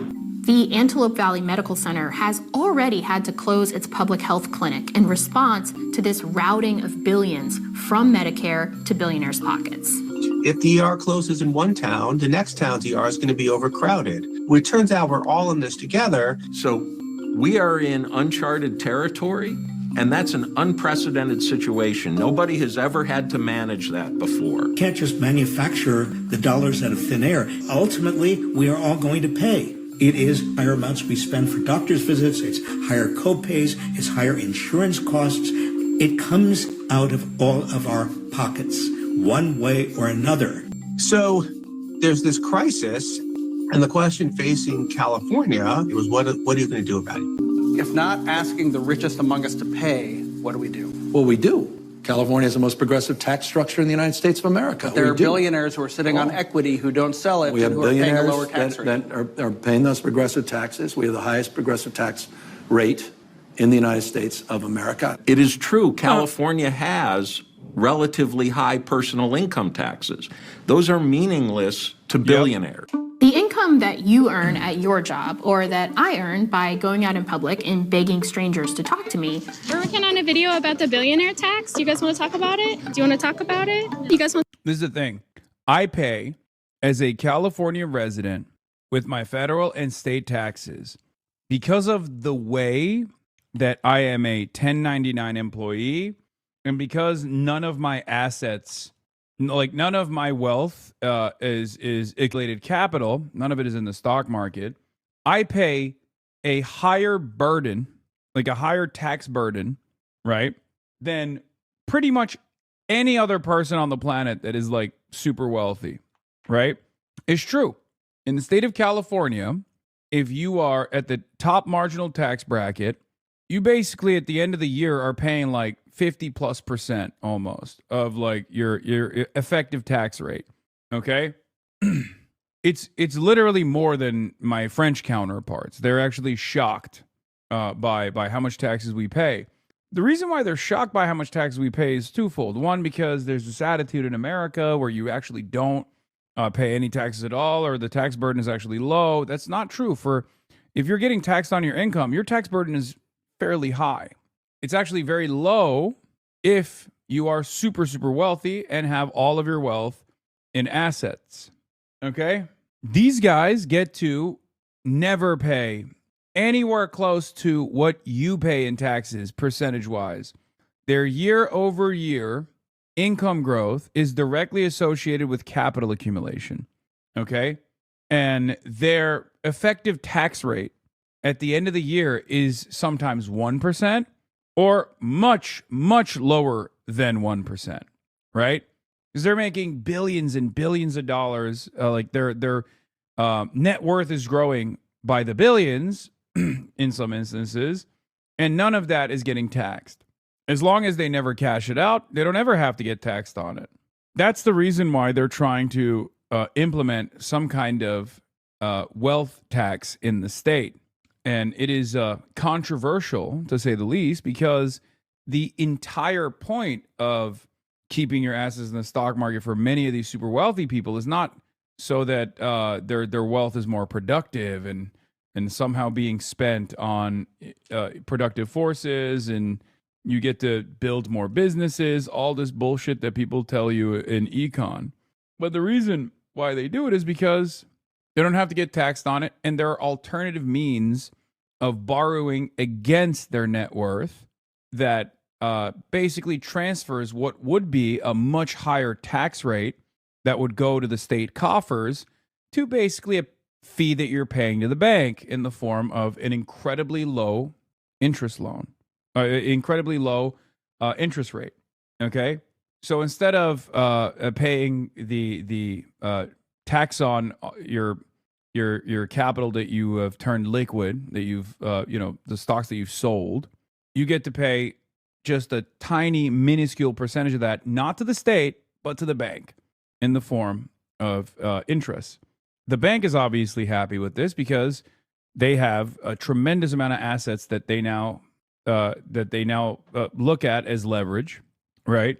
So they'll readily give you whatever loan you want with whatever favorable interest rate that you can get that normal people can't get.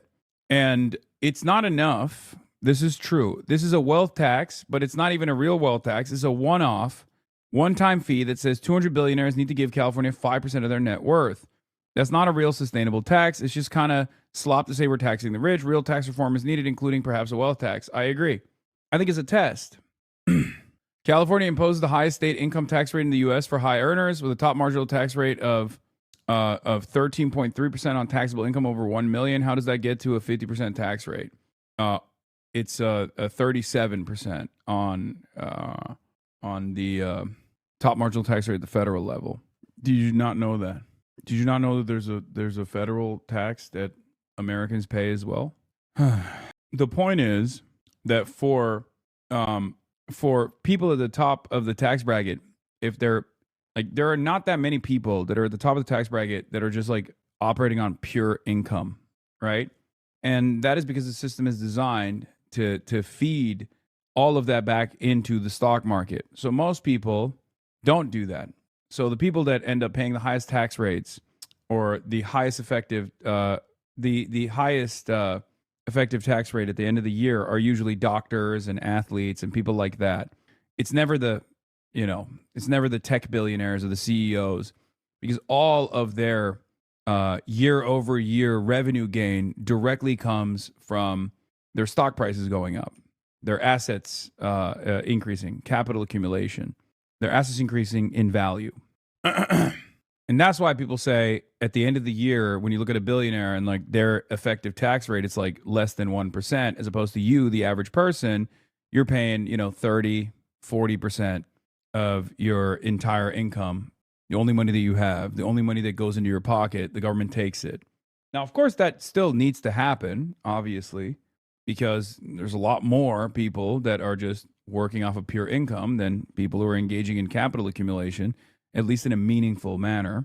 Tom Steyer made a good point on this, but I understand why people didn't want to listen to him. There's so many better ways to tax the rich, like undoing Proposition 13 would be amazing. This just feels like a part of the broader trend among liberals and even the left doing the tax slopism, where they say normal people don't have to pay any taxes and the billionaires pay it all. That's impossible. Yeah, I mean, that is impossible. Having said that, even a one-off I'm in favor of. And if they don't do it, we should slap a fucking exit tax. I'm in favor of taking money out of the hands of billionaires and redistributing it back to the people, no matter which way you do it. Okay? 100%. Because the level of wealth accumulation, especially at that level, is so unbelievable that the system is so broken that when someone turns around and says, oh, well, this is not the perfect method, I'm like, I know it's a one-off. It should still happen. There's enough out there. There's enough wealth out there that it should unironically happen, even if it's not the best system, even if it's not the most reliable way of generating revenue for the state. That's how I feel about it. Because the money that we're talking about it's not normal. It's not something that you can even imagine with your human brain. You can't comprehend it just by looking at numbers. Like, it doesn't tell the full story. The wealth gap is so vast at that level that even an unreliable and inconsistent one-off method is still good. Like, for all his W's, Van Hollen's proposal, I know you're talking about something different. You're talking about how, like, a lot of liberal and left-leaning Democrats are trying to only tax the rich, or they're not, they're even talking about, like, doing tax cuts for people making less than $100,000. I was like, it's ridiculous. It is sloppy list. You're right. I do understand that, there are far more people making $100,000 that will be reliably generating revenue for the government than the millionaires and the billionaires. But what I'm saying is there's an unbelievable amount of wealth in the hands of a tiny sliver of the population, and even a bad initiative, even a one-off is still fine. Talk about it? No, not really. Okay. Hey guys. We can see how much of it comes out every paycheck in the form of state income taxes. We can also definitely see the impact of taxes on gas and other necessities. I might move to out of state because we have to pay taxes for everything. Gas on it is taxed. Everything. I'm hearing you say it's the tax burden right now is falling on working people too much. Yeah, pretty much. That's what they're doing to us. But billionaires like Mark Zuckerberg, they get paid differently. He famously takes a $1 annual salary from Facebook, but he mostly gets paid in the form of shares of his company's stock. And if he never sells those shares, he never has to pay taxes on them. Same with most other billionaires in California. Missouri's trying to get rid of income tax completely and replace it with sales tax. I had to explain to my coworkers how that actually moves even more of the burden to the low-income families. Oh my God. Americans are going to unironically do away with all progressive taxation. This is still Ronald Reagan, the motherfucking devil, and his impact being felt on American consciousness decades after his death. Okay? Starving the beast was the most effective mechanism to make Americans resentful of any kind of government activity and make them infinitely more excited at the prospect of tax cuts, even if it makes no damn sense whatsoever. And it's a never-ending death spiral. The more money you do not take out of the hands of the super wealthy, especially, the more money in circulation, the less the government spends on utilities, on improving people's material conditions, the more annoyed people are, the more they ask the question, why am I even paying taxes at all? Because going back to my story with my French friends that I was talking to, one of the reasons why they were shocked with like my, the amount of taxes I'm paying was because it was much higher than they thought it would be, because they think Americans pay very low taxes, and it's usually just the super wealthy that pay relatively low percentage in their taxes. But the other reason was because they looked around and they were like, what do you get for it? what the fuck do you get in exchange for these taxes that you're paying? You get nothing. You don't got health care. Your roads are dog shit. There's homelessness everywhere. You don't even get anything for the taxes that you are paying. And that's why they were shocked. That's also part of the reason why a lot of Americans, a lot of working class Americans, are easily duped into believing that tax cuts for the super wealthy will also end up, alleviating some of their financial pressure as well, when it unironically makes things worse. Wrong. Israel gets healthcare on my dollars. It's true. That's true. What are you, anti-Semitic? Better not be hearing any sort of anti-Semitism in the chat about how unpatriotic you feel paying taxes when it's only going to Israel. You should feel patriotic towards the nation state of Israel, the true motherland, the only state that matters. California. Despite holding nearly $2 trillion in wealth, the state's billionaires only contribute about 2.5% of the state's income tax base. The vast majority of their wealth is sitting in their investment portfolios untaxed. California could raise the top income tax rate to 95% and never touch that money. That is the point of a wealth tax. In California, it would be a one-time 5% tax on an individual's net worth if it's over $1 billion. And it can be helpful to deal in physical objects here, since these fortunes are so huge. This is a super yacht. One of these costs about $500 million. If Mark Zuckerberg were to convert his entire fortune into super yachts, he would have 444.6 of them. If the wealth tax passes, Zuckerberg would be left with a measly 422 super yachts. In the 4 odd months it took for me to research, report, travel, and produce this video, Mark Zuckerberg's wealth, just sitting in its investment portfolio, has already grown by the amount he would be asked to pay. 5% if they're billionaires. When their wealth is growing 7% a year is almost a rounding error. But many of these billionaires are still spending millions to try to defeat this tax, and already taking steps to try to get out of it. Businesses are fleeing California. And it's going to cause a mass exodus. This wealth tax is having a huge impact on people fleeing to Florida. It's a badly drafted effort. Yeah, except if they flee to Florida, they're going to be stuck in fucking Florida. So good luck living in Florida. Let me tell you, as someone who's lived there, it ain't no California, baby. We got a lot of problems in this beautiful state, but it is one of the most beautiful states I've ever been in, okay? Many of those problems would unironically be solved by, trying to get the super wealthy here in the state to pay a larger share of their, yearly revenue gains, yearly increases in their net worth. So why wouldn't they like Florida? Where do I begin? Have you ever been to Iowa? I have never been to Iowa.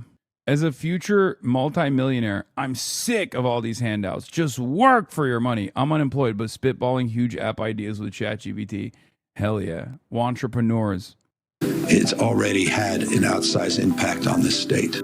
Okay, to be clear, we're talking about 6 people. 6 billionaires who have told reporters that they either purchased real estate or incorporated LLCs outside of California.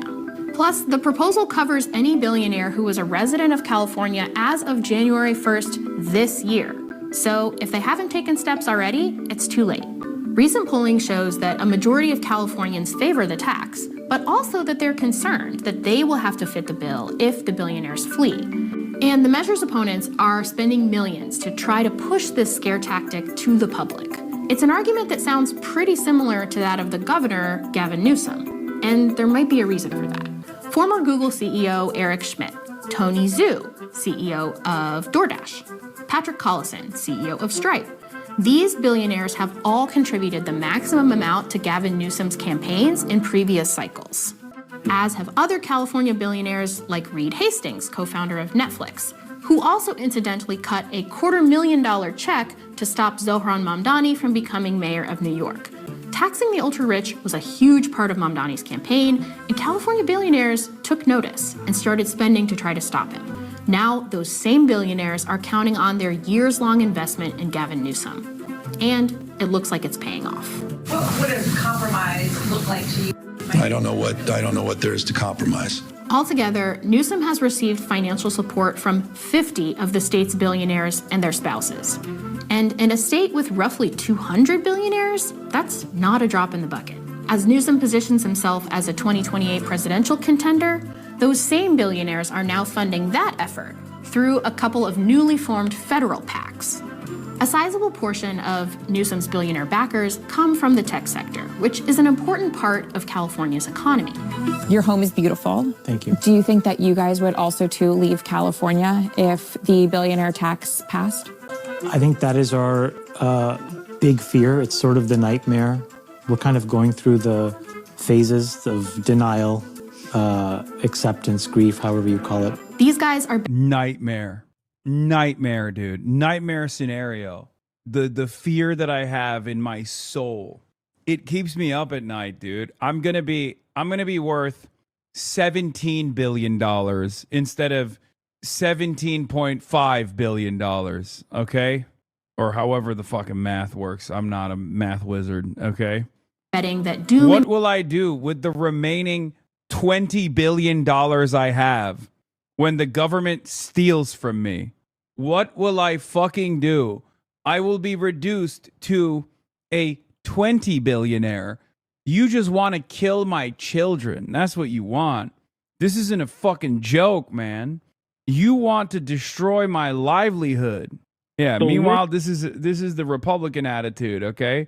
Representative Jeff Van Drew, Republican from New Jersey, on America struggling with rising prices. Let's see what he had to say. This goes on and on of all the things. Our gas tax automatically increases in New Jersey. And by the way, so do our tolls and our fees automatically increase. All of that. Now we're going to have on top of that, and I'm talking to my folks in New Jersey, my state, you better just keep breaking your back and working hard, maybe get yet another job. The list. Incredible. Thank you, sir. Gloom projections about billionaire founders being forced to sell their super voting shares and potentially losing control of their companies will be enough to scare voters into rejecting the proposal. It shouldn't be too difficult if on paper you're worth several $1 billion to come up with your tax payment without, selling shares or doing some dramatic. There's even a special provision for startups that would allow their founders to delay paying the tax until after their company goes public. We're trying to make it as easy and reasonable as possible. We're not trying to cause a liquidity problem for these billionaires.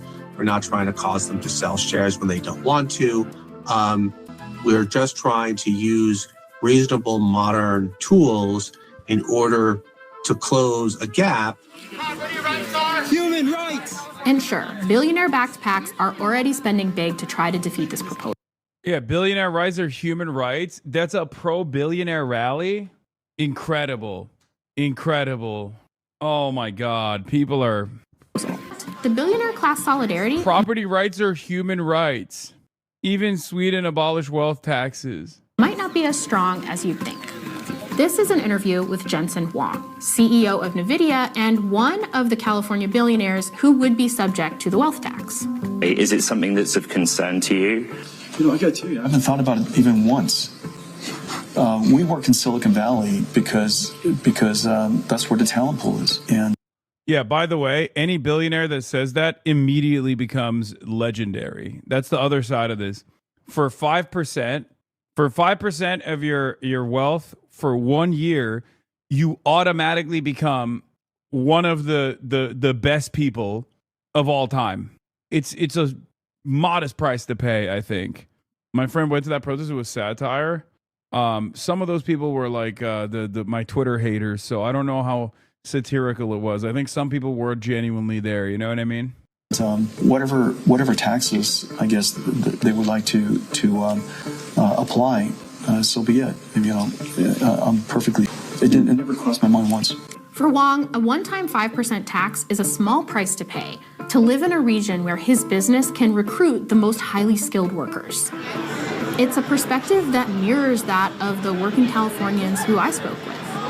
Billionaires are making their money off the backs of our public infrastructure. And so we need to make sure that they are paying their fair share for the resources that they are using. They are making a lot of revenue on workers and working families in the state. And if they cannot help with the 5% to help the There was a member of the Ayala girl polycule, so it can only be so serious. Wait, aren't those guys sincere? Aren't they like literally just paid? Those people are all like, isn't she like a low level Jeffrey Epstein type basically for billionaires and like Silicon Valley freaks? I mean, I shouldn't be talking too much shit. I'm literally right here at the heart of at the belly of the beast, right? What is this? Why'd you have? Oh yeah, they had pro Jeffrey Epstein signs. Why did you guys have pro Jeffrey Epstein signs? Also, is that Ayala girl looks like it? Also explains it. Oh, it's Jeffrey Bezos. We love you, Jeffrey Bezos. It wasn't Jeffrey Epstein. It's still kind of weird. That's still odd. You know what I mean? Salesforce Tower watching you like the Eye of Sauron. Literally. Ay, ay, ay. Why? Oh, going back to the Cope sesh on Donald Trump's beautiful State of the Union address, presidential address to the nation, or whatever the fuck it's called. Here's Jesse Waters' take on the 5. Well, the chattering class said the president was low energy. What did they want him to do? Do the YMCA? I mean, it's in the Oval Office address at 9 o'clock. It is the gay national anthem, Jesse. Excuse me. And they covered for Joe Biden, who was not low energy. They never called Joe low energy once, so that's just crazy. So it's designed to be reassuring and informative. And it's for, as you mentioned, Dana, the people that watch Survivor. Well, what's Patrick Bet-David up to? What's he been saying about this? Because I want to know. I feel like Patrick Bet-David must be at least a little conflicted, right? Like, or is he totally cucked? Does he still? Because I know he's like pro-Trump, and he has to say, PBD gives Adam a grueling performance review after the Piers Morgan debate. Yeah, I don't care about that. I want to know what PBD has to say, because like he's obviously super pro-Trump, but he's like Iranian, right? And as an Iranian, it must sting a little bit if you have even a modicum of a soul. If you have like even a fraction of a piece of a soul, okay, then I suspect you're gonna feel some type of way about your ancestral homelands being fucking destroyed by the president that you defend all the time, who's literally saying we're gonna bomb it back to Stone Age. Is he still with Trump for a low 5 figures? You can hire him for business meetings. I think it's $50K an hour. Who the fuck would ever pay $50,000? Anyone that has $50,000 that they can drop like that is not dumb enough to hire Patrick Bet-David for any kind of services. Are you out of your dang mind? Breaking: Amazon Web Services appear to be down in Bahrain after a claimed Iranian attack. The AWS region in Bahrain appears to be offline after being damaged again in another Iranian strike. Fine, here's the real one. Rob, why don't you start off with the clip? Why don't you start off with the clip on what the president said that made the futures go berserk? This is the exact moment. Everybody was waiting to see what the speech was going to be. Was there going to be a big announcement? Was there going to be something massive, positive? You know, the Gulf states are going to pay for the war. What was it? At the end, when this comment was made, I will share with you what happened to the markets. Go ahead, Rob. To the progress we've made, I can say tonight that we are on track to complete all of America's military objectives shortly, very shortly. We're going to hit them extremely hard over the next 2 to 3 weeks. We're going to bring them back to the Stone Ages where they belong. In the meantime, discussions are ongoing. Regime change was not our goal. We never said regime change, but regime change has occurred. Wait, is PBD not Iranian? Is he Armenian? Yes, bro, there's Armenians in Iran. He is, I think, like half Assyrian, half Armenian or something, but like full Iranian. That's why he was like trying to interview Reza Pahlavi. Because of all of their original leaders' death. They're all dead. The new group is less radical and much more ketone. Dow, 1.36. Oil, gas prices right now, 112 and 17, 112.17. It skyrocketed.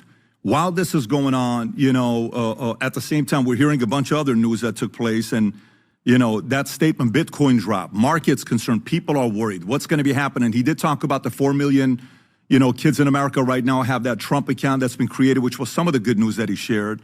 But, some people are even speculating that The news was so scary for some people that even the Artemis 2 that went to space yesterday, because of the speech, the toilet stopped working. Because now that's speculation. I don't want you to go fact check me on this. God, he's such a fucking Iranian boomer, dude.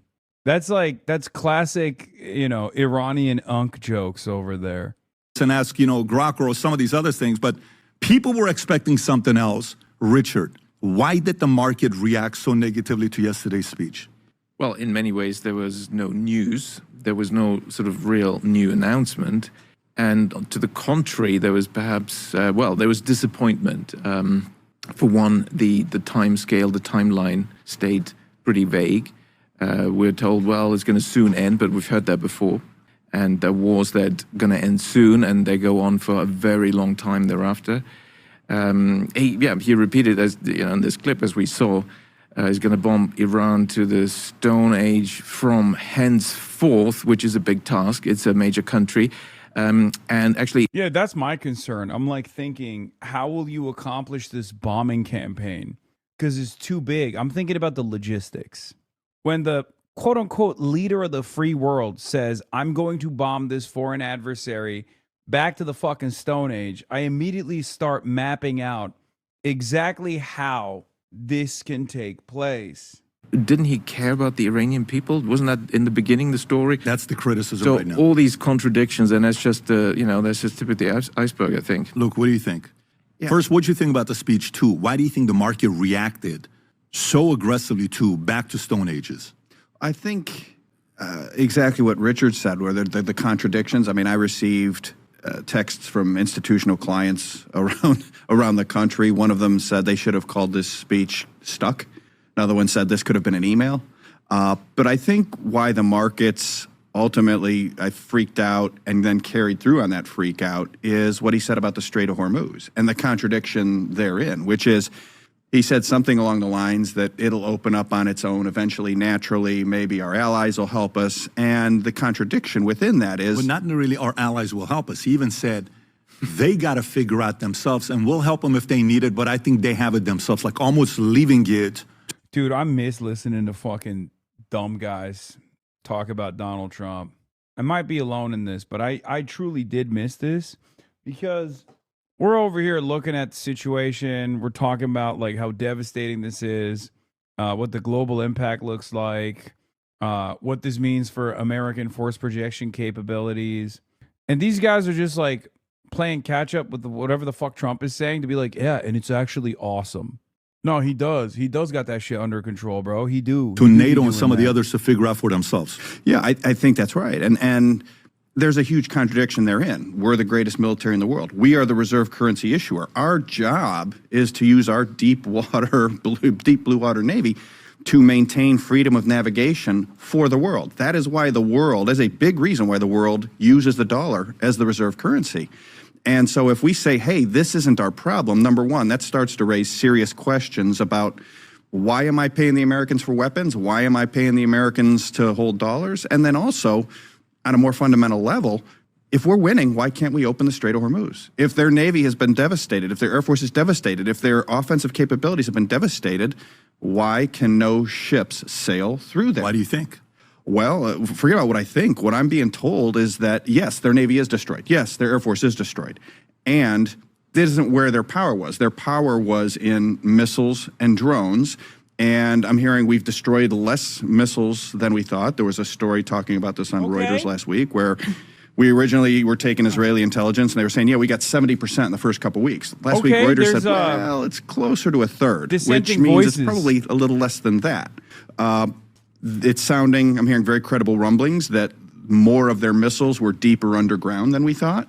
And the reality is these drones, it's not different for us than it's been for the Russians in Ukraine, which is to say, something very important has happened in this last 4 or 5 weeks of war in the same way it happened in Ukraine, which is the very nature of warfare has fundamentally changed in a way that has arguably not happened since black powder rifles were used to take down heavy cavalry, whenever that was, 400 or 500 years ago. And that is that Iran is using missiles and drones to stand off the United States Navy in a naval choke point. And so while there's something called Mahan Doctrine, which is you control naval choke points, you control the world. And that has been in force for 400 or 500 years. British Navy, well, 300-400 years. British Navy under the British Empire, taken over by the American with the United States Navy. Navies have been the ones to control those naval choke points. And here we have, in live, living color, for the first time in 300-400 years, a land-based power, and one, oh, by the way, that is probably not even a top 5 and maybe not even a top 10 military, standing off the United States Navy in a naval choke point. The relative power dynamic has shifted. So now you have this, I think when you layer that onto what we're looking at with oil, there's this massive, markets I think are starting to discount, okay, there is some sort of major change taking place here. And it's going to be a lot harder and messier to reopen this via naval force. I think they're not sailing through because they don't want to wake up. I think Trump most of all, but none of us want to wake up to a scene of a U.S. naval destroyer on fire or sinking. That's what I think the issue is. Vinny. Well, yesterday you made a great point. Trump, the president, listens to everything. He reads everything. He knows the pulse. Remember we talked about this. And I think, you know, he had to come out, and the people around him are like, you're gonna have to go out there and you're gonna have to say something and show strength and say that we're on the path, and then you let them know that it's gonna go a little bit longer and everything. But we were under, as a regular American that just follows what he sees and reads. We were told that the first attack was at the summer where we went in, we bombed, it was clean, we left. That was it. We took out all their nuclear launching capabilities. Come to find out now, we were told it was for the people. I haven't heard a single thing from anybody on the ground. Any Iranians, the protesters here are like, yes, we want it, please help us. The internet's down, we don't know what the hell's going on. And I think the miscommunication is, let's just say, ready for this? We take out all their leaders and we keep knocking out all these people that are on top. You think their military, whoever becomes a leader now, is gonna be like, okay, we'll follow this guy. These people are very, very stuck on their ideology. They have America in there with Israel bombing the hell out of them, Pat. I don't know. I have a feeling that the president was a mother. He's an alpha. He does what he wants. But the people in his ear, like Lindsey Graham. Dude, it's so awesome that they have to, like, even when they're criticizing Trump, because, like, that's what he's building up towards, right? He's building up towards a criticism of Donald Trump, but he still has to be like, well, the president's really alpha. It's actually the beta. It's Lindsey Graham. He's gay. He's beta. That's the reason why they're making wrong decisions, because it couldn't be the president. When Lindsey Graham did a thing on Wall Street Journal reported, he was visiting the president saying, hey, Roosevelt, think about your legacy, do this. Bunch of people's like, yeah, let's go in there. Is it gonna be like Venezuela? Yeah, let's go in there. And then now we're there and it's like, longer. And what was it? Short-term pain for long-term gain. They kept saying that, short-term pain. It's pretty funny to shift the blame over to Lindsey Graham and Israel, which obviously there is a lot of blame here for Israel and Lindsey Graham.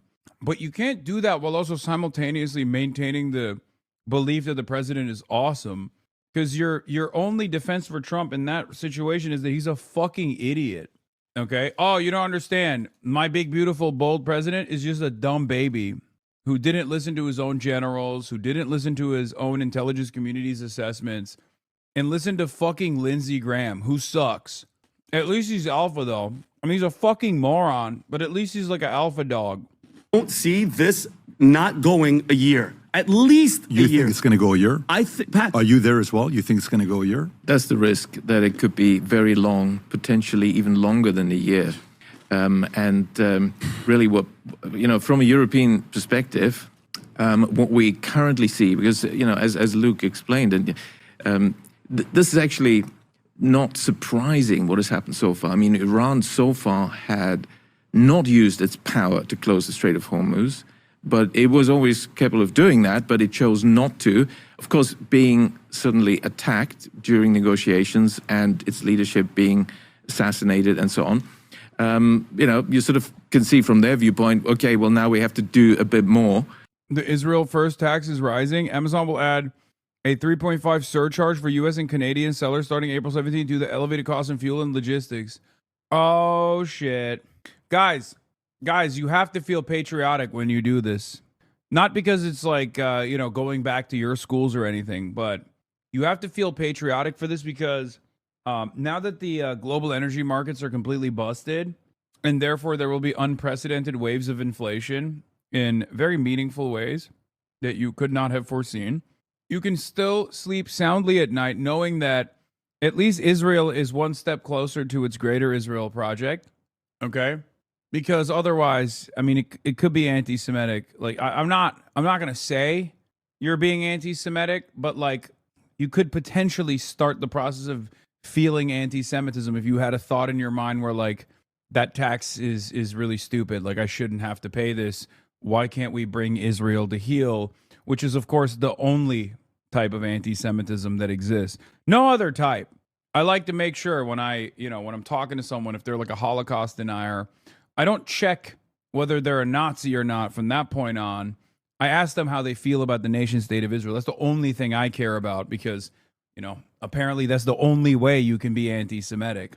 And they closed the strait. So in other words, it's not a surprise. So from a European perspective, actually what's really happened now is, under President Biden, the number one energy supply line to Europe was cut.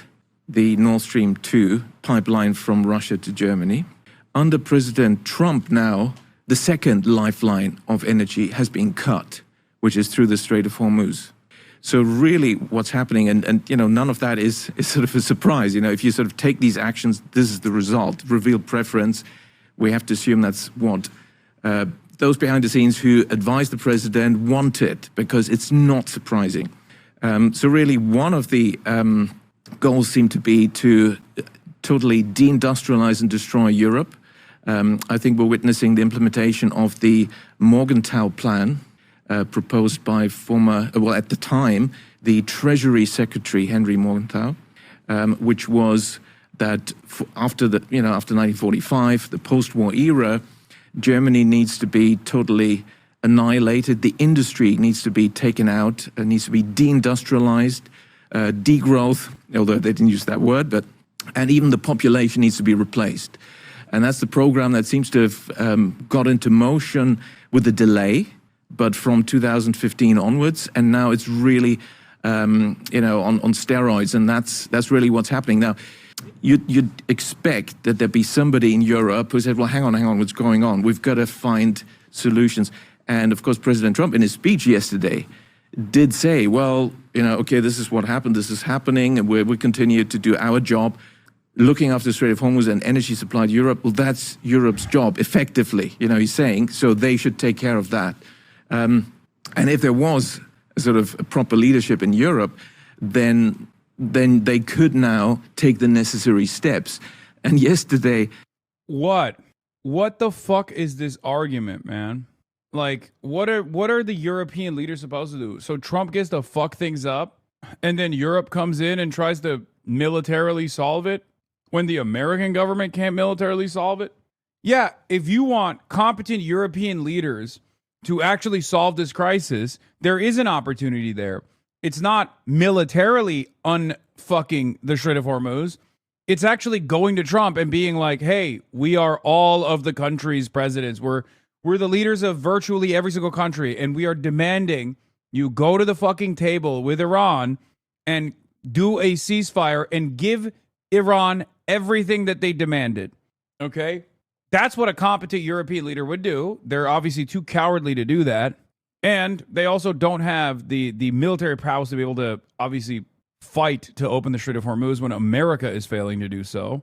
But yeah, the real thing that European leaders could do is not go to Iran necessarily, but to go to the United States of America and to Israel. Not even going to Trump, just straight up paying Iran whatever currency they want. I mean, that is probably what's going to end up happening. Hasan, I don't think you know how Euro politics works. Oh my fucking God. I don't want to hear this, okay? I don't want to hear this from European chatters. You guys are unbelievable. For years you've told me I'm wrong, okay? Every time. Europe does not exist outside of this universe, okay? It's not a special place.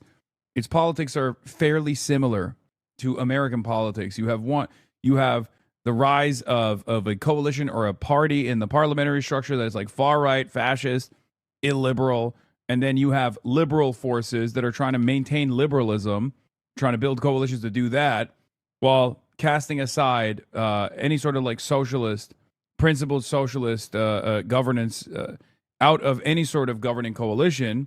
And in the process of doing so, just leaning into fascist parties growing their power because they're the ones who are saying things that people want to fucking hear. it's always Europeans that say, oh, you just don't understand. Okay, it doesn't matter. I don't need to understand. I'm an American. Europeans are vassals, unfortunately. European populations are not. They're obviously resisting. They're protesting. But the European governments are just as vassalized and just, they're slaves to capital all the same, just like our Democrats are. EU's flexible principles on the crime of the war of aggression for Russia, sanctions, and a special tribunal for the crime of aggression for the victim, Iran, official condemnation for being in the way of U.S.-Israeli bombs, assassinations, and assassination gloating and sanctions. That's awesome. What is this? Insane to write this almost 3 years later. LaMafia, one of your ops at their finest. I'm an October 8th Jew. Yeah, I saw this. She's not even matrilineal. Her mother is a Episcopalian militant atheist. I saw. I think her father is Jewish, and she has never been like she hasn't had a bat mitzvah or anything. Like she was not religious at all. But hey, she's more Jewish than every single one of you in this chat, because there's only one metric for Judaism, and I think all of you anti-Zionist Jews know that, and that is, how much will you dick ride the state of Israel? The very same people that read and maybe even distribute Olivia Reingold articles, your relatives that tell you, see, why can't you be like her, are not even going to look at the situation and be like, it's a little strange. Yeah, I saw beer hall push. I know. Casey push in Toledo for a beer hall rally. Holy Toledo, I say. Not going to read this, but can't help but respect figuring out how to get paid to write the same exact article 186 times. What does that even mean? As in, she was never like a practicing... she was never a practicing Jew. She did not see herself as Jewish. She did not experience any of the culture or anything. And after October 8th, she realized, I'm Jewish now, and decided to, work for a pro-Israel newspaper. Hold on. Oh, ay. They literally have anti-Semitic stories on Avi Lewis, who is Jewish. Yeah. No, they write about how, like, Avi Lewis is not a real Jew because he's an anti-Zionist. We're giving the Goy slaves DEI now? Okay. I'm going to a family friend's Passover Seder tonight, and I already know how it's going to be. I have a wager with my wife as to whether they'll bring you up. I think I'll just smile and nod along instead of defending you. Sorry, bro. No, you should. What do you mean? You should print out the article on the New Republic that Aaron Regenberg wrote and be like, and just slap it on the table and be like, read this. Ursula von der Leyen. Good call yesterday with Keir Starmer. We discussed the situation in the Middle East and the Strait of Hormuz. Iran's actions are putting the global economy, global economic stability at risk. We will work with our partners to ensure freedom of navigation can resume as soon as possible. We also discussed the upcoming EU-UK summit, a key moment to deliver on last year's commitments and further strengthen our partnerships. Yeah, Iran is a real danger to global stability, I say. What is this? This op-ed is beyond problematic. NDP has an anti-Semitism problem? Hell yeah. Yeah, they anti-Semitically elected a Jew to lead the party. Just not the kind of Jewish person we like. One that is anti-Zionist. That's unacceptable. I'm telling you, it's the most anti-Semitic you can be. I'm trying to win a normal off with a bunch of Israel supporters / Hassan haters. I'm not sure bringing a printed out article is going to help my case. Wow, you have no conviction. It's fine. I wonder how many Passover Seder dinners I will be a topic of conversation at. And now that you brought that up, because especially over a certain age, I feel like there are super pro-Israel people that do legitimately know who I am and are objectively terrified of me. Like they think I'm scarier than like Candace Owens and Tucker Carlson and Nick Fuentes combined. You were one at my Seder. How many Jewish chatters do you have? That's how many. Well, it turns out some of them are cowards like Megaphonics. The timing with the recent media circus around you means is 100% certainty. That's why I'm betting on it. Yeah. Some of them are cowards like Megaphonics who won't actually fight for me, even though they were voted as the #1 chatter of the year, by the way. Okay? Which is crazy. Imagine being voted as the #1 chatter of the year and then not even fighting your own personal choice of daily consumption. Unbelievable. 422. You can rip it. I'll flip it. No, it's fine. The other camera works. I restarted the PC. Yeah. Yep. We are going to head over. We are going to head over to University of San Francisco Law School. Your mouth fit making him feral? What is this? Hassan Piker at Stanford? Wait, what the fuck happened to the audio?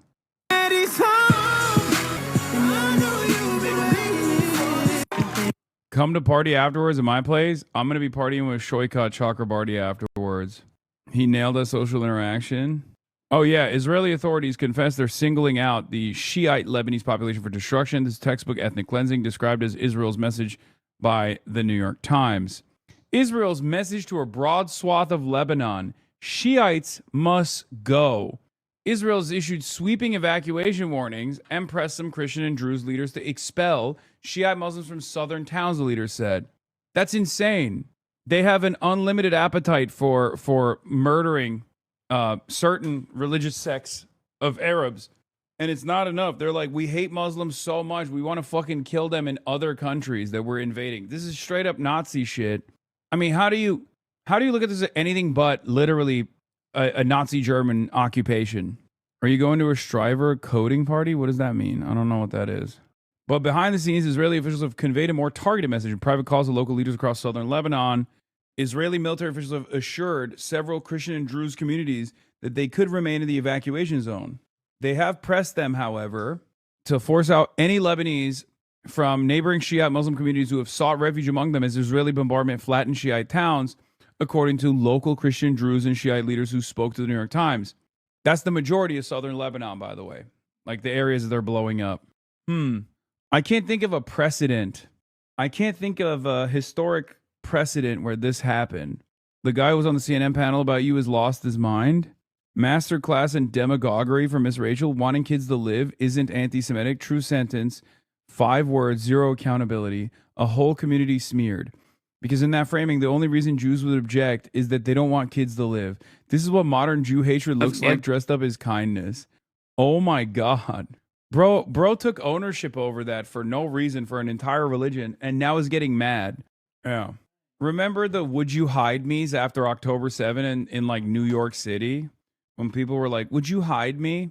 When they were like, oh, this is going to happen, you know, any day now. Hamas is going to fly with, Mario go-karts over Central Park and do an October 7 here, which of course they're going to do anti-Semitically, just like they did anti-Semitically against Israel, right?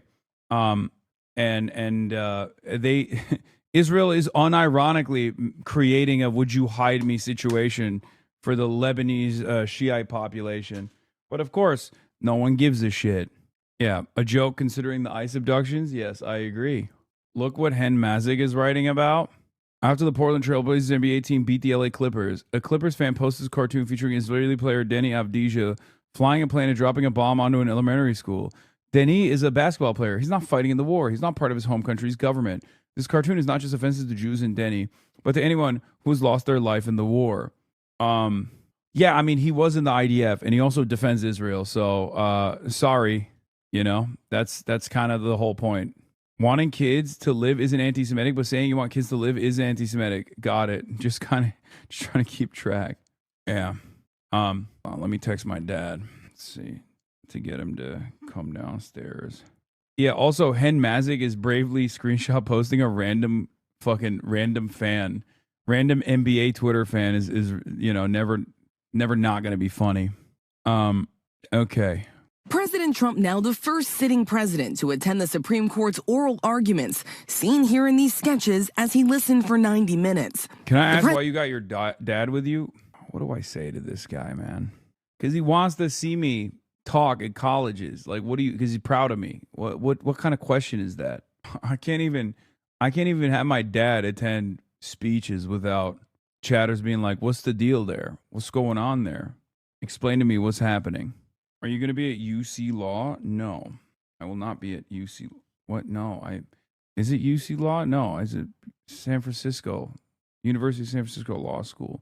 Hi, Hassan. Please check your email for the party full link to my San Francisco peptide rave tonight. Your dad can come too. Thanks. I will not be there. Is it USF or UCSF? I don't know. There's SFU, SFSU, USF, and UCSF. I think it's USF. Anyway, all right. I President got to telling a pee news and to then lunch we'll afterward, head out. he's unhappy with the court. Supreme Court's not been acting very well, actually. Reacting to what he heard inside. We watched and actually nobody knew what the hell was going on. Simple subject. Simple subject. And on Truth Social, the president saying, we are the only country in the world stupid enough to allow birthright citizenship. But the U.S. is one of over 30 countries that guarantees citizenship at birth. The president campaigned on banning birthright citizenship, and on his first day back in office, signed an executive order attempting to do so. For more than 150 years, the 14th Amendment has granted citizenship to children born in the U.S., regardless of their parents' legal status. The administration argues it has become exploited. We're in a new world now, as Justice Alito pointed out to, where 8 billion people are one plane ride away from having a child who's a U.S. citizen. Well, it's a new world. It's the same Constitution. The justices appeared unconvinced as government lawyers argued the constitutional right poses a national security risk. Chief Justice John Roberts pointing out the Trump administration is relying on very quirky and narrow exceptions to justify their reasoning. And Justice Amy Coney Barrett, who the president appointed, asking how officials would determine which newborns should be deported. You're not going to know at the time of birth for some people whether they have the intent to stay or not. This executive order would only apply to future babies born in the U.S., but Justice Sonia Sotomayor warning the government's lawyers' reasoning could theoretically be used to take citizenship away. The government could move to unnaturalize people who were born here of illegal residents. So as lawyers for the ACLU left the high court yesterday, they told reporters they could not be more confident. It's unclear when the Supreme Court will hand down their decision, Robin. And Rachel, we're learning the president is considering firing Attorney General Pam Bondi. What more can you tell us about that? Yes, Robin, sources tell us that the president has raised the possibility of removing Pam Bondi as Attorney General in private conversations that he has had with senior administration officials. Two other names have been floated for the position, the current EPA Administrator Lee Zeldin, as well as the Deputy Attorney General Todd Blanche. No firm decision has been made just yet. In fact, Pam Bondi was with the president as he visited the Supreme Court just yesterday. In a statement released by the White House, the president praises Bondi, calling her a wonderful person, saying that she's doing a good job. But sources tell us within the administration there have been concerns that she has not done enough to go after the president's perceived political opponents, Robin. We'll see what happens there. All right, Rachel, thank you. So I don't know how many of you have been following this man, but the establishment, corporate, diet MAGA Democrats are absolutely crashing out with the most severe case of Hassan derangement syndrome I think I've ever seen in my life. So you now have Third Way, this corporate fake Democrat group, which is trying to drive a wedge in the Democratic Party. And they're trying to excise Hassan Piker and, by extension, every single anti-Israel, anti-Zionist, anti-genocide member of the Democratic coalition. That's what they're trying to do here. So there were a bunch of smear articles that were written trying to take down Hassan, trying to make it seem like, he's a real controversial flamethrower that you need to stay away from if you're a Democrat. And then they couch it in this language of like, it'll hurt you in the election if you talk to him, if you, associate with him in any way, shape, or form. That's how they couch it. But it's all bullshit because, again, at the end of the day, their goal, Third Way's goal, and all these diet MAGA Democrats, their job is to try to keep the Democratic Party corporate and keep the Democratic Party pro-war and pro-Israel. That's their job. They take a tremendous amount of money from the military-industrial complex and the Israel lobby and all these corporations, and they don't want a Democratic Party that's anti-Zionist, that's anti-billionaire, that's pro-social democracy. They want the party to maintain its Clinton base, right? Its Clinton facade of neoliberalism and extreme capitalism and endless war and deregulation and things of that nature. So there was a big article in Politico where apparently they decided to ask a bunch of the potential contenders for 2028, would you do an event or stream with Hassan? And most of them, I believe, didn't answer, okay? Some said, I would not talk to that guy, how dare you? And then some of them said, I would. So in the would column is Ro Khanna, for example. We all know that. Bernie has, of course, talked to Hassan Piker a lot, even though he's not going to run again. But, there's plenty of people in the Democratic Party who do, talk to him from time to time. But a bunch said no. So look at this. Mehdi Hassan says, Democratic Senators Cory Booker, Ruben Gallego and Alyssa Slotkin all told Politico they wouldn't go on Hasan Piker's show. Ladies and gentlemen, Cory Booker is a hardcore Zionist. He took a picture with Benjamin Netanyahu. He snuggled up to Yoav Gallant, who's a fucking war criminal. He swims in Israel lobby money. That's why he doesn't want to go on Hasan's show. Ruben Gallego, don't know why he would make this decision. He desperately tries to fit in online and tries to like get in good with like new media figures, but apparently he's running away from Hasan Piker because he doesn't know how to read a fucking room politically. So that's embarrassing. And Alyssa Slotkin got, her fucking life destroyed by Crystal when she grilled her on her support for the genocide in Gaza and humiliated herself. But apparently she's deciding, I'm going to snuggle up more to the Zionist elements in the party. And as Mehdi Hasan says here, so these politicians, Cory, Ruben, and Alyssa Slotkin, they have all been on Bill Maher's show. Bill Maher says Islam is, quote, like the mafia. The Muslim world has, quote, too much in common with ISIS. Muslims bring, quote, desert stuff to the West. And he's also used the N-word on his show, among other things. In fact, as Adam Johnson points out here, also more to the point, all these guys feigning outrage about Hasan Piker's 9/11 comments, they went on Bill Maher's show. Bill Maher is famous for praising the 9/11 hijackers and saying they are not cowards. So what Hasan said? He said America, quote, deserved 9/11. But that was in the context of talking about the CIA term blowback. Blowback means, hey, there's going to be unintended consequences where your shit gets rocked because you keep interfering in Muslim countries. You keep bombing Muslim countries. You keep sanctioning and starving innocent people in Muslim countries. And the blowback of that is then there's going to be some extremist groups that attack you. That's what Hasan was referring to. And everybody pretends like he's just flat out like in favor of murdering civilians. No, quite the opposite. His commentary on his show on a daily basis is to be against murdering civilians, like, for example, what Israel is doing in Gaza every single fucking day. So these people are a bunch of smear merchants. That's what they are. And now they're trying to like make Hasan a wedge issue and make it so that if you associate with him, they're going to spend a shitload of money against you to try to defeat you. Look at this one. Senator Cory Booker says he wouldn't go on Hasan's stream because of his comments on Jewish people in 9/11. By the way, Hasan repeatedly stresses, I'm anti-Zionist, I'm anti-Israel, I am pro-Jew. He says, Jews are not the problem. Many Jews are leading the fight against the apartheid state of Israel. Here is Cory Booker associating with the genocidal war criminal Yoav Gallant. Cory Booker, Ruben Gallego, Alyssa Slotkin all said they wouldn't go on Piker's stream, as you know. Here's Yoav Gallant. Thank you to my friend, Senator Cory Booker, for hosting an important discussion on the powerful alliance between Israel and the United States, which translated into unprecedented support during the Seven Front War. We discussed the challenges and opportunities that lie ahead, primarily the critical timing for an agreement that will bring home the hostages held by Hamas, including both Israeli and U.S. citizens. This is the guy who famously said, we're cutting off all food, fuel, water, and electricity, going into all of Gaza. Openly saying, we're doing collective punishment. I'm the collective punishment man. I'm going after innocent men, women, and children in Gaza, and I hope they fucking starve to death. This is that guy. He's snuggling up to him, but you can't even have a conversation with Hasan Piker. What a sick, fucking disgusting, pathetic little joke. It's incredible. It's absolutely unbelievable. Andrew Perez says the following.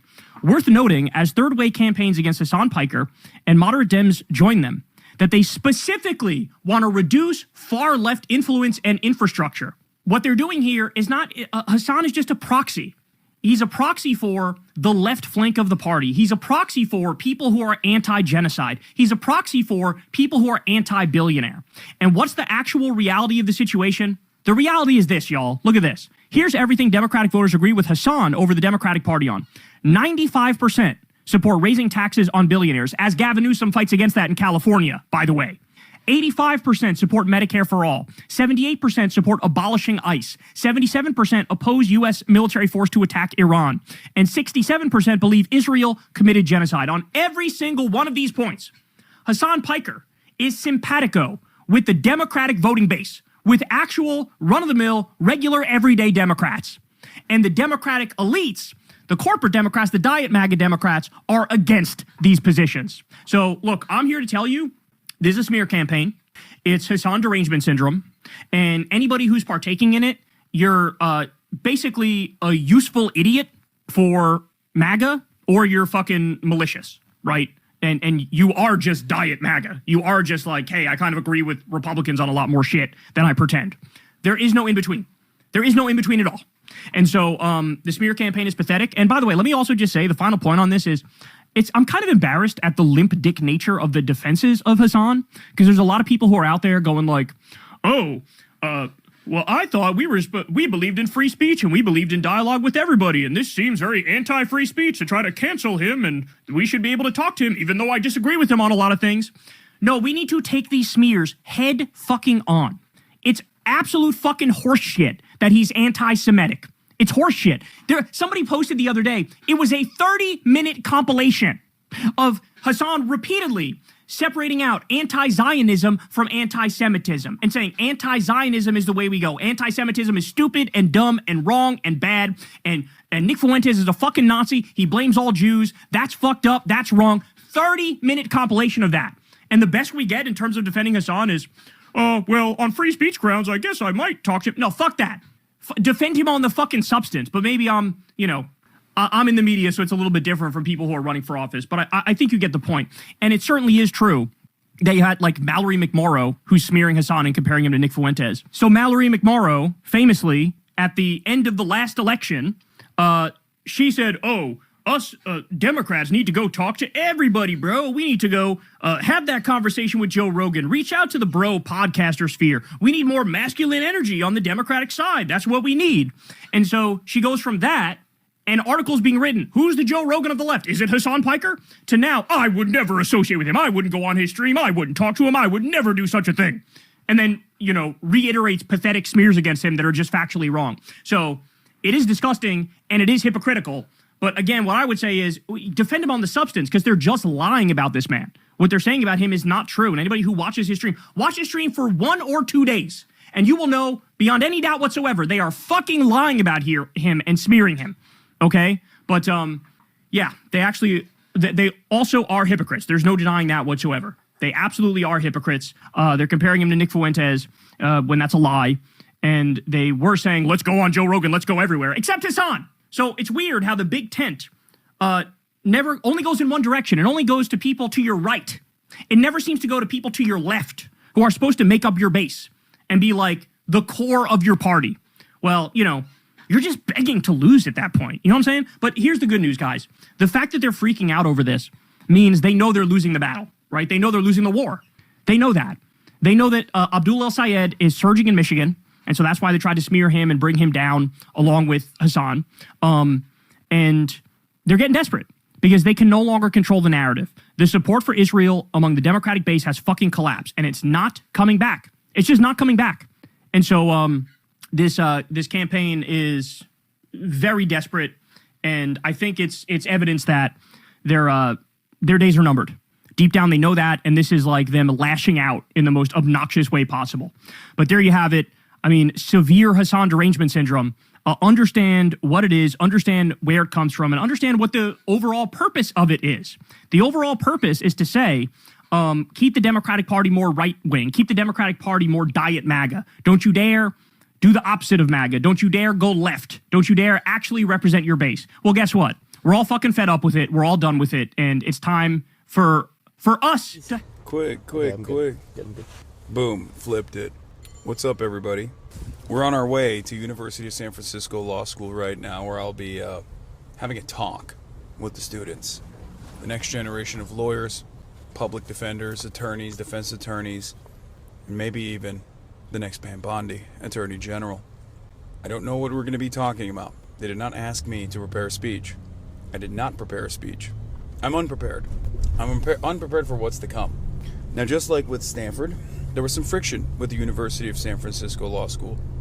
Last year, they asked me to do this, and I don't remember exactly what was taking place, but when they first asked me to do this, they actually canceled the school. There was some controversy, and the school was like, oh yeah, we're a little bit worried about getting pressure from the admin, something along those lines.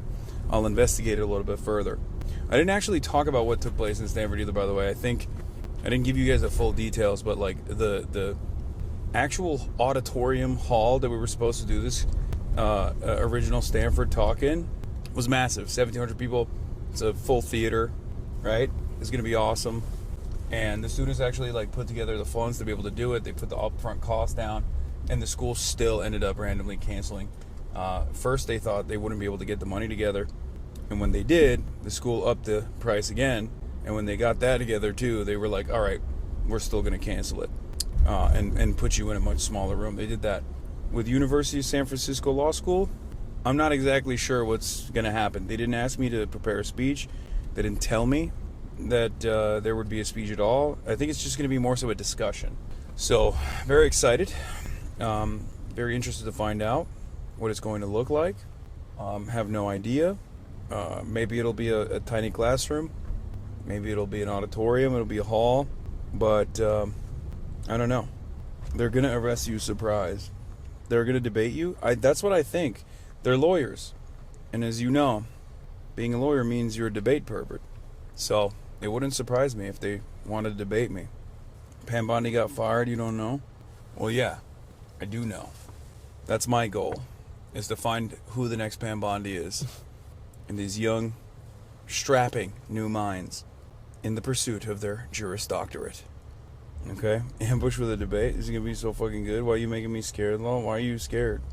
I'm a lawyer and I hate debate lords? Buddy, you're a lawyer. You are the debate lord. Exactly. Thank you. You have a bunch of lawyer jokes to fire off? What's the difference between a lawyer and a prostitute?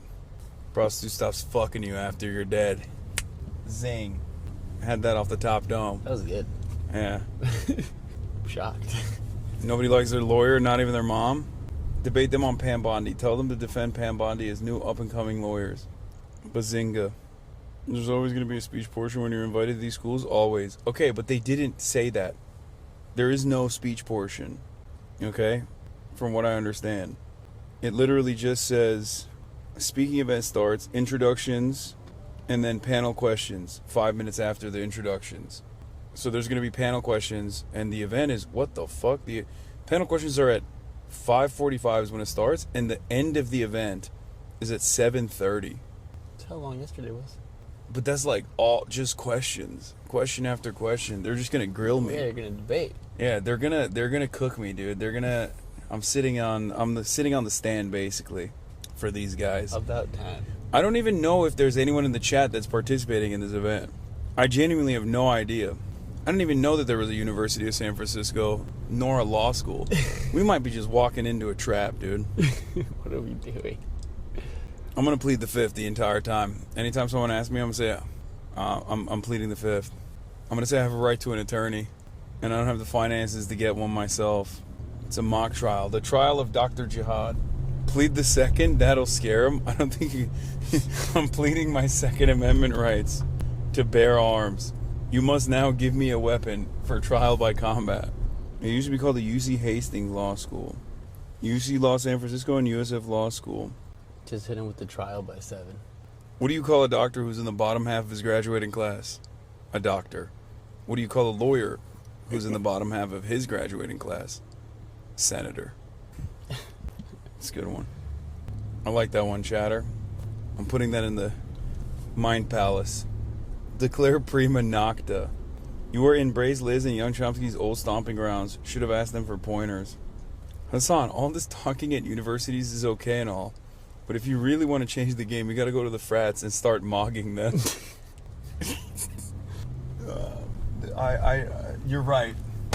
You're right. As a 34-year-old man, I should definitely go to the frat houses and be like, "What's up? Show me your most alpha dog."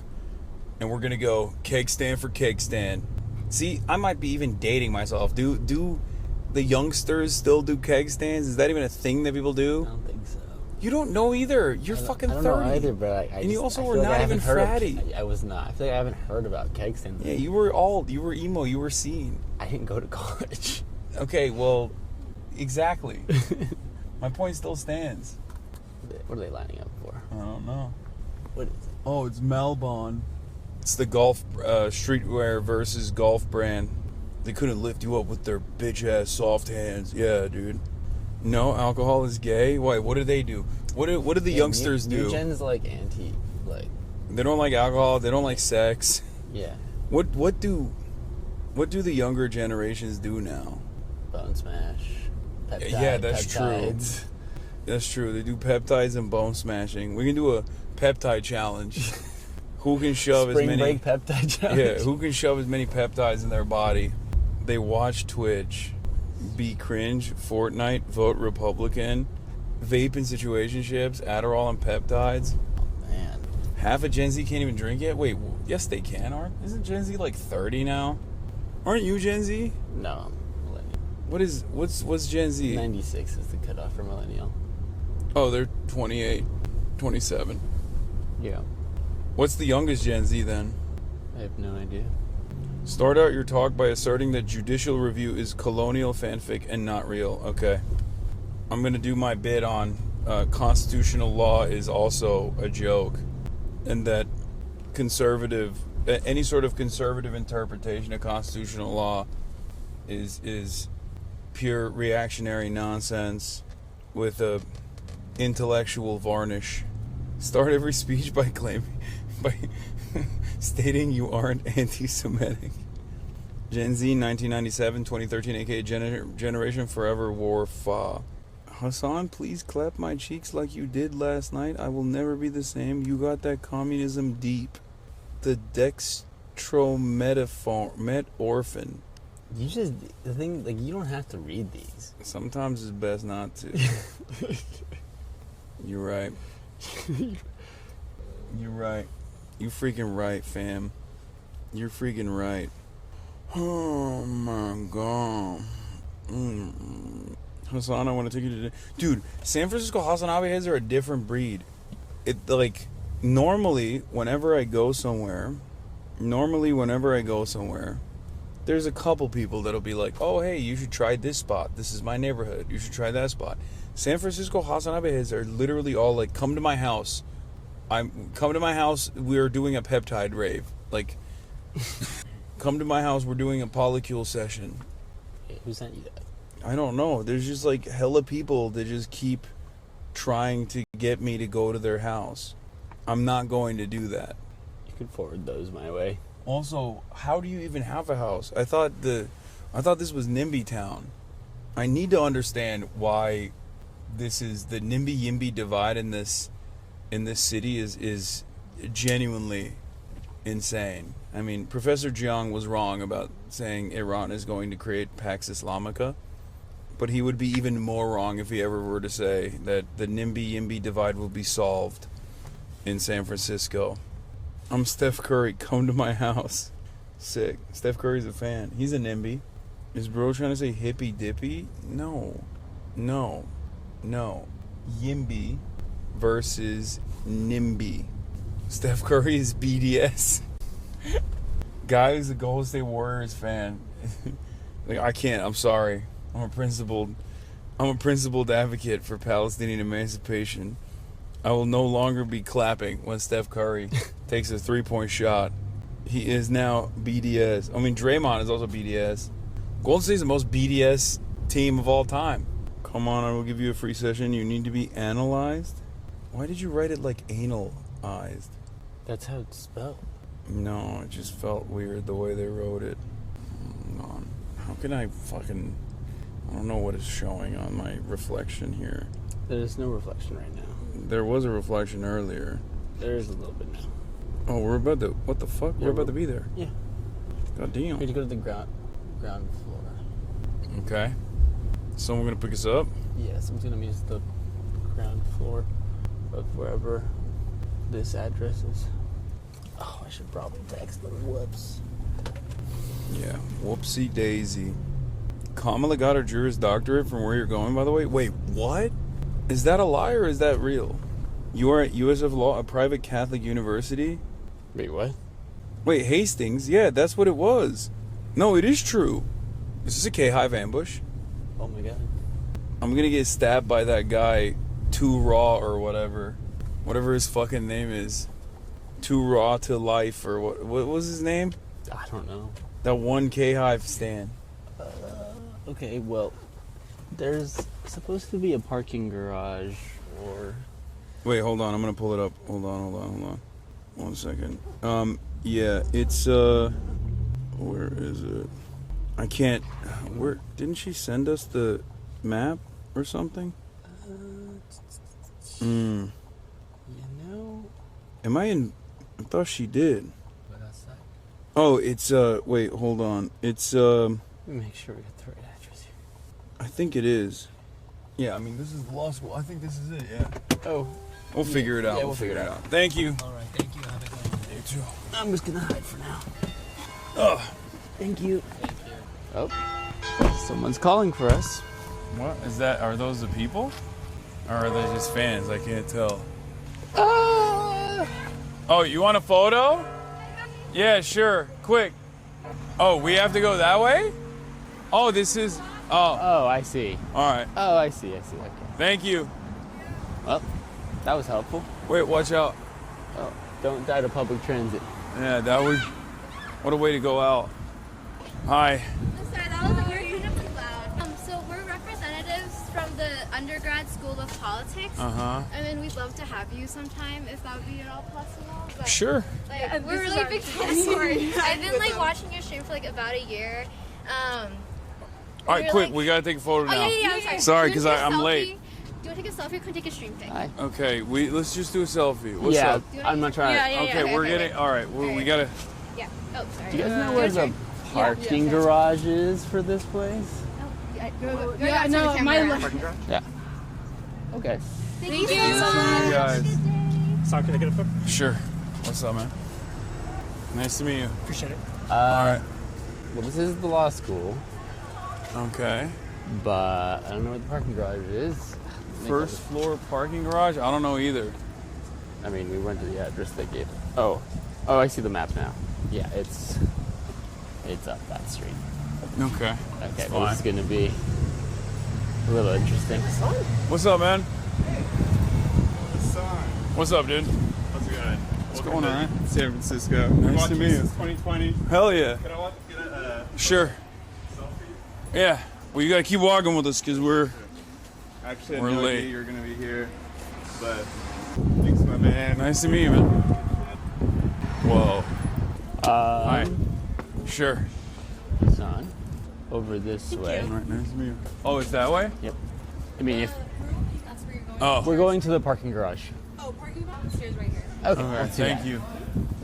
I think they told us parking garage so it's like easier to enter without disrupting. Yeah. Which is why I was trying to go the long way around. Yeah. It's okay. Well, it's too late now. Yeah, this is Okay. like a clear entrance. Where is it? Where are they gonna pick us up from? It was supposed to be that way, but hi. Hi. You guys know where you're going? Yeah, we're trying to get to the first floor parking garage entrance. This is the first floor parking garage. The entrance of it. Yeah. So you're just trying to go through the back, or what you? We're meeting somebody who's picking us up at the entrance. They're gonna escort us in. And escort. I can Yeah. do that. Yeah, I'm not that'd be sure. great. That'd be good. I think they were expecting you guys to park in here. Yeah, we did not do that. I'm not sure. So I think that's what it was. So the elevator takes you to the other floor. I don't know where you guys are supposed to be going. I know what room you're supposed to be in. Do you have But you don't want to walk in through the front, or are you supposed to be waiting meanwhile? the We'll contact meet of you the at the people? lower level. Yeah, I do. Yeah. Why don't you text them? Go to the first floor parking garage. That's what we. Okay. So we're There's at the someone first floor. outside the garage right now, but I'm running up in a black suit. Okay. Okay, someone's coming here, I guess. No. Here, we're on the first floor parking garage. Someone's gonna start. Oh, hi. Sorry, everybody's below us. Hi, I'm Hannah. Hi, Hassan. Hassan, nice to meet you. Hi. All right, hi, I'm Hannah. March, nice to meet Nice you. to meet you, March. This is my dad. Hi, nice to meet you, Dad. Okay, so everyone is downstairs. Mhm. If you don't mind, we're just gonna go on a little adventure. Okay. Meet everyone, and then we'll take you to a green room. All right, perfect. How are you doing today? I'm doing great. How about yourself? We're doing good. Really happy to have you. Excited. Oh, did they go up already? Yeah, we would have never found this. Yeah, no shot. That's crazy. Excuse me, can you tap us into this? Oh, Perfect. give us some sex. You know. Also, chat was very specifically instructed not to show anybody's faces except two specific people. So if you get some weird camera angles, it's because I'm Okay. being hyper conscious of people's privacy. Oh no, you're good. We're Kimia and Zaki are gonna just come down here and get to know you. They're the ones who are doing the questions, and we should get started pretty soon. All right, perfect. How big is the room? Like, I have no idea what we're doing. Yeah. So it's a good sized room. It fits about 50, 60 people. It's just a couple floors upstairs. So when we're ready to go, we'll just walk you down this way, take you to an elevator. The elevator's right outside the terrace room. Okay. Awesome. All right. All right, And it's just like a panel. Like, people are going to ask me questions. Yeah. Okay. Yeah, we have some moderated questions that Kimia and Zaki will ask you, and then we'll open it up to the students. Okay. Great. All right, perfect. All right. Is there anything you might need? No, I'm good. Okay. Thank you. Bathrooms are just right here on your right. If you. Okay. Awesome. Thank you. Thank you, guys. This is crazy. Yeah, a little bit. This I'm is actually going to attach the tripod right now while we're talking. Okay. Chad, please hold. Is this like a rider thing? Do I even have a rider? Why is there always coffee? Because they always ask us what kind of coffee you like, and we tell them cold brew. Oh, they do? Yeah. Nice. So many conversations happen around you, son, that you're unaware of. I didn't. Am I a diva? No, actually, your rider's pretty easy. I'd say it's literally just cold brew. I don't even care if they have anything waiting for me when I do this stuff. Oh. Uh-oh. Where'd it go? Shit. You drop it. I did, but I don't know where it went. Because it's not on the ground. Hi. Hi. I'm Kimia. So Hassan. nice to meet you. Nice to meet you. Sorry I was running for you both down Oh, you're good. Hi, I'm March. Kimia. Nice to meet you. Alyosha. Nice to meet you. Either way. Okay. March is fine. Nice to meet you. Hi, I'm Kimia. So nice to meet you. Nice to meet you, Thank Alyosha. you so much March, for pleasure. Sorry, Alyosha, nice to meet you. Sorry for making you run. No worries. I could use the exercise. Hey, Luis. Yeah, you're good to make me. Yes, I can. How's the trip here? It was pretty easy. Wait, We were just in wait. Stanford. Nice. So, I mean, we just came from Palo Alto. That's not that bad. Yeah. You want to take a seat while I go check where I can post up? Sure. We can leave our stuff here, right? Yeah. Okay. Just keep that for now. All right, perfect. Would one of you guys be able to show me where I can put the tripod and camera so I can see All the way space? upstairs. Yeah, just so I can see the space. Okay. Okay. What's up, man? What's going on? How's it going? I'm Zaki. I'm gonna be on the panel with you. Nice to meet you. Questions. Nice to meet you too. Hi, how are you? I'm Zaki. Mehmet? Yeah. Salam alaikum. Nice to meet you guys. His father, that's awesome. Do you live in the area? He lives in Turkey, but he's visiting right now, and he wants to.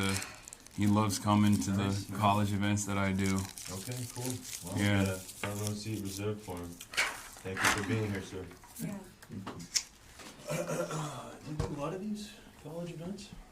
Yeah, I mean, I do them with regular frequency. Nice, man. I didn't used to, but I started doing more of them recently because I feel like it's good. It's good to get a better feel for where the youth is at now that I'm an old man at the age of 34. Yeah. We're live right now, by the way. Thank just you so for you know. letting me know. Yeah. I was warned by someone else, otherwise I would have been really taken aback. Yeah, no, we're Thanks for the warning, Hassan. yeah, we're always live. Yeah, man. How many hours a day are you live? Usually like 8. Okay. That's not too bad. That's like a full-time job. Yeah. Well, Yeah. It is your full-time job. It is my full-time job, yeah. Usually like 8. There you go. It's right on. Confirmed. That's right on It's cue. like right now. Yeah. That's crazy. Yeah, I've been live for 6 hours already. I did like my news coverage. It's usually how we do it. So I'll do my regular news coverage, and then we'll go to if there's like a college campus or something that I'm attending, we'll just live stream the whole thing. Nice, man. From the time you enter the campus to the time you leave. Yeah. The viewers see everything. Yeah. Interesting. I didn't know that was how it worked. Yeah. Did I sweat Oh, out my man. powder? What do you say? I said I sweat out my powder. No, it's there. Okay, cool. It's attached. You know, a little bit of exercise only means my makeup's gone. No, it's still. No, you're good. You look. You're good. You look. Thanks for wearing the Free Palestine bracelet, man. Yeah. Oh, of course. So, is it true that Kamala Harris graduated from this law school? No, that's No. UC Law, or it used to be called UC Hastings, but they named it because he was apparently some white supremacist. Ah. So, like, why name it that in the first place, you know? Yeah. Neighbor law school. Yeah. So it's hard not to. I feel like in America, a lot of the college campuses are named after white supremacists. Very true. Okay, so this is not. Our most famous alumni. I don't care. Who's your most famous alumni? It's Kimberly Guilfoyle, Donald Trump Jr.'s ex-wife. Nice. That's our biggest claim to fame. Nice. Also, Gavin Newsom's ex. That's also, what I Newsom's was, ex, I was dude. just going to say Yeah. that. Picture of them on the rug, you know that? Yeah, yeah, of That course. guy. I love that thing. That's dope. It's my screensaver. That's your most famous alumni. We have Pure fame, yes. I think a lot We of have our others to be a alumni are little like more proud of. judges in California, and they're pretty prominent in the Bay Area. There's a lot of judges, though. It's pretty crazy. There's like a wall of judges. We got a lot of judges. They're not known, Did you but say yes. to not let people? Okay, because he started, but I told him to stop. Okay, So are there already people in there? Maybe like 3 or 4. Okay, it's because they still need to set up the tech. Do you need me up there? Nope, I just wanted to Oh, ask. they can be in there when we set up the tech. It's not a problem. If you're concerned for us, Yeah. we're pretty fast. We can just. I mean, we normally do this stuff in like protests and stuff, so it's not. This is a much easier process. Okay, awesome. So I'll give them the green one. Did you tell March about the thing with the mics for the Q&A? No. Okay. I will do that right now. Okay. Do you want me to? Nope, I got it. Okay. Should we put it out there? Maybe not. Maybe not. Say what up to my family, in case they're tuned in. Do they? Do they watch? It's a shot in the dark, man. Probably not. Yeah. Can't hurt to try, though. True. I think if the tech is You always good, have a if big something like police presence when you go to schools. No. Really? Not always. There is a big police presence in this one. Here, man. They brought everybody out. Yeah, what's going on with I think that? they're really concerned about you.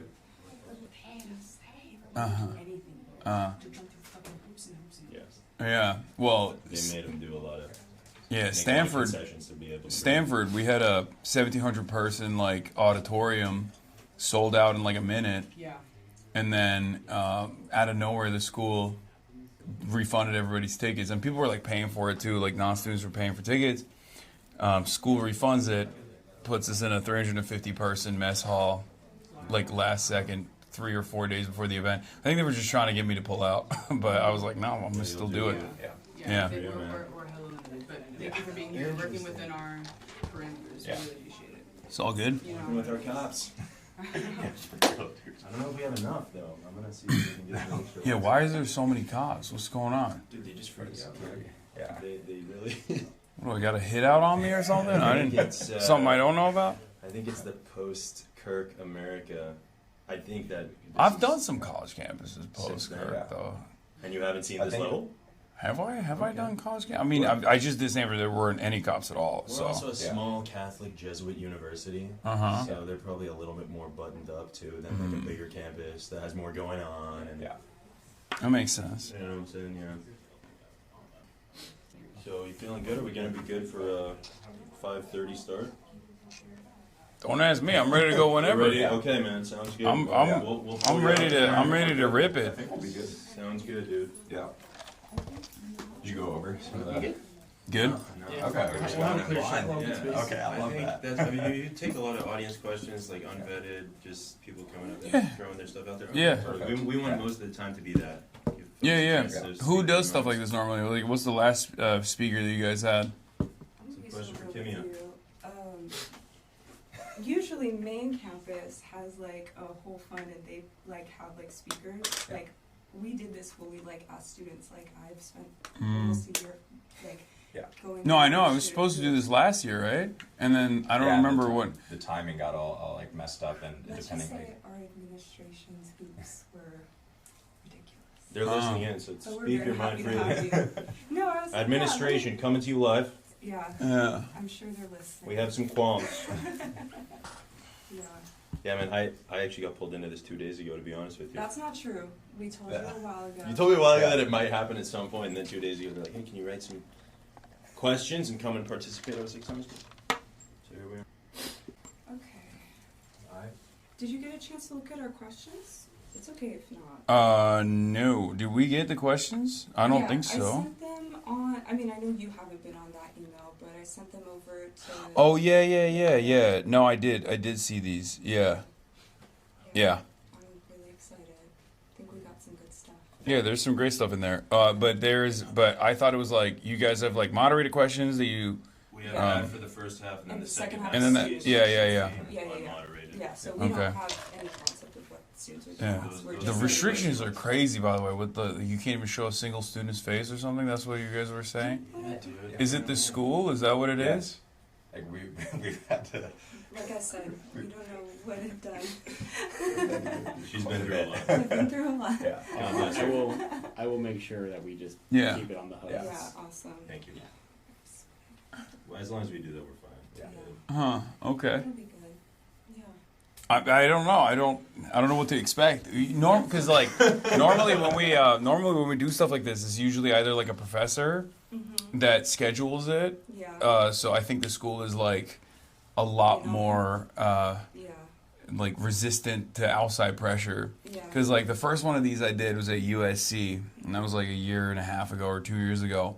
And it was a professor that was a fan that wanted me to do this like big auditorium, and there were a lot of Zionist groups that sent like they tried to do a public pressure campaign. I mean, this is also before I would say that like the overwhelming majority of the American population were like super pro-Palestine. So at that point, it was like that was probably the maximum pressure with like minimum amount of like pushback. But even then, it was fine. And then I've done a bunch of these, but usually in my experience, at least now I'm beginning to find out, like if it's a student group that's like putting it together, they have to jump through a lot more hoops than like if it's a dean or something. Yeah, that's for sure. Yeah. So that was the experience here.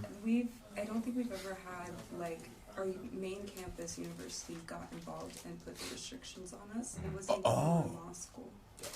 Oh, I'm good, man. What? That's crazy. Yeah. What are they? Are they reading Jewish Insider? Is that what it is? They think I'm a dangerous. Huh. That's probably part of it. That's so funny. I get New York Times puff pieces. What are they worried about? I think maybe if you weren't streaming, I would spill out the tea, but I'm the one whose ass is on the line. Okay, don't worry. I'm not gonna fuck it up for you. Don't thank you. Okay. No, I didn't think you would, but Yeah, no. trust me. I'm here for the students. Yeah.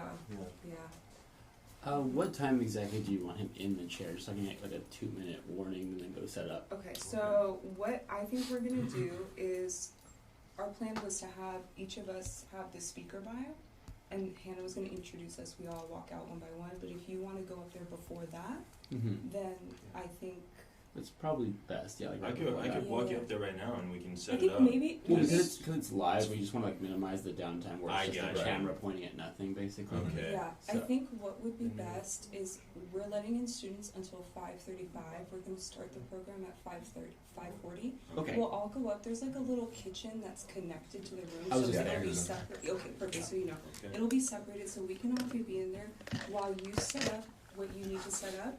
Just tell Hannah that I told you that when you're good, she's good. Okay, perfect. That sounds good. Yeah. All right, cool. So is there a restroom I can use? Yeah, right here. Okay. I totally should have brought my makeup in here. I totally. You that. look great. You know what? I really appreciate both of you saying this to me. Yeah. We're both men, and so inherently, I'm not sure if I can trust it. Okay. You can get to take 30,000 people if you want to pop in here and see what chat says. I think I'll just wait till we're Okay. Okay. All right. Is it 30,000 right now? I think so. Yeah. Usually around this time of the day, it starts. People start leaving because it's like later, or if I'm not sitting at a desk yelling at my computer. Well, my dad's gonna tune in, so that's exciting. Okay, that's cool. Hey, I'll take it. Yeah. Asadola's gonna log on to his work computer.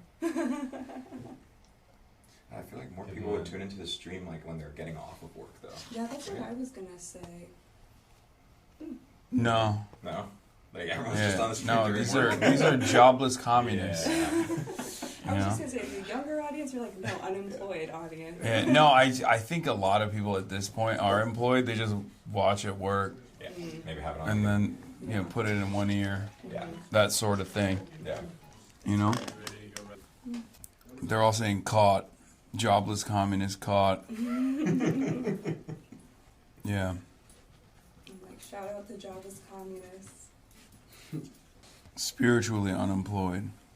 Because it sounds like Physically almost at everybody's in the room. So Okay. we might even be When able we're to start at, a little early. let me double check. Hold on. Oh, Hannah just called. Hold up. Okay. Can you ask her what the capacity is at? Yes. She's on the phone with them too right now. I'm trying to give the people who aren't speaking enough time before we start the interview. Because people were like asking me how to attend this event, like a lot of people, and it felt like it was. It was only open to students. Yeah. No reason 5:35 won't work for us to go up. They're asking. We are going up at 5:35. Okay, great. Yeah. Yes. Perfect. I'm giving head honcho right now. It's pretty cool. You are. That is you. This watch is really healing me right now. It's the temperature control that I need. It's the caffeine mints. Trying to minimize It's all the coagulating Don't right now. expose me right now. So he's gonna go up first. We were saying. Have you ever seen these? Kimia, did we say 5:35? He goes up, and then we're following like 2 minutes after. Well, I was gonna say, how about let's just wait till the line clears before. Yeah. Well, so that's what I was saying.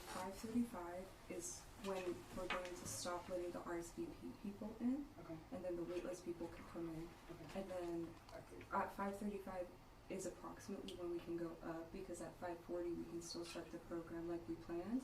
But he needs a couple minutes before you start to set up his stuff. So that's why I told him. Yeah, I can set up the camera in 2 Yeah, minutes. yeah. Okay. Yeah. Okay, great. Okay. And did people upstairs know about the 5:35 RSVP change? I did text them. Okay, great. Should we just cruise on up? We No. have the line. It is 5:24. Your name. We can't start early. Yeah. 11 minutes. We can't start early? No, I was like, why not? We can, but.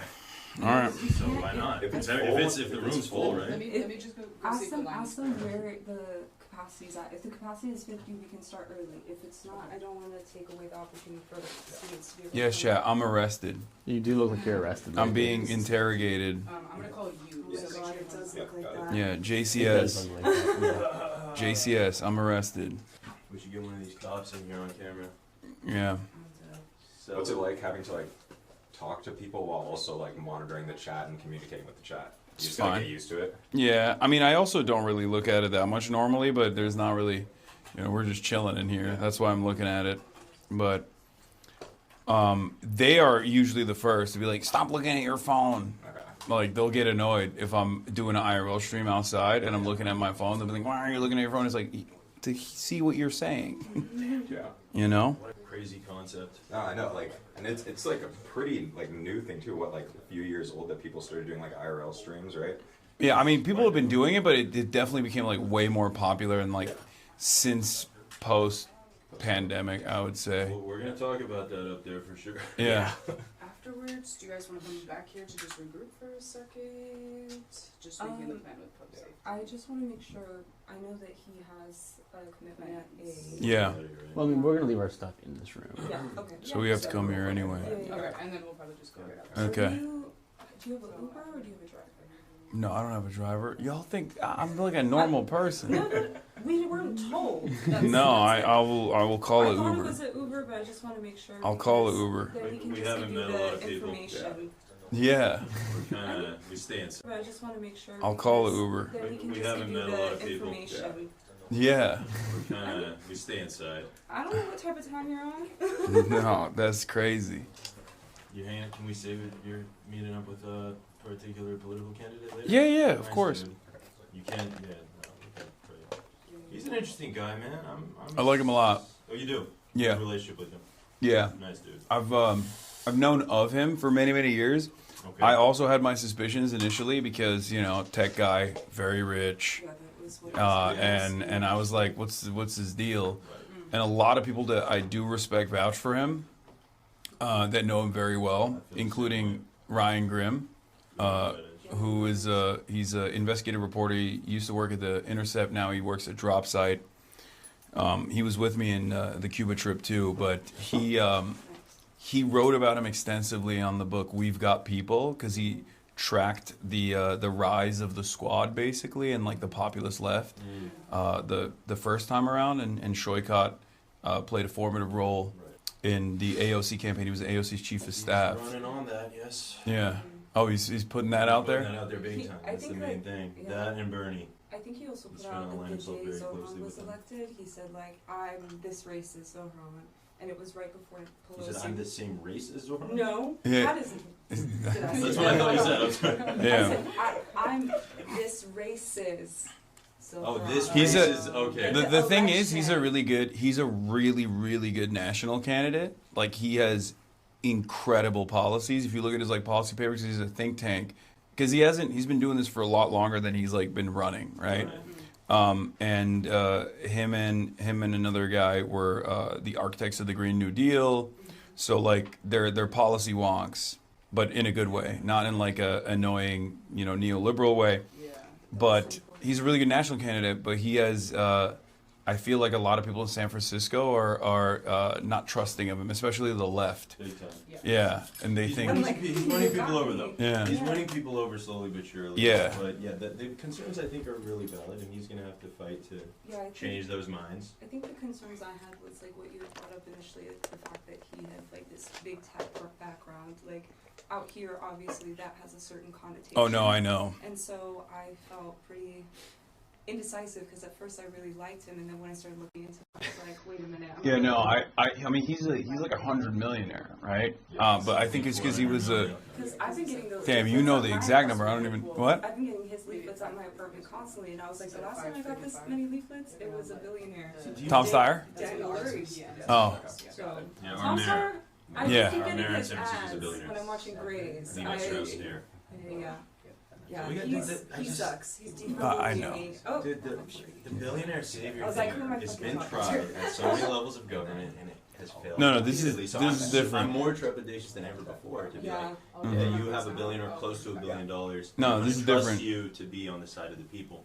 It's a big hill to climb for you as a candidate. It's I not don't like. think it's a hill I think someone can surmount. I think it's a propaganda piece. Like Tom Steyer. A lot, I yeah. don't Tom believe Steyer is another guy. You had obviously Michael Bloomberg. You had, you have J.B. Pritzker, I guess, is like an analog of success, but You have a guy named Donald Trump. I forget. No, he definitely is now. But I he's always forget that Donald Trump's was a billionaire because he was like kind of fake. Like he wasn't like a real billionaire. I don't think he definitely is now. Yeah, He like a definitely is monopoly now. billionaire. Literally, it was giving that. But yeah, no, big time. But what I was saying is like he is separate from his centimillionaire status.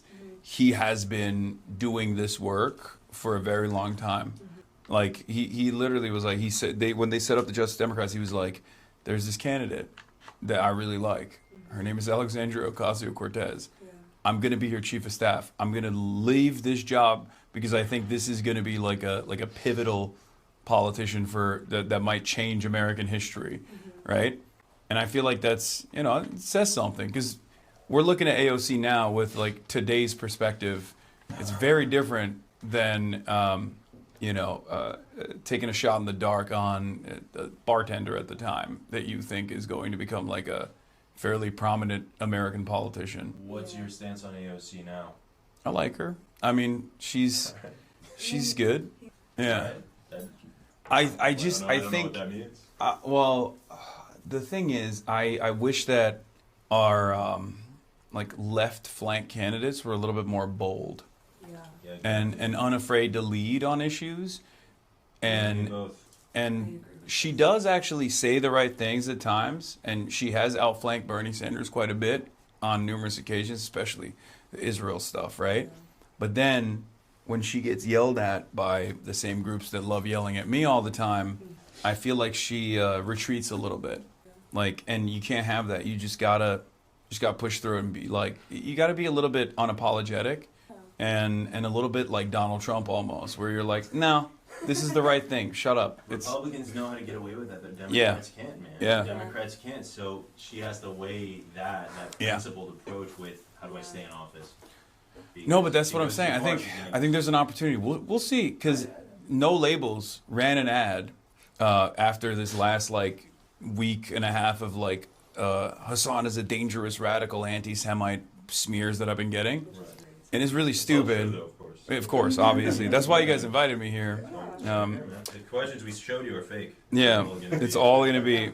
We put no thought into them. We're trying to smear you 100%. No, but like what I was trying to say is, so when that happened, at first I was like, oh, all of the usual suspects that normally would be asked, like, oh, well, you've aligned with this person in the past, like, can you give a negative comment and like disassociate from Hasan? Which under normal circumstances, I think in a different media environment they would do that, but like they asked Bernie was like, no.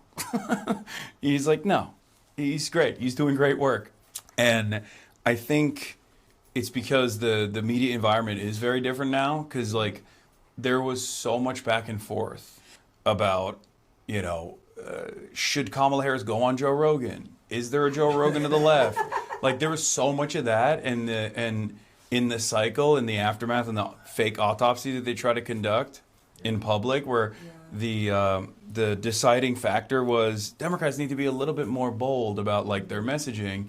That it's too late for, you know, all of these like third way style groups to now try and drive a wedge between people like myself and the candidates that also embody and represent the movement that I represent, which is, of course, anti-Semitism. I think you're 100% right. The establishment's pushing back on that so much, right? So it's like, and that's why Kamala lost. All those minutiae decisions of do we go on this podcast, is there a Joe Rogan of the left, where do we align ourselves, what's the right message to say if I go on Subway Takes, what take should I give? Like, all those little things, they fucked up on every single one. And and the people saw that, and so they see this person who's incredibly fake, and they felt like she was Hillary 2.0, and it was valid. And it's not gonna work, man.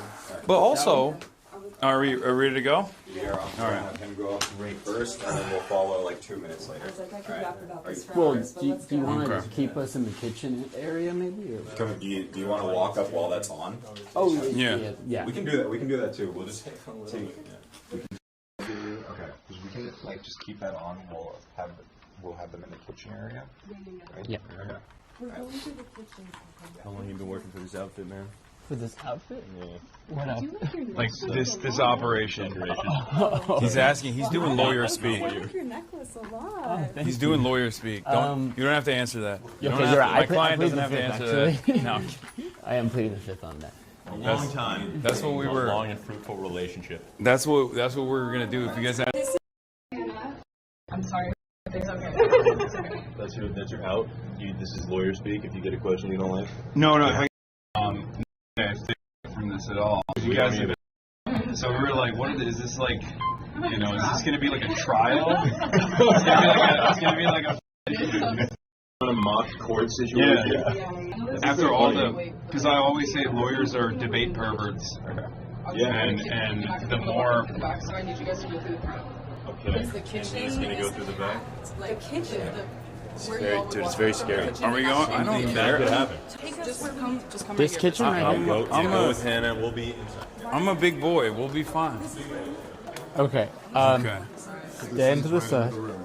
Okay, well, it's not very hidden. Close that door. What's up?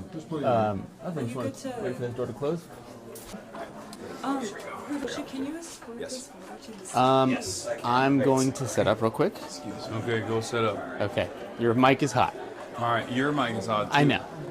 You got one right up there. Are you sure? Okay. I will go through this way around. Yeah, it's going great. You don't have to worry about a thing. You guys are doing a great box, job. I'm setting up and switching a lens with you, so. You seem very cool, calm, and collected. Bear with me, Chad. That's what I've been. That's what I've been saying the whole time. I'm like, wow. When they see me talking in chat, they think I'm talking to myself like a fucking crazy person. Okay. Will do. Also, you're gonna get flashbanged right now, chat, because I'm switching lenses. What did you think was gonna happen? I mean, there are a lot of cops here. I don't know what's going on. I don't know why you guys are.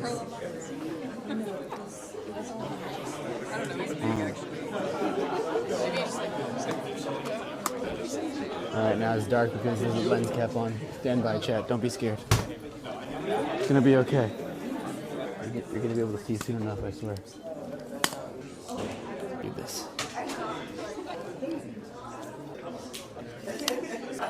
What did flashbang again? Oh god, soap.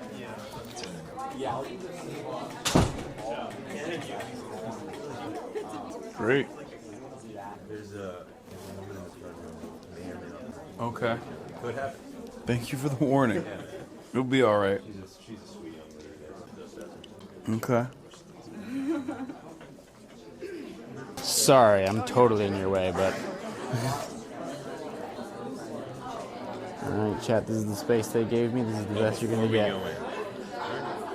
But Hassan's gonna be sitting in one of those chairs, so you know.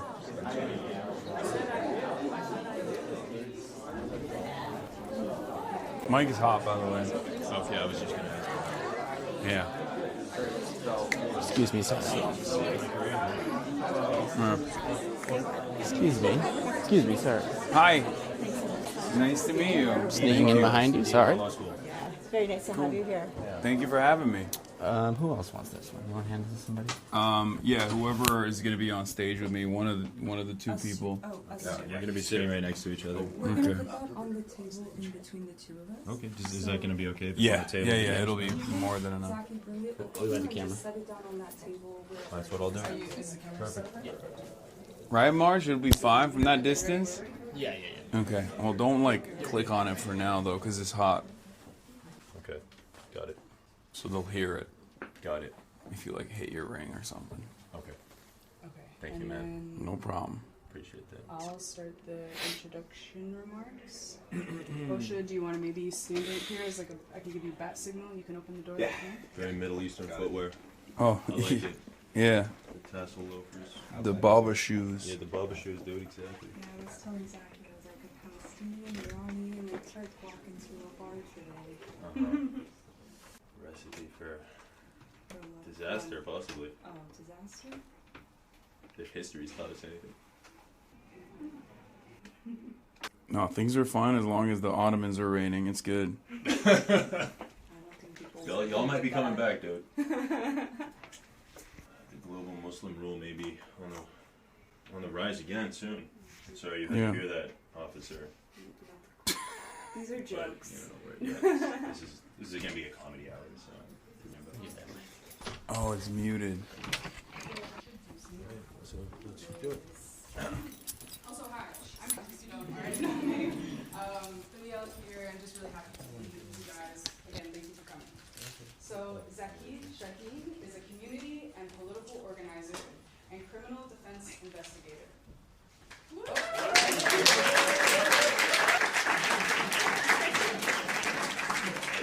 Before entering the criminal legal system, he spent several years managing progressive political campaigns for almost every elected position in San Francisco, last of which was managing the campaign against the recall of San Francisco's former progressive district attorney in 2022. Zaki is a Palestinian and a socialist. Next up, we have Kimia Hadidi. Is an activist at heart and advocate by trade. As a proud daughter of Iranian immigrants and the first in her family to go to law school, and soon to be first law school graduate, her commitment to principled resistance developed out of her lived experiences. Her original legal research on the human rights implications of AI and technology in Iran is selected for upcoming publication in the USF Law Review Journal. As a 2L, Kimia worked in the International Human Rights Law Clinic, attending the 69th UN Commission on the Status of Women as a student attorney. She is a recipient of the McFetridge Award in Excellence in Child Advocacy and a soon-to-be civil litigator fighting for the rights of plaintiffs. And last, but certainly not least, we Who could it be? Hasan Piker. Born in New Brunswick, New Jersey, and raised in Istanbul, Turkey, Hasan Piker is an American journalist, producer, activist, and ridiculously entertaining political commentator. His honesty, personality, and deep understanding of the subjects that he covers makes him one of the leading political voices for millennials and Gen Z. An early adopter of the popular gaming and streaming site Twitch, Piker's live streams daily to an average audience of about 30,000 viewers, making him #1 most popular for just chatting and commentary creator on the platform. Featured in the new GQ, PR, NBC News, Al Jazeera, CNN, Current Affairs, Mother Jones, Vanity Fair, Newsweek, Vulture, and Wired. Hasan was also named on Rolling Stone's top 25 most influential creators, the Hollywood Reporter's Creator A-List, and Time's 100 Creators. Piker's childhood in an increasingly authoritarian Turkey influences his desire to question authority and argue against an unjust status quo. He began his career as a journalist for the Young Turks, a progressive political news and opinion show, and has proven himself to be a leading figure in political news for the American left. He supported the 2016 and 2020 presidential campaigns of Senator Bernie Sanders, who has since appeared as a guest on his broadcast, and has worked with organizations such as Muslims for Progressive Values, March for Our Lives, and Black Lives Matter. To put Piker's unique standing in American politics and grasp on the zeitgeist, so close, girl. In perspective. Not a real word. In the run-up to the 2020 general election, he was able to leverage his platform to collaborate with Representatives AOC and Ilhan Omar to get out the vote, playing the multiplayer game Among Us on Twitch to an audience of over 700,000 viewers. And this is exactly the type of political yet accessible and entertaining spectacle that has come to represent Piker's brand. All right, thank you, Hannah, so much for those wonderful introductions. What up, chat? We're coming to you live from an undisclosed location. We're very, very excited to have world-famous streamer Clavicular here with us today. The security presence, we were talking about this, is really crazy. I think for security reasons, I have to actually say we're not in San Francisco. We're in a remote part of northern Canada. Yeah. And they actually did ask me to say that. So I want to just tell you what the format's going to be really quick before we get started. We're going to start with a moderated question and answer portion that is going to consist of questions covering the current state of media and organizing, and of course leftist organizing in the United States, and then discuss American foreign policy and global geopolitics, focusing largely, of course, on Palestine, and Iran as well. And then we want to save at least half of our time, most of our time tonight, for audience question and answer, so that we have so many amazing, very talented, young leftist future lawyers in this room who I know are going to bring the heat when we get to that portion of the evening. So I will hand it to Kimia so that she can give us an advisement and get us started with the question and answer. Yeah, so I have a disclaimer that the use of university space doesn't imply acceptance or endorsement by the university and or the School of Law of the views expressed by any speaker or attendees. But honestly, it shouldn't either way, because this was fully organized by students and fucking for students. Woo! We want to give a big shout out to Hasan and his team. They've been wonderful to work with. Hasan is coming here out of the goodness of his heart and donating his time. All he fucking wanted was an iced coffee. So that was my team. I didn't even know I had a rider. Now that I know, I'm going to ask for more cruel things. You know what? It's in the future. Good place to start. Yeah. So our first question is related to modern shifts in the media landscape. How do you feel that this has impacted society's information streams? And how do you think that streaming, podcasts, and the like have changed the flow of information? And how do you see your role in light of this? Okay. So I think it's both really good for obvious self-serving purposes, but also kind of devastating, because we no longer have consensus reality. And I do think that the democratization of media has played a formative role in that. There are a lot of people who have no interest or investment in identifying the truth at all, and in many circumstances lean into biased narratives, biased frameworks, or just outright fabrications, right? And we saw a little taste of that during COVID. A lot of people were engaging in misinformation purely for propaganda purposes or from a very self-interested perspective to make themselves seem like an independent voice. And I think that there was a fissure in the way that we identify things, the way that we can communicate with one another in a way that I had never experienced before. And we haven't really truly recovered from that. But it's obviously also good because, let's be real, a lot of legacy publishers are invested in State Department upkeep, right? No matter how independent legacy publishers and mainstream media presents itself as, and every now and then there's brilliant investigative reporting that happens in these outlets, and they play a very important role in general that I will not discount. But when push comes to shove, when there is a certain narrative, especially a narrative around let's say a war that the American government is waging for an adversary that we must disparage, a lot of these outlets almost in unison lean into specific narratives. We saw this obviously in the aftermath of October 7 with the way that the genocide of the Palestinians was covered, oftentimes directly operating as a stenographer not only for the American State Department but also for the Israeli government as well. And because of the democratization of media, because of free-flowing communication, and because of the courage and resilience of the Palestinians, Americans for the first time ever were able to learn the truth about an apartheid that at that point had existed for 75 years. And I don't think that would have ever happened. And now we're in 2026, 2.5 years after the fact, and there's been a massive attitude shift.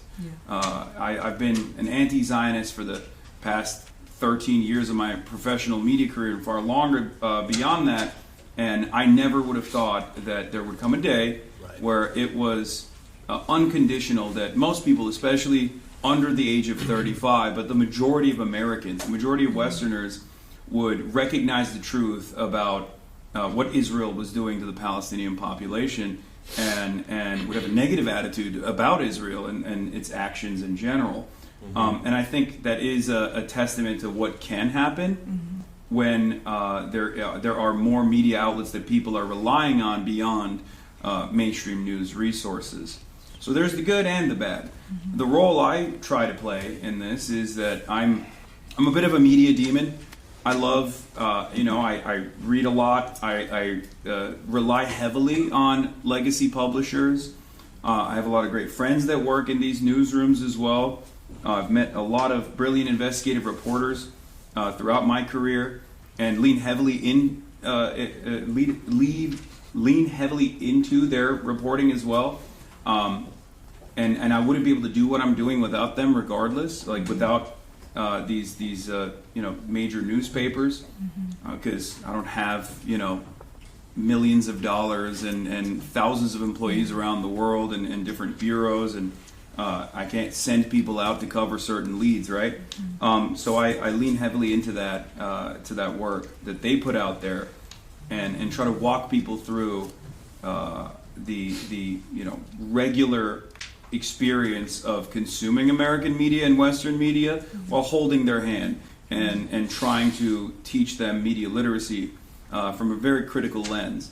The way I see myself, the way I see what I do is I guess is a complementary relationship with existing publishers. I wouldn't say that about a lot of other independent outlets. Some are great. You have Zeteo, Drop Site News. You have people in the podcasting space, people in the live broadcast space like Majority Report and many others. But there is also obviously a lot of people who just kind of, how do I put this lightly, make shit up. Yeah. And just kind of lie or lean into biased narratives and disseminate a lot of misinformation. So a big part of what I do is also try to break down how misinformation spreads as soon as breaking news are unfolding. But I try to make sense of this chaotic media landscape. Is how I would describe what I'm doing. Well said, man. Unbelievably tall undertaking, right? Making sense of this chaotic media landscape, especially in this day and age. I really appreciate that perspective. Weighing the value of legacy media at a time where it's dying in so many ways, and how do you balance that with now all of these new alternate forms of media? And I think Palestine and the coverage of Palestine that you discussed is a great measure for how that landscape has shifted over the last 3 years since October 7th, 2023. And we're going to get into Palestine a lot more, but I have a question on the topic of the shifts that have happened in the media landscape, and how radical the shifts are. It's unbelievable to see legacy media and legacy media mediums entirely just be absolutely gutted.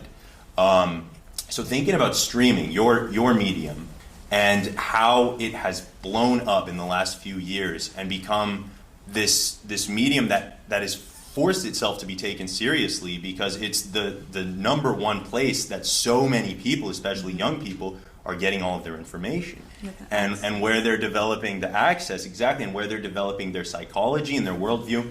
And so I want to ask you about the nature of the streaming landscape, especially from, is there such an overrepresentation of conservative voices from the political side, voices that are promoting really alt-right and ultra-conservative politics, but even streamers that are not political, like someone like a Clavicular, who is largely apolitical, but is promoting this incredibly grim and antisocial worldview, and is getting so many thousands of young boys and young men to watch that. Why is the space have this huge content skew? What does that say to you about the culture and about your medium? I mean, I think that's always existed, because when I first started doing this stuff at the Young Turks, the space was still entirely dominated by right-wing commentary. I remember this was the Gamergate era, like 2013 to 2016, where the overwhelming majority of apolitical commentary content creators were outright white supremacists. Yeah. Like, it was crazy. And there was not a lot of pushback either. There wasn't really a market for any sort of like leftist voices. There was the lone, the Young Turks was there, maybe a couple other outlets, but... Are you talking about gaming streamers? Yeah, not just streamers, because this is like when the streaming space was just developing for the first time. I'm just talking about like YouTube and all these other places where like young men congregated, right, on the internet. And it was even worse than it is now. Ironically enough, it's crazy to think of anything worse than what it looks like right now in the media landscape, but it certainly was. I mean, you had out and about white nationalists, race realists, people like that would go on the Joe Rogan Experience, right? And Joe Rogan himself was he was basically the top of the funnel for a lot of this, what we now know as the right-wing rabbit hole, the alt-right rabbit hole. So it's always been heavily dominated by right-wingers, and I think part of that is because the institutional right and its media arm has always been very focused on every medium that they can dominate. So there's a lot of financial investment as well. It's not an accident that, for example, Ben Shapiro's operation, The Daily Wire, I mean, he's fallen apart at this point, but back in the day, back in its heyday, was initially propped up by the Wilkes brothers. These are two Texan oil barons. They're also institutional investors and big Republican Party boosters in general. So there's always been a lot of cross-pollination between legacy publishers on the right and independent voices on the right. One example I also point to all the time, Charlie Kirk, who is no longer with us, but back when he was in I don't know. Okay, you pointed up there. But it's over for me. We started around the same time in our I guess media journeys, right, in our careers, and he started off by going to Foster Freeze, this Republican booster, and begging him for money to set up a 501c4 operation, Turning Point USA, so that he could basically do a Citizens United in high school elections and college elections. Like, that was the original. We read that case today in our constitutional law class. Oh, cool. Connected. Nerd. I just point that one out. Yeah. But basically, that's what he initially wanted to do, and for the longest time, I mean, how did Charlie Kirk become famous? Right? He wrote for his high school newspaper. He wrote an article complaining that a black woman had actually taken his space at West Point Academy. No evidence for this whatsoever. Obviously, he just completely made it up. But it was exactly the type of like culture war piece that culture warriors were looking for, and that piece was published on Breitbart. And I think in a matter of months, Charlie Kirk, this high school graduate who didn't go to college, was already was already doing Fox News hits. Like, he was going on Fox News. So like, Republicans have this much more sophisticated machine of like plucking talent that they find wherever they can and boosting them. And the institutional donors are the exact same, and the machine is far more. The ecosystem that they've created is far more collaborative with like the independent side. So I think that's one of the most significant components as to why there's so much right-wing messaging on the independent side of things, because when you're inundated with that, the algorithm feeds more into it, and then a lot of people who are simply trying to make a name for themselves or looking at the algorithm realize that that is the type of content and commentary that works. So then they start repeating those narratives, even if they don't personally have an investment in like reactionary commentary at all. Well, can I ask you a follow-up to that? Because why is it that the institutional right is so much better at acknowledging that they need to build those bridges with these kind of independent voices, and that those independent voices are a necessary bridge to this new young audience, where the left and the Democratic Party, separate from the left, has so blatantly failed to do that? Yeah, I had the same question. I feel like there's a lot of dissent that is limited by these mainstream Democratic Party like proponents who they refuse to acknowledge or listen to the opinions of people on the left who honestly represent not just a lot of young people, but a lot of the party. It's a coalition that is failing to address its coalition members. They hear it and they tell us to shut up, right? Yeah. They say keep talking if you want more Trump. So. And the best like representation of that came with Palestine when it was the last election. They completely ignored a huge percentage of its voter base and then tried to blame that voter base for having that dissent.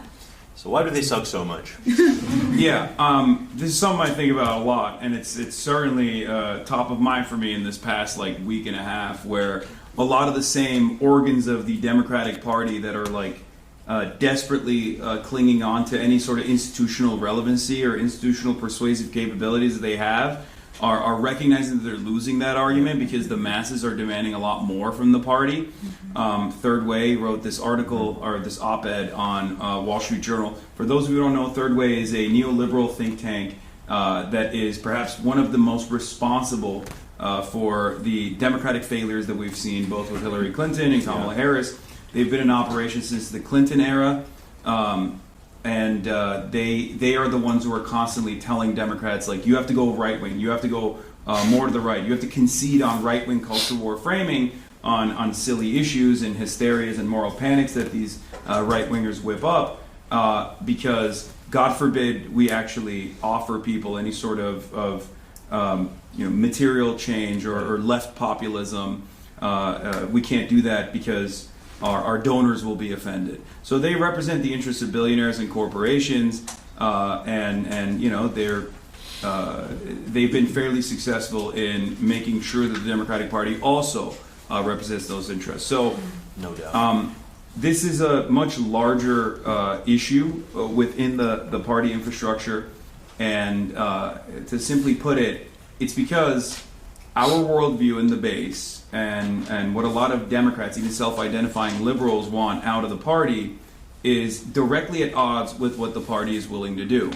Because at the end of the day, and this is a little reductive, but it's a little reductive, but the Democratic Party and the Republican Party have an assortment of different corporate interests that they represent.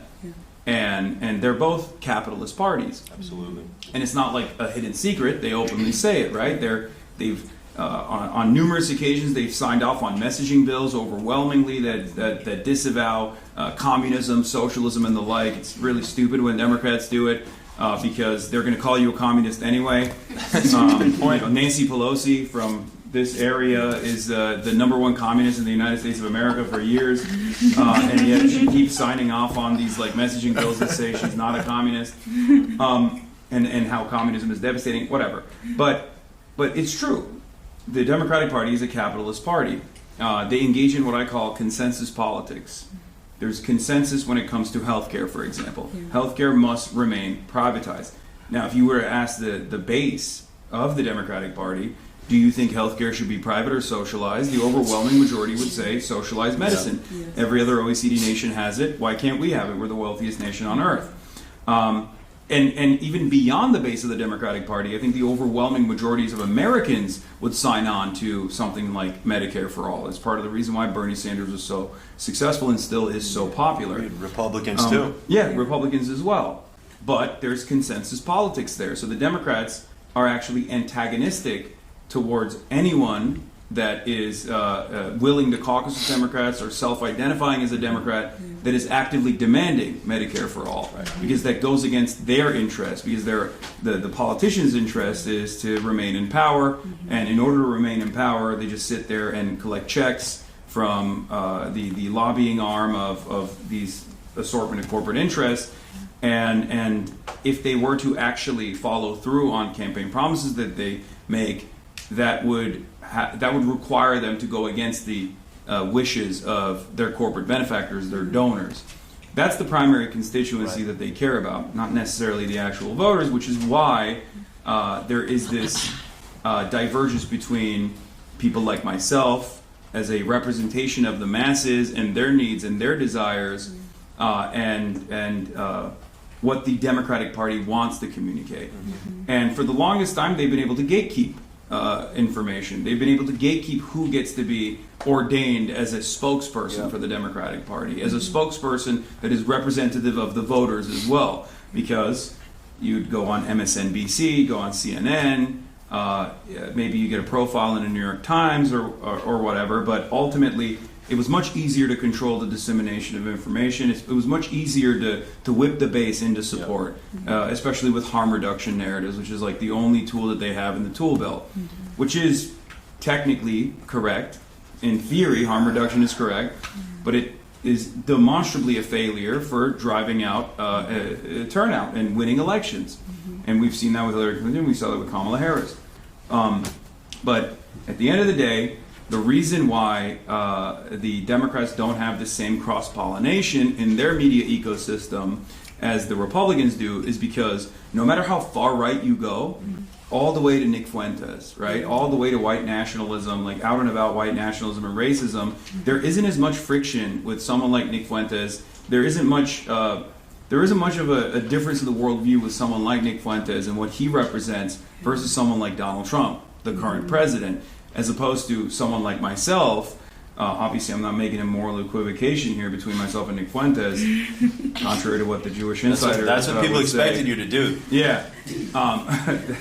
If you ask Third Way and all of the other centrist right-wing Democrats and what they've been writing, I'm exactly like them for some reason. Indiscernible. Yeah, but I am antagonistic to the way that the Democratic Party wants to the way the Democratic Party wants to present itself, and it's not for electoral purposes. It's simply because they don't want to overpromise and offend their donors. That's the real reason. Because I truly believe that if Democrats were, for example, leading on the issue of Israel, right, which is what the base wants, it's a 90-10 issue. If every single Democrat was responsive to the needs of their base of support, every single Democrat would be out and about being like, we have to cut off all aid to Israel right now, tomorrow. We have to punish Israel. We have to make sure that Israel's punished for committing a genocide. This is heinous, it's a heinous crime, and we have to bring Israel to heel. That's the argument that the base wants from the Democrats. And yet, if you were to look at the actual party, the representatives, the senators, they don't represent the interests of the base at all. It's 90-10 on the opposite direction, where 90% of Democrats are still trying to figure out a way to communicate on this issue without offending donors, without offending the previous sensibilities on this issue. And to your point, they give us the exact same thing that the Republican Party gives us. So your point about Nick Fuentes and the equivocation between you and him is very well taken, because it's very true. It comes down to class, right? A guy like Nick Fuentes is saying very different things than you are, but you're appealing to people who have the same ultimate interests and whose enemy is a common one, which whether they think it's the Republican Party or the Democratic Party, it's the same enemy that represents the same interests, which are diametrically opposed to you, regardless of whether you wear a red hat or I stand with her t-shirt, right? So I want Kimia to be able to take I was like, it where and are you move on. going with that? It's class. No, I agree 100%. I think another thing, like going off of this, is talking about like the success of Zohran Mamdani's campaign in New York. Obviously, you were a supporter of his. You were there when he was elected. I think progressive politics took a shift and wanted to basically take a lot of what was successful from that campaign and distill it into theirs across races in this country. We see it happening here in San Francisco. We see it happening in many other races. There was a big social media aspect to his campaign, obviously. Well-produced videos that were catered to young people, running around doing things like subway takes and every different like social media influencer show under the sun. But he also went out and spoke to people. Do you think that Zohran's success is able to be replicated in other places, or do you think it's because of his charisma and unique policies? And what can the left do to get more Zohrans, not just say that they are Zohran? That's a great question. I love Zohran. I love his team. There are a lot of people that are in my community that worked on the campaign, both as like door knockers, but also directly with Zohran as well. And I'm afraid I'm going to have to say that it wasn't just the social media. And they're the first to admit that as well. I mean, they're brilliant. They're super talented. But the reality of the matter is, it wasn't even like unique to Zohran's charisma. I mean, he is charismatic. He's very affable. He's a wonderful guy. He's a real schmoozer, right? No, I'm telling you, like 100%. He makes you feel very special, and I'm sure that's how he was able to rizz up Donald Trump as well. But he's not like, I mean, he has a lot of talent, but the real reason why I think Zohran won was because he identified himself with. He went out, he asked people, what do you need, right? And he identified 5 key policies that were achievable, and he chose to identify himself with those 5 policies, right? And he set that standard. And he said, I am going to materially improve your lives, and here's how I'm going to do that, right? And that is, in some ways, that should not be unique at all. But unfortunately, in this day and age, in American politics, that is the most unique thing. It's one I've been trying to get other politicians on board with for years at this point. So I was very excited when I first met him. I was like, he was doing exactly what I've been demanding other politicians do. But that was the main reason why Zohran Mamdani won.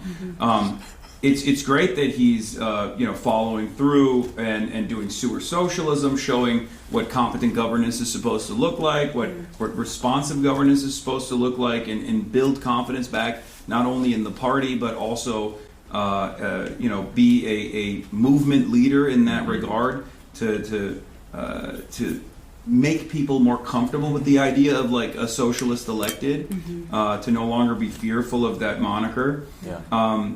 But ultimately, we can have Zohrans everywhere. There are Zohrans everywhere. We just have not been able to unlock their potential yet. There are. Where are you pointing at me? Yeah, no, I'm agreeing with you very strongly. There are, I mean, that's the dream, right? Let 1,000 Zohrans bloom. That's precisely what I want to do. But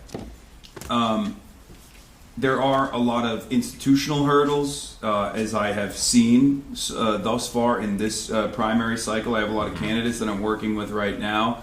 There are a lot of people who are aware they did not want Zohran to be the mayor, and they they put Cuomo up and backed him pretty heavily, and still failed.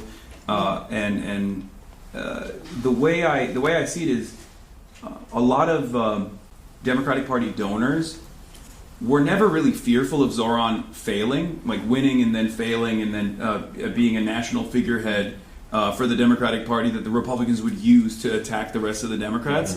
That's the way they presented, right? No, they were afraid that he was going to be successful, and then the base was going to be like, why don't you do that? You know, why not Daniel Lurie? Why aren't you like Zohran? What the fuck are you doing? Is the question. What the fuck are you doing? Nice connect. Selling us down the river is what he's No, doing. but that's what I mean. Like when people see that, when people see Zohran Mamdani doing another one of his videos, and he's like, "I'm filling all the potholes in the city. Isn't that awesome?" And then people look at the potholes that are that exist everywhere here. They're like, "Well, why can't you do that? He's doing it in New York." Because Lurie's at the new opening of some really bougie coffee shop, talking about we're so happy that the 9th location has opened. Or the new Taco Bell cantina. New Taco Bell cantina. You can get a boozy, slushy Baja Blast. That's a great point, man. I mean, think how crazy it is, though, that what you're describing that Zohran did, and that you're trying to get other candidates to do, is just have an actual policy platform. Yeah. That's what we're saying. Like, just to give us tangible policies that work for us, that allow working class people to live lives of dignity, and have access to the basic requirements to survive in this late stage capitalist world that we're living in. And it's like it's fantastical to say please have a policy platform. I want to move now to talk about something that you touched on earlier, actually, which is the state of objective truth in the present day. I think we're living increasingly in a post-objective truth era, which started largely during Trump's first campaign.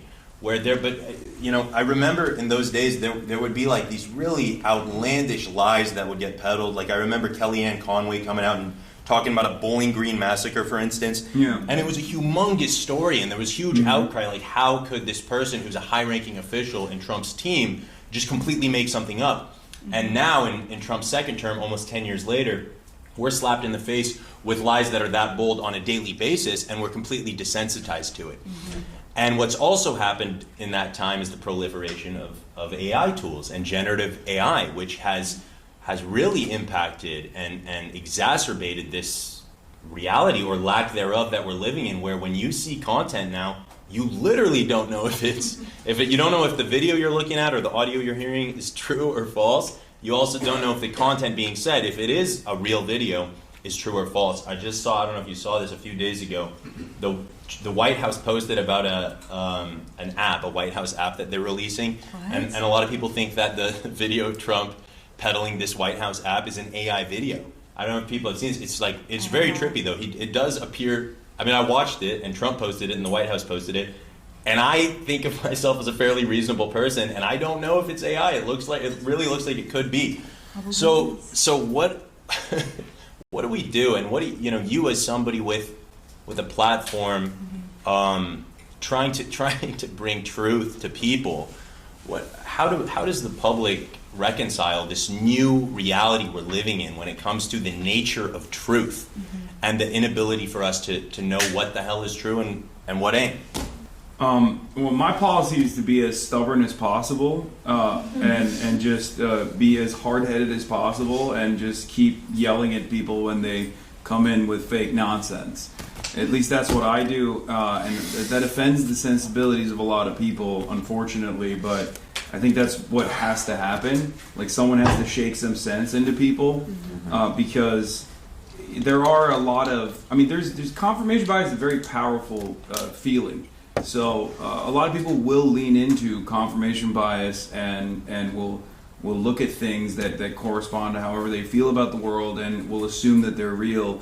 and won't check it. So one of the things that I try to educate people on is like, if there's a narrative that feels too good to be true, you should be extra skeptical of that, and really confirm whether or not it actually is true, right? I mean, we saw an example of this with the quote-unquote fake assassination of Benjamin Netanyahu. For like the past month, there's been a lot of chatter on whether or not Benjamin Netanyahu is dead. Is he dead? And what do you think? No, he's not dead. I don't know, bro. But that's what I mean. It's like a lot of people are wish casting, and they think like, oh, it'll be, it's.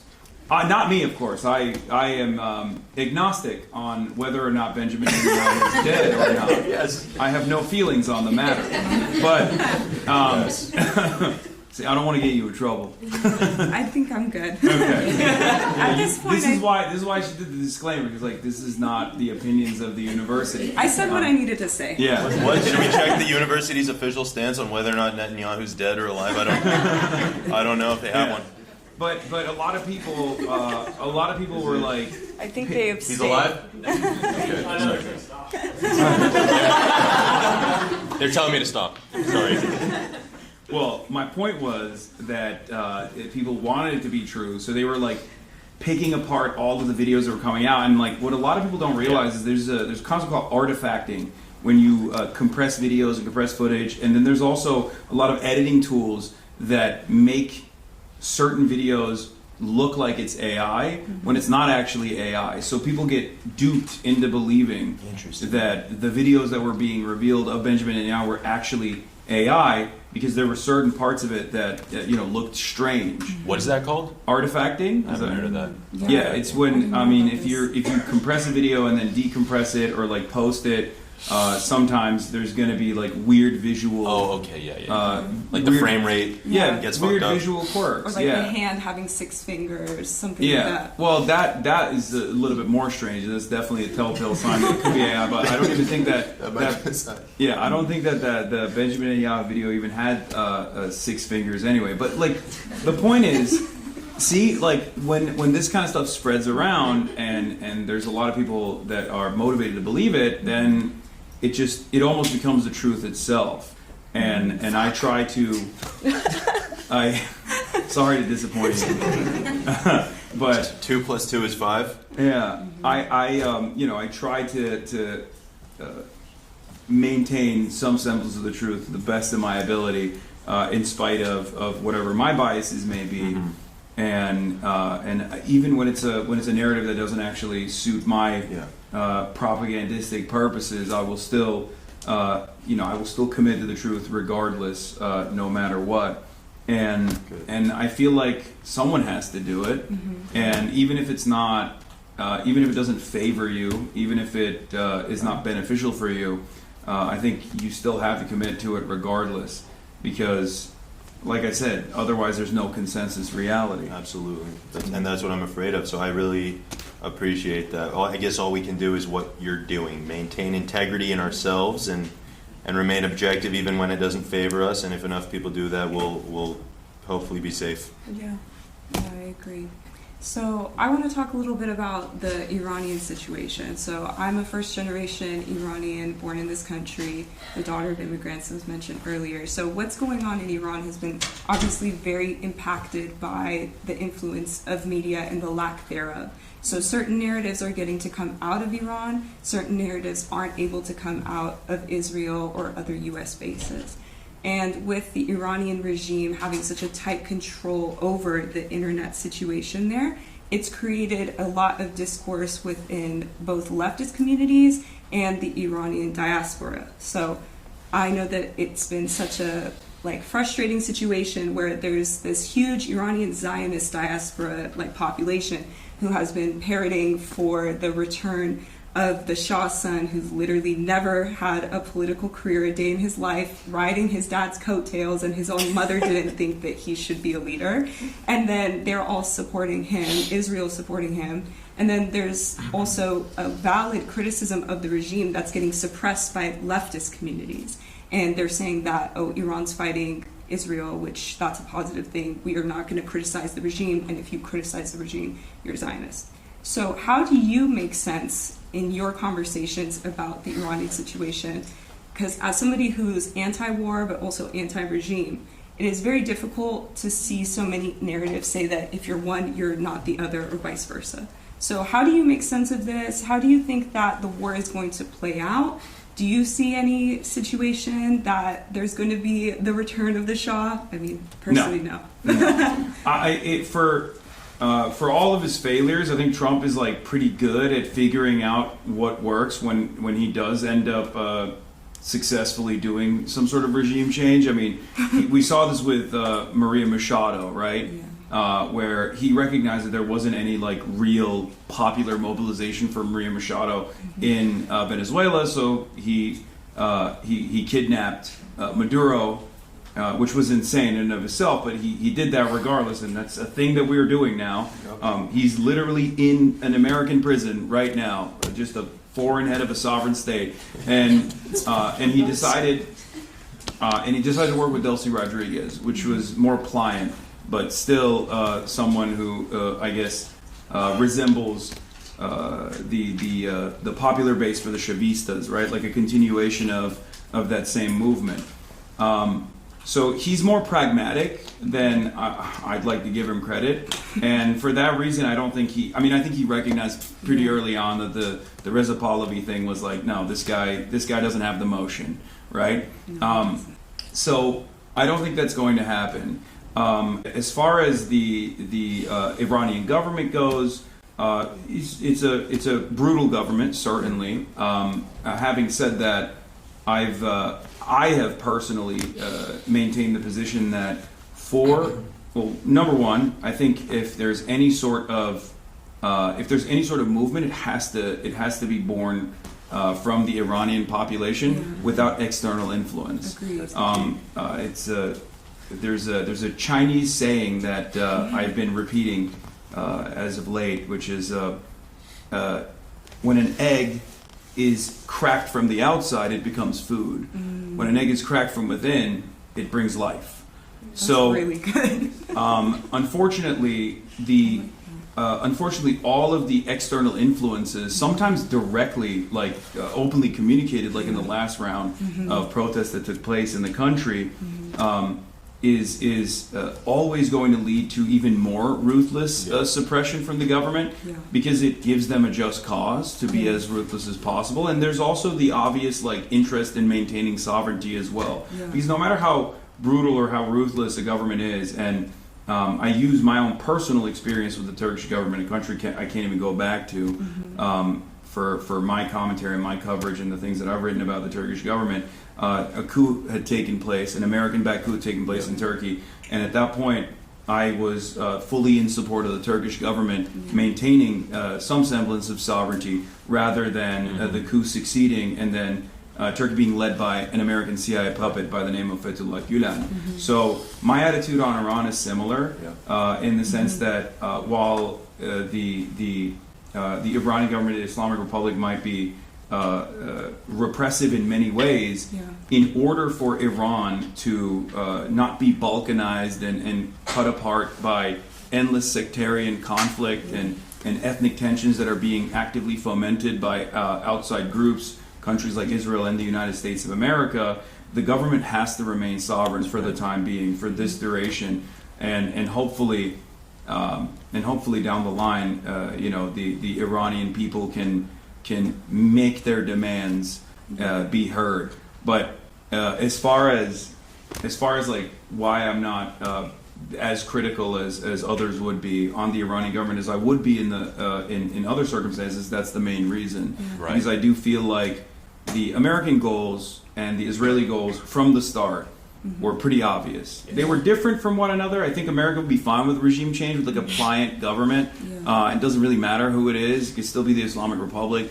I don't think America would care that much, but Israel very clearly did not want a sovereign Iran or even an Iran that would be an American puppet as long as their ballistic missiles could reach Tel Aviv.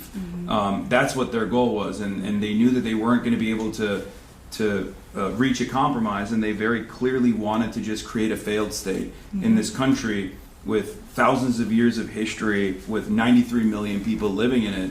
And Israel's very clearly trying to disrupt that process right now. Every time, Donald Trump comes out and practically begs for an off-ramp before immediately turning around and being like, we're going to destroy Iran.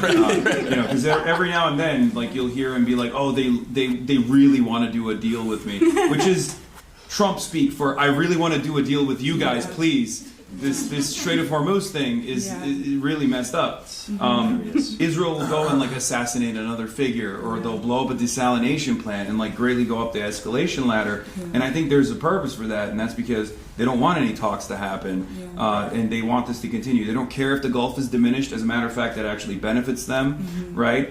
And they just want to bring about complete destruction and complete chaos in the region, because Iran, for all of its faults and failures internally, for all of its domestic problems, has been a sovereign force in the region that is shown time and time again that it has the capabilities of pushing back against Israel, and that's their primary concern. Force. Right, and there's no other force. I share your perspective entirely on the Iranian regime. As a Palestinian who's seen this play out time and time again, it's shocking to see the American public buy into this narrative again that maybe America can go in and save Iran and save the Iranian people. So I'm with you. It's disrespectful to the sovereignty of other nations, and it's this American hubris and arrogance.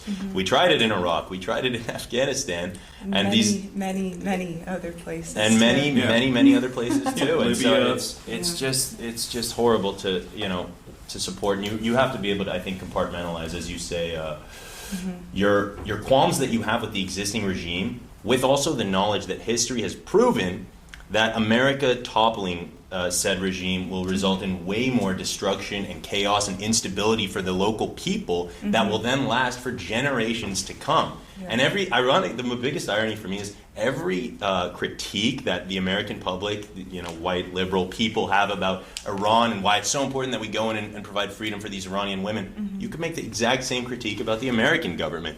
Yet the concept of suggesting that Iran should come in and liberate America is science fiction.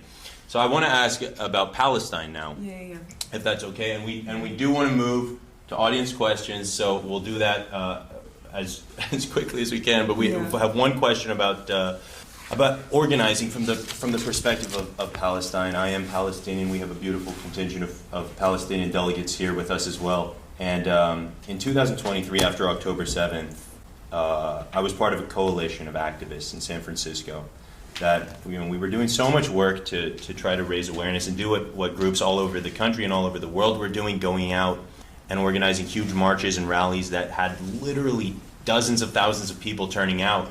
But one of the things we did was we advocated to the local board of supervisors in San Francisco to pass a resolution condemning the Israeli military offensive on Palestine, that iteration that began on October 7th. And it was successful. We had the Board of Supervisors pass a resolution that at least called for a ceasefire. This was before anyone in the world was calling it a genocide. So the bar was lower, but it was in early December of 2023, and San Francisco, because of that work that we did, became the first major city in the U.S. to pass a ceasefire resolution. And at the time, myself and other local Palestinian activists and community felt a sense of elation and pride about this symbolic victory that had been had. But with time and with so much more effort and energy that was invested, despite these incredible turnouts and despite seeing this which was very inspiring, global movement of acknowledgement for Palestinian human rights like we had never imagined, as you mentioned earlier. I never would have imagined that such a shift in the cultural collective consciousness was possible. And it did happen, but it was all symbolic. And while all of that work was being done remotely, the situation on the ground for Palestinians not only did not improve, it became materially worse. And to this day, it has continued to become materially worse. And so I started to feel early on into the last 3-year stretch a lot of disillusionment and disassociation, and frankly, kind of subconsciously stepped back from advocacy because of the disillusionment I felt, the lack of real impact. So I want to ask you, what are your thoughts on the value of remote advocacy that does a lot to change hearts and minds, and has these symbolic victories that I speak of, but while the material situation on the ground for people that are victims of genocide and victims of imperialism are not changing it at all? What is the role of that advocacy, and what is the role of violent resistance? So, great question. I would say that you should never discount the awareness initiatives in general. I think that's still very important because, remember, we're going up against a multi-billion-dollar behemoth that had a very sophisticated, very pervasive influence peddling mechanism that has dominated American discourse from organs of propaganda in the media all the way to an advocacy network and even a lobbying arm that has been able to successfully change American laws that even contradict the First Amendment. A lot of, I mean, you guys know, you're in law school, but there's 38 states where the First Amendment is directly violated at the behest of AIPAC, at the behest of a foreign nation, where you have to do a loyalty pledge to the state of Israel, pretty much, to retain a job, right? Just happened in California. In Texas, yeah, in California too. In Texas, if you want to be a public school teacher, you have to literally sign a pledge that says you will never boycott, divest, or demand sanctions from the state of Israel. It's unbelievable. Americans fancy themselves to love the First Amendment. Yeah, so it's totally ridiculous. But the reason why I say you shouldn't discount it is because, like, in spite of all of that, in spite of these great odds, like, we have been able to penetrate collective consciousness in a very meaningful way. Now, of course, that's not enough. I think a lot of people, don't realize what other steps that they can take in this moment. That's why I always say, like, boycotts, divestments, and sanctions, like demanding boycotts, demanding divestments, and demanding sanctions from the state of Israel is the bare minimum that we can do, which is why we should still continue to push for that, regardless of how many institutional hurdles are presented, because that is a very successful way, I think, to decouple institutions that we're a part of from the state of Israel, from the apartheid state that is conducting a genocide and currently also displacing 1 million plus Lebanese people in southern Lebanon, and hasn't stopped doing it at all. Right. And I think slowly but surely we chip away at that, and we continue our advocacy that way. Obviously, change is not going to happen overnight. So, at least in my experience, like the very fact that broad awareness has changed, like that gives me a lot more confidence, and inspires me to do more, because I don't know. I mean, I think about nihilism. I talk about this all the time, but it's very disheartening to work tirelessly towards a goal and then to not achieve it, especially when you're seeing your loved ones or people that you care about perish in the hands of this uncontrollable violent entity. And then I start thinking about Rabbi Shmuley, and I think to myself, if I gave up, he'd be really happy, you know? So if you can't find it, within yourself, if you can't simply hold on to victories, no matter how minor it may seem, right? Then let spite breathe more life into your movement, you know, and that's what keeps me going. Hell yeah, brother. In weak moments. Just think about Rabbi Shmuley. You hear that, Shmuley? We ain't going anywhere. Yeah. Think about Michael Rappaport. Dude, oh my God, the worst. That guy sucks. Yeah.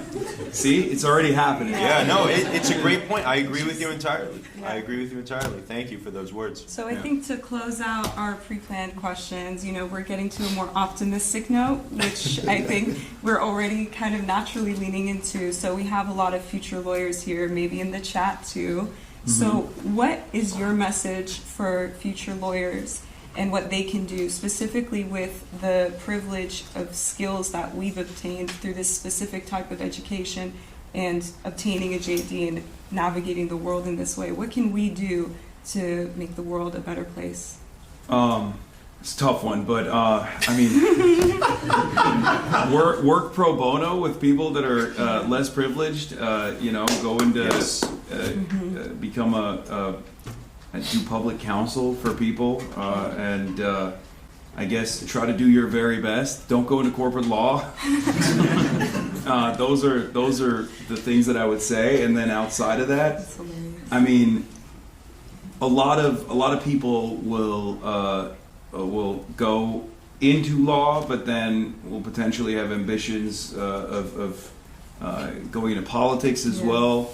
So just, you know, remember your first principles and always try to lead by empathy if you are to do such a thing, if you are to go into politics eventually. And, you know, try to make the world a better place. Well said, brother. I have a lot of other questions I want to ask you, but I'm already going to get expelled as it is, and we want to make sure we have time for everybody. So we're going to turn it over and let the folks take the rest of our time to comment and question. So this is how this part is going to work, y'all. Just for the sake of time, I'm going to have you ask your questions from where you are sitting. Feel free to stand. I'm going to take a stack, and I'm going to give you a number. If you have a question, raise your hand. Then when I give you a number, put your hand down so that I keep track of everyone. And please make sure your question is a question and not a comment. All right, who has questions? Raise them high. Don't be shy. Don't be shy. Don't be shy. And remember your number because I'm not writing it down. Okay. 1, 2, 3, 4, 5, 6, 7, 8. And if you think of a question while this is happening, I'm still taking stack on my notes. So just look at me, raise your hands, and I will give you a number. And we end with that. Yeah. Hi, I'm Shada.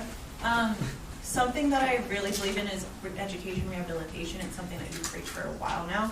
And but this is like something that is like very rare when there has been a rise in cancel culture and in like performative progressiveness. And this has led you to be called like anti-Semitic, racist, homophobic, transphobic, sexist even. And I was just wondering, why do you think that that's the response to label someone to try to completely discredit who they are or their platform? I think, well, as far as like why people call me those things, it's because they can't actually argue against the positions that I advance on moral terms, so they have to disparage the messenger instead. It's a common tactic. It's a very cynical one, but it does actually have a lot of success.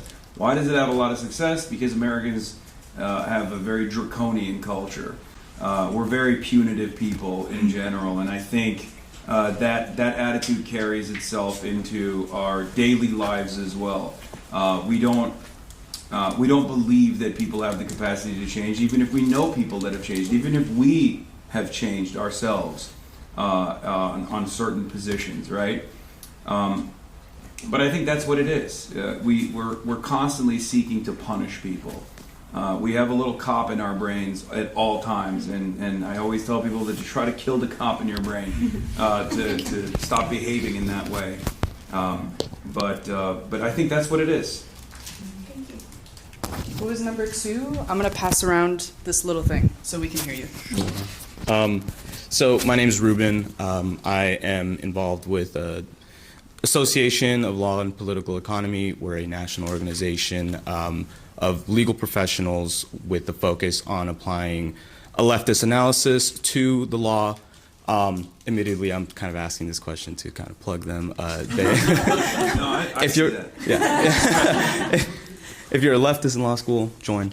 But I think a lot about, you know, the first they came for the communists, and I feel like once it gets to that point, once they've manufactured enough consent to come for the communists, it's too late. We're fucked. And so I think it's really important for the left to, you know, inextricably embed themselves into community as much as possible. You know, we see with every election, there's a lot of power in being the guy that people want to grab a beer with. So I guess my question, but at the same time, we should be like unmistakably leftist. So I guess my question, the two questions is, can we can we cultivate that idea that we are like members of the community, or is leftism too radical to be members of non-political communities? Second, can we force them to televise the revolution? So first question, yes, you can and you should. That's why I always tell at least my audience to be normal, right? It's very powerful.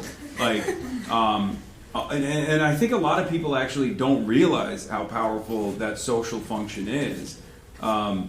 You can, like, one example I always use is, at least from my trans fans and friends, from their personal experiences, the greatest way to undermine transphobic propaganda that's pretty much everywhere is just by being a chill coworker. At least from their perspective, that's where they've seen the most success, where they just, work at an Amazon facility, and these guys that normally you'd consider to be chuds are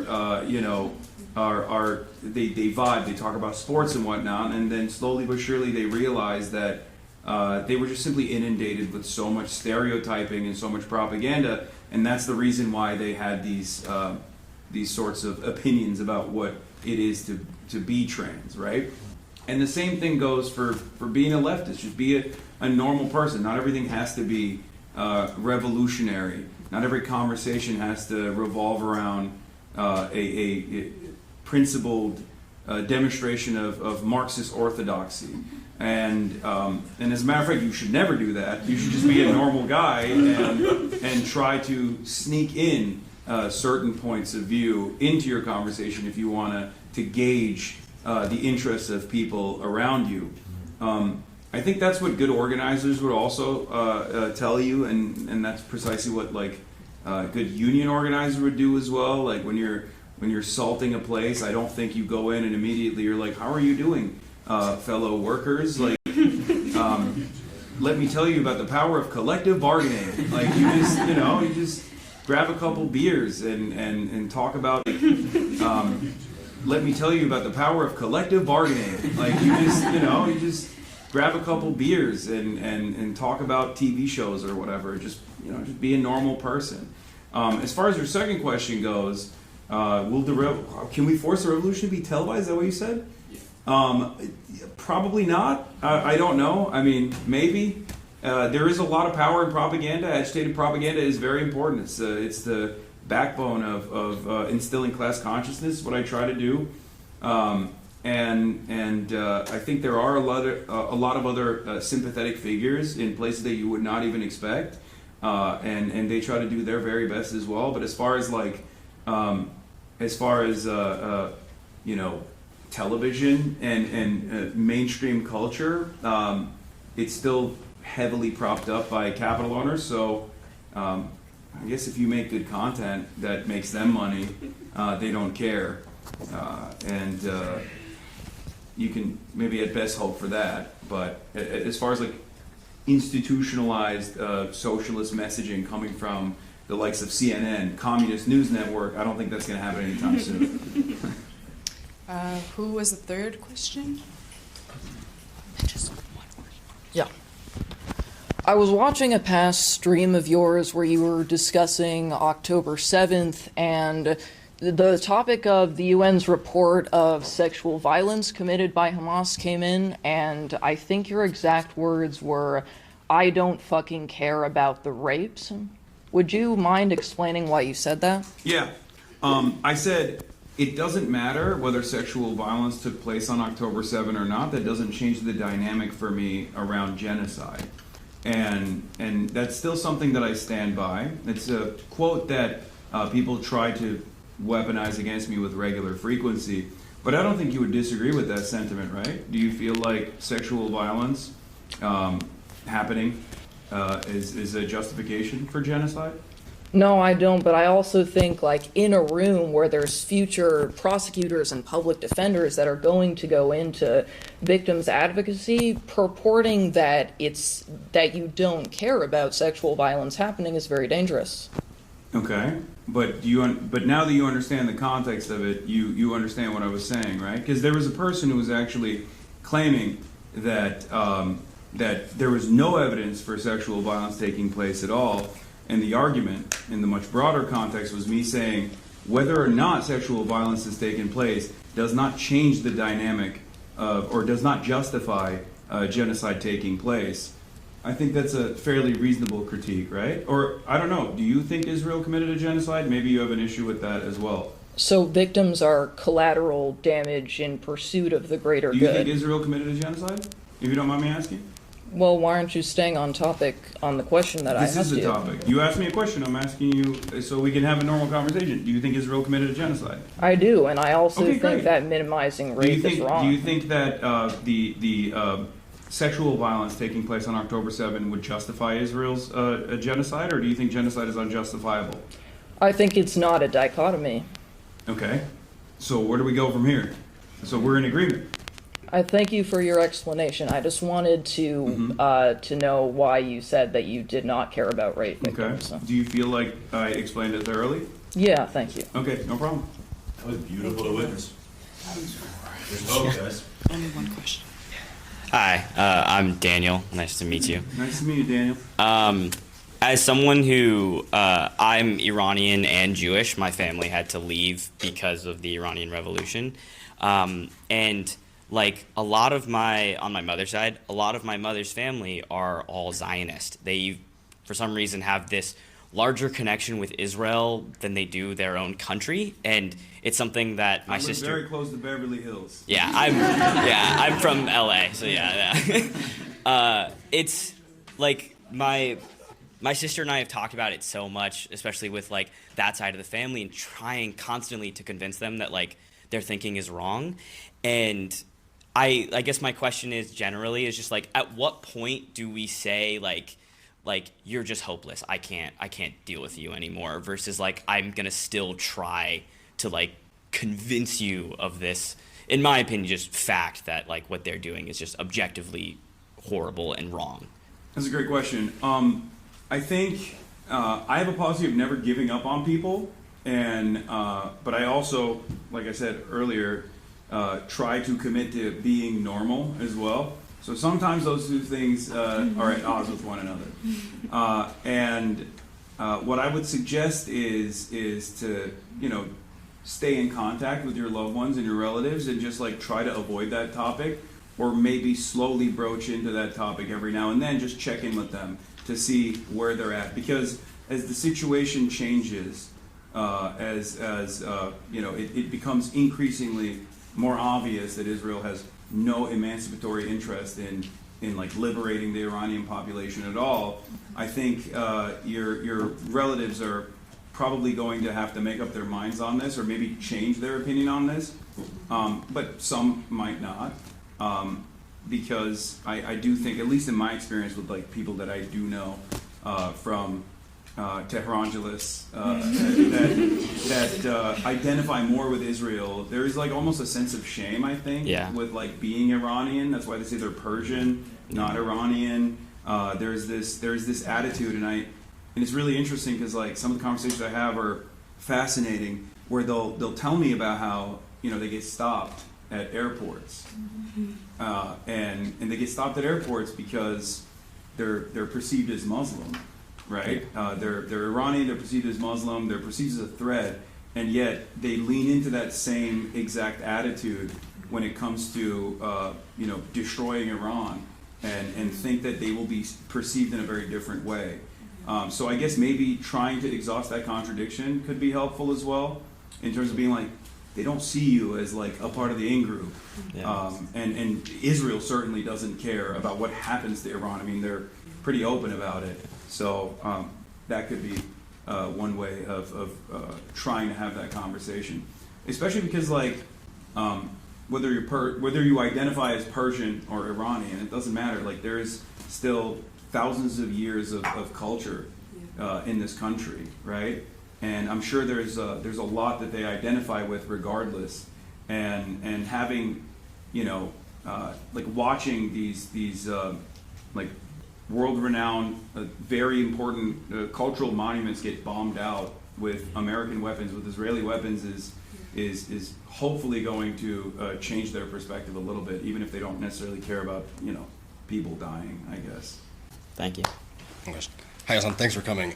I'll keep it short. So, if there's anything that we've seen recently with the No Kings marches, it's that there are a large population of Americans who are willing to go out and fight for something, but it seems that we continue to fail to understand that people don't really shape history as much as the times shape what we're doing. That doesn't make that much sense. But I guess my question is, how do we get America at large to stop focusing on the individual and start focusing on the system?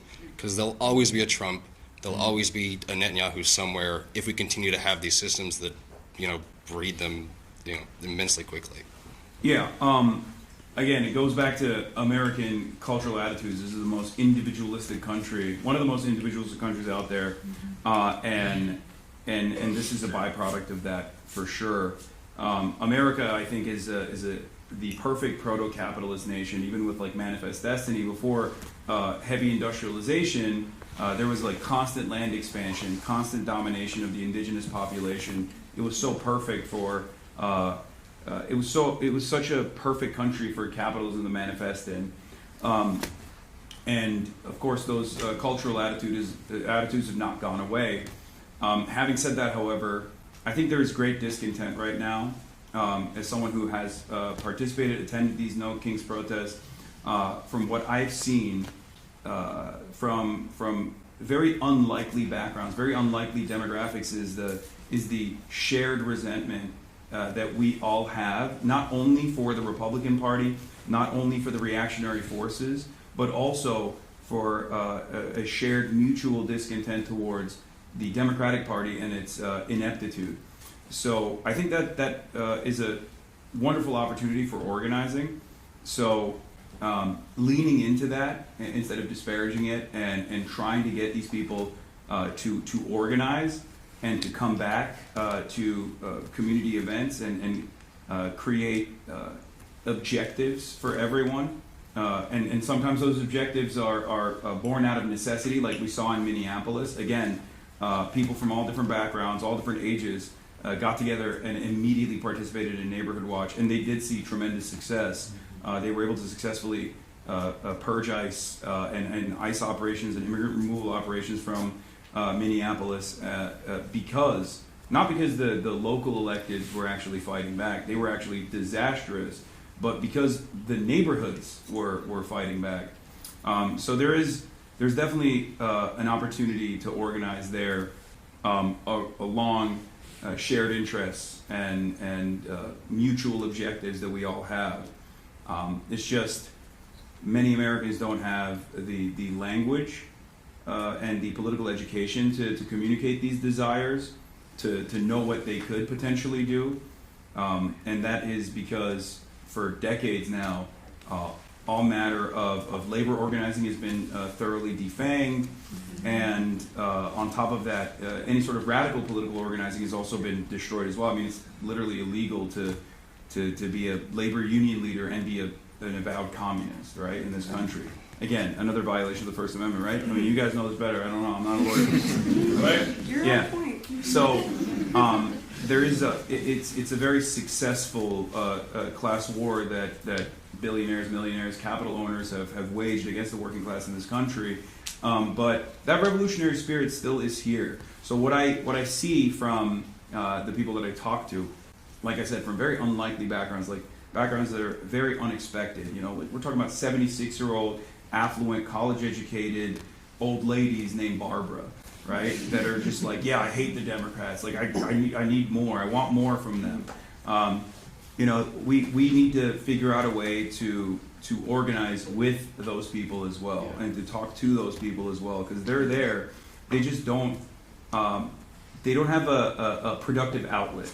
And that is by design. We've destroyed all of these productive outlets, these mechanisms of pressure, these mechanisms of pushback. So it's on us to rebuild them. It's on us to engage in political organizing and then engage with the masses as well, who might self-identify as liberal, but actually have a lot more, a lot similar ideological goals to someone like yourself. Fantastic. Thank you. Do I speak in this or what? Does it speak? Okay. So, so because you mentioned Citizens United and Breitbart, that both have Steve Bannon at the heart of them. And much of how Citizens United became how old money has transformed into new money, especially through $3 trillion in stimulus over the last 15 years. You know, there has been, the country went from having 100 billionaires to, in 2000 to 1,100 billionaires by 2025. And so how do you think the country should be taught the reality that we are undoubtedly no longer a free market country? We are, you know, not necessarily the same capitalist country we've been. Our government and private corporate sector is like Lowry and Sam Altman are currently. Yeah. I mean, I think that a lot of people have that mutual discontent towards the unimaginable wealth disparity that exists in this country, because they see it. It's impossible not to recognize it. And I guess, like, in my experience, what I found success is in communicating this reality is by showing people alternatives that exist out there, depending on who you're talking to, right? For someone who might be afraid of more non-white countries and their versions of governance, one very reliable example you can point to is a place like Norway, for example. Like, Norway is a social democracy, but it has nationalized its entire extraction industries. There's a far greater wealth redistribution in the country. Now, a lot of that is changing in Scandinavian countries as well, because obviously social democracy is not enough, and the same capital forces, as long as they exist, are always going to try to destroy any sort of labor organizing and you know, create the same exact late-stage capitalist system that we exist in here in the United States of America, but showing viable alternatives from countries that they might be more sympathetic to is a good starting point for people like that. But like I said, I think it's undeniable. I think the contradictions are worsening to such a degree that it is virtually undeniable that you don't actually have to read Das Kapital to understand that the system is just fundamentally broken. You know, so what you just described as far as like the number of billionaires going from 100 billionaires to 1,100 billionaires is proof enough as it is. So that's a pretty good starting point for that conversation. Also, they make it pretty easy, billionaires, I think. I mean, they're so weird. I mean, Sam Altman is just like, he's a weird guy. You can just be like, look at this weird guy. Do you feel like this guy or Elon Musk actually worked 1 billion times harder than like a school teacher in Oklahoma making $35,000 a year and then having to do Uber at night so that they can have disposable income so they can buy fucking school supplies for their children that they're teaching? Like, this is a ridiculous fucking system that we existed, you know. And yeah, Elon Musk and people like that make it a lot easier too, because everybody hates him, and he's always so desperate to get people to like him. So he's always in public. If I was a billionaire, I'd be like, Elon, what the fuck are you doing?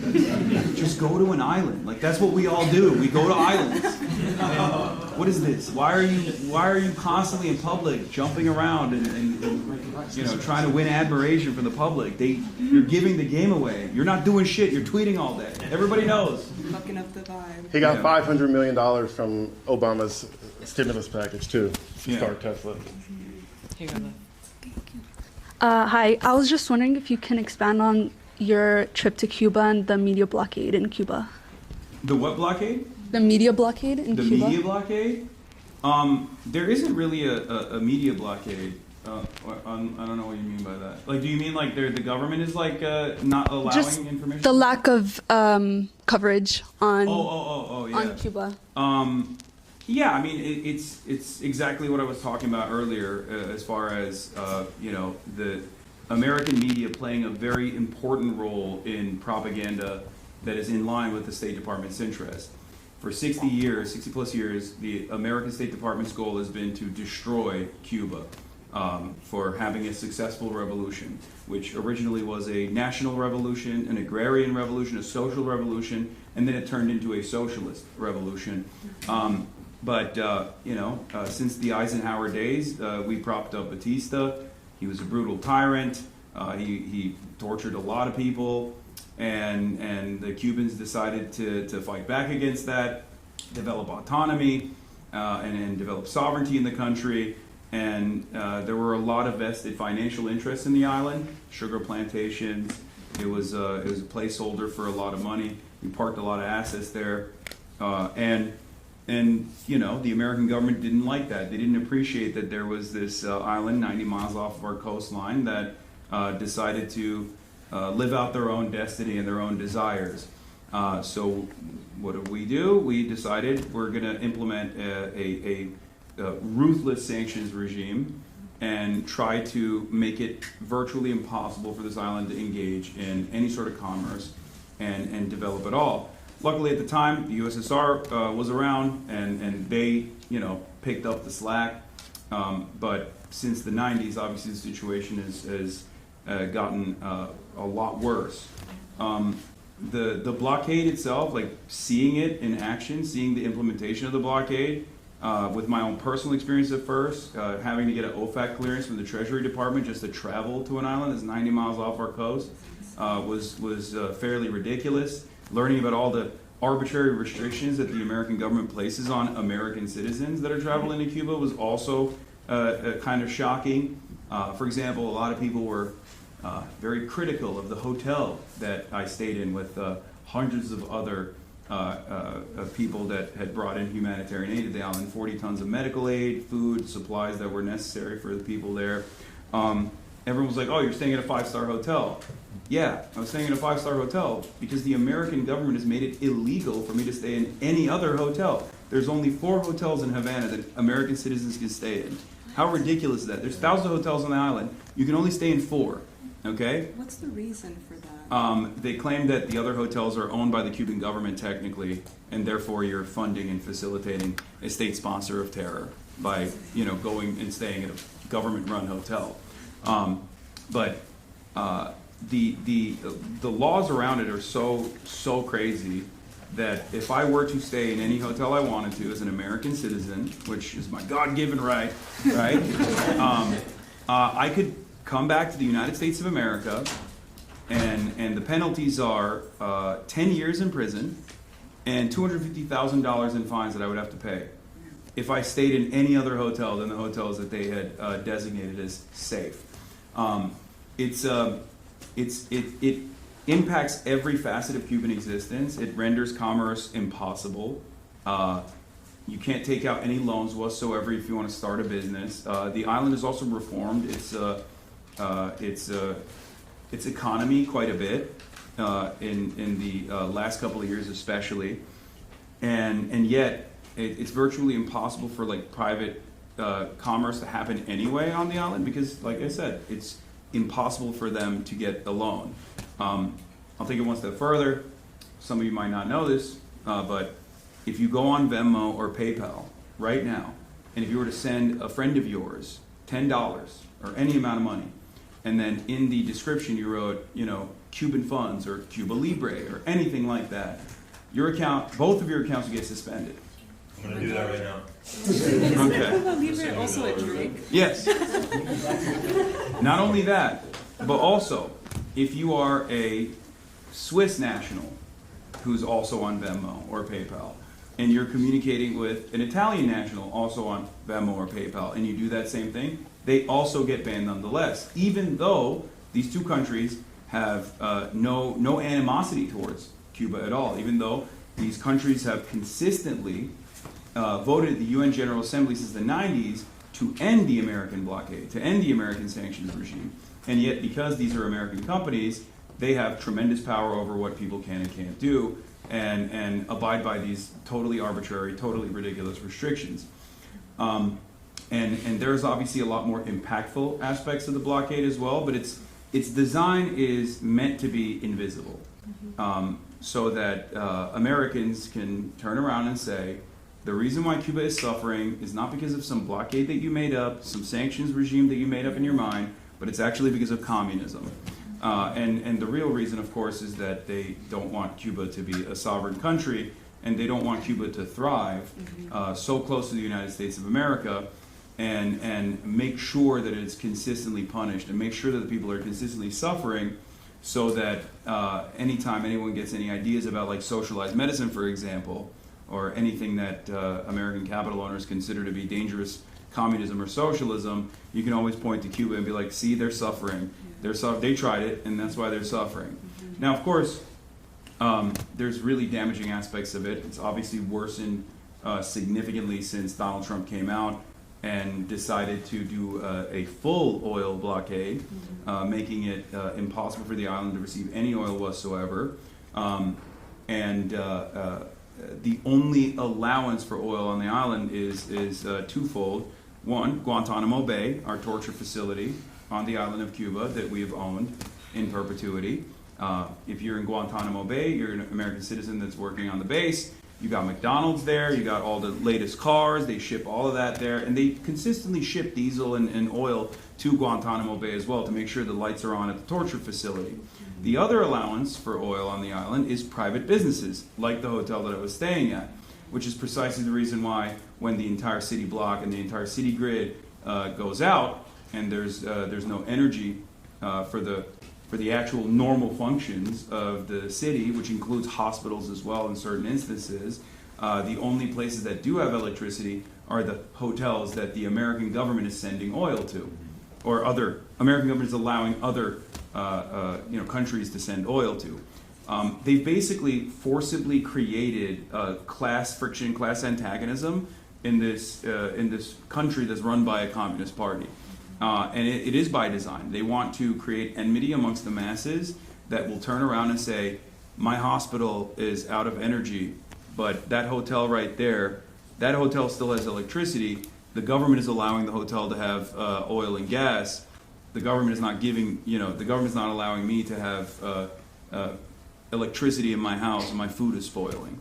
And there's mixed results. I would say, from all the conversations that I had. I think a lot of the Cuban youth, all they've known is poverty born out of this blockade. And of course, you're going to blame your government for it. And you're going to assume that it's because of the government that you've only experienced poverty. And then you look to Miami, so close to the island, and you think, oh, there's so much prosperity. They got big-ass cars over there. They got gold chains. They're living large in Miami, and they don't see Skid Row, and they don't see all the poverty. So they develop this attitude. But for the most part, I think a lot of Cubans are like, even if they have criticisms, they're very aware that they don't want to be turned into an example. They don't want to be turned into an example that is used against the country itself. So they're somewhat restrained in their criticisms, and most people still carry some semblance of that revolutionary spirit in every facet of their lives. I talk to doctors. I ask them, straight up, I'm going to play the role of a dumb American here. You work for $17 a month, so why do you do it? And the doctor was like, what do you mean? I'm saving my people. This is not for money at all for me.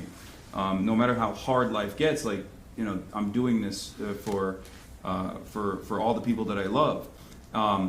I talked to an academic who's responsible for electrifying the Cuban energy grid with photovoltaics, and she was so thrilled that as an academic she was able to bring life back to the energy grid with her work, to be able to work with all these other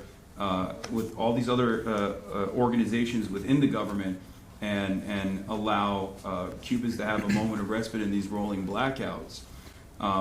Same with the international medical missions. I talked to the head of the international medical missions, who was very sad that Marco Rubio had personally pressured all these other very poor Latin American countries into submission, into denying the Cuban doctors from entering their countries, right? And it's unbelievable how cruel we are. It almost sounds comical when I explain it out loud, like the fact that you can't stay at whatever hotel you want to stay at, or the fact that we hate socialized medicine so much that we have literally tried to stop other countries from having socialized medicine or break apart their socialized medicine, and even have now expanded on that and are stopping other countries from receiving Cuban doctors as well. One of the things that he was explaining to me is like they have 100% area coverage in Jamaica. Jamaica is a somewhat poor country. There's a lot of underserved areas in Jamaica. And now those people are not going to have doctors at all. They're not going to have any health care at all, because it was Cuban doctors on their medical missions that were going to these villages, and they were actually offering health care to the Jamaican population. And he told me, look, the politicians that caved to Marco Rubio, they might get platinum health care. They might even be able to fly to the United States of America and get that health care if they chose to do so. But my patients that I treated that live in these faraway villages, in these rural areas, they're never going to be able to see a doctor again. And America has no solution for that. They just did that specifically so that, there was diplomatic pressure on Cuba. And it's such a frivolous goal and so evil in general. But, that's just the way we operate. It's the way we operate because it reflects the same playbook America's run, and back to our conversation about Iran and all these Middle Eastern countries and South American countries, to sow and create dissent, and the human cost goes so far to achieve these American capitalist goals. So I think we have time for just one more question quickly. Henry, no pressure. Hi, I'm Henry. Thanks for coming. I had a question about messaging, specifically towards people around 30 and under who felt disillusioned or just apathetic towards politics these days. I feel like I've been personally really frustrated with that group of people that I know who have become like that. I'm just curious how you think collectively we can get those people back involved, go more towards the fan. Yeah, I think about this a lot. It's pretty much all I do, right? But I understand why there's so much disillusionment. This is something that I warned against. This is something that I warned Democrats that would listen to me in 2020 as well, where I was like, look, you taught an entire generation to do all of the right things. They went out, they protested. This is when Black Lives Matter protests were happening all around the world. They did that, right? And then you told them they have to do their civic duty, they have to go out and vote. And they wanted to vote for maybe Bernie Sanders, and that didn't work out because, the forces of the party got together and rat fuck Bernie again. But ultimately, they plugged their nose and they voted for a decrepit old man who clearly was never going to be able to live out both of his terms. And they voted. They voted for the harm reduction candidate, and they got nothing out of that. If you teach an entire generation that no matter what they do, if they go out and protest, they exercise their First Amendment, and they get tear gassed and pepper sprayed in the process, and then they go out, they plug their nose, and they vote for a candidate that they might not be super enthusiastic about to make sure that the Republican menace is no longer in office, and then those changes don't come at all, then you're basically teaching people that you're basically instilling voter apathy in the public. You're telling people that their voices don't matter, right? And maybe that's by design. Maybe the Democratic Party likes it that way, right? Maybe they think they can win elections with harm reduction narratives or eke out marginal victories as long as they can lean into how horrible the Republicans are at the end of their term every 4 years. But the I guess inverse of that, in order to instill confidence in people, is to identify small goals that are somewhat attainable and that correspond to midterm goals, that correspond to long-term goals, and achieve those short-term goals and seize on those marginal victories and instill some sense of confidence in organizing and try to create a positive environment for this sort of advocacy and this sort of work. Just like we were talking about with respect to Palestinian awareness, or even with the Zohran Mamdani election victory, right? Like these are, in the grand scheme of things, maybe this is not really moving the needle, but it is still significant. Even something as small as like Alexandria Ocasio-Cortez coming out and saying that she makes no distinction between offensive and defensive weapons, and that she is now in favor of a full embargo of weapons transfers, at least that we're not going to pay for it, right? As long as Israel is violating international human rights and also violating American laws, the Leahy Law, to be exact. That might come across as like a marginal victory that is inconsequential in the grand scheme of things, or too little too late. And I know in many respects, I understand when people say stuff like that, but it is actually quite impactful, because now there's a new bottom. Like now there is, for progressives all around the country, the permission structure has expanded. Now there is a new bare minimum that you can lean into, that you can demand from your politicians. And it's up to us, once again, to make those demands. It's up to us to communicate those desires and to hold politicians to account. And little by little, as long as we seize on those victories and remind ourselves that change is not going to happen overnight, and these seismic shifts that are necessary are not going to come about spontaneously, that we have to make it happen. We have to be the people that force that change to happen, and lean into those small victories. Little by little, we can expand on that, and at least that's how I try to maintain revolutionary optimism and not succumb to nihilism. Well, on that note, y'all. Okay, so Hasan has somewhere else to be, but he is willing to take a picture with all of us, so I need you to organize quickly up to the front. Quick. Yeah. Yeah, I would just want to make sure that he has the time. So after we take this picture, we're going to go down to the green room. We're going to take a picture. Yeah. Of course. Nice to meet you guys. Do you like pie mill? What? What? Yeah, it was great. Very tasty.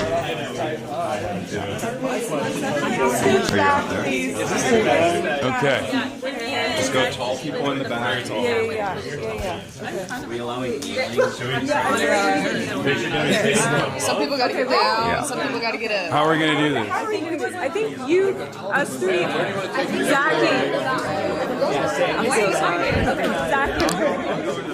Yeah, I'm going in the front. I appreciate it. Would you like those ends? Zach, What? did you get those ends? Yes, I did. You want us to be up here? Yeah, in the front. Okay. I didn't think you were there. Zachy, yeah. Okay. Tallest guy going. Oh, hey, shorties. We're going to do a sword. Yeah, no, okay.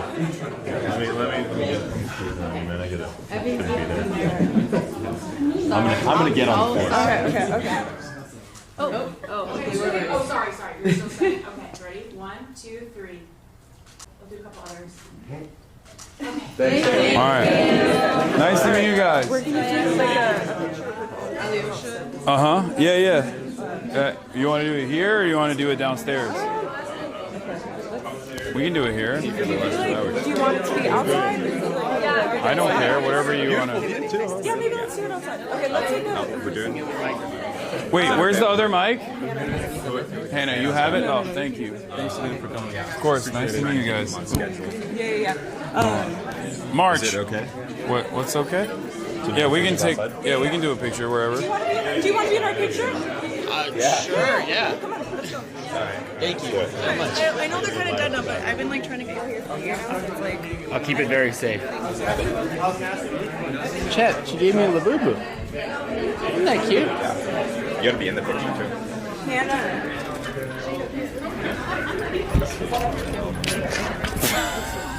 You're still hot, by the way. Mine's still hot. It's okay. I'll save that on. It's bad, man. It's bad. We just lost our last progressive local legislator. Yeah, we're trying. We got Who? Yeah. Oh. Hold up. We're gonna do SBA and then we'll do it also.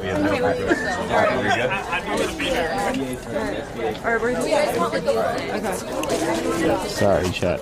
Bear with me. There's a lot going on right now. Evan. Yeah, someone else can take the photo. Also, I was explicitly told not to show students. Guys, we gotta get which is this why guy I'm out doing of here. this. Okay. There we go. I got it on the phone. All right, Manalsa. Thanks, man. Of course, Denver. Thank you. March. Yes. Shada, I'm gonna do my best. Okay, Zachy. Get in there. Or you go down. Y'all got Wait, what are we looking at right now? Anything. All of it. Very cute. You guys want to look out? Check. Cute background.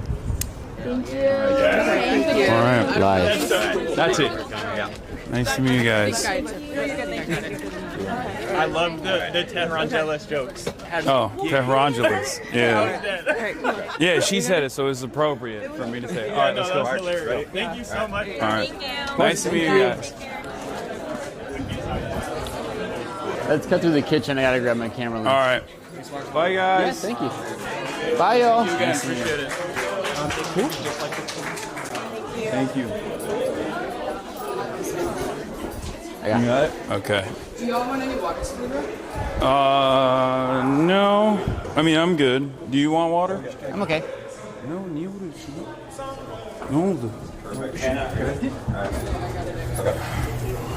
Just some extra water. Oh, thank you. For your, Yeah. for your ride. There you go. Thank you guys.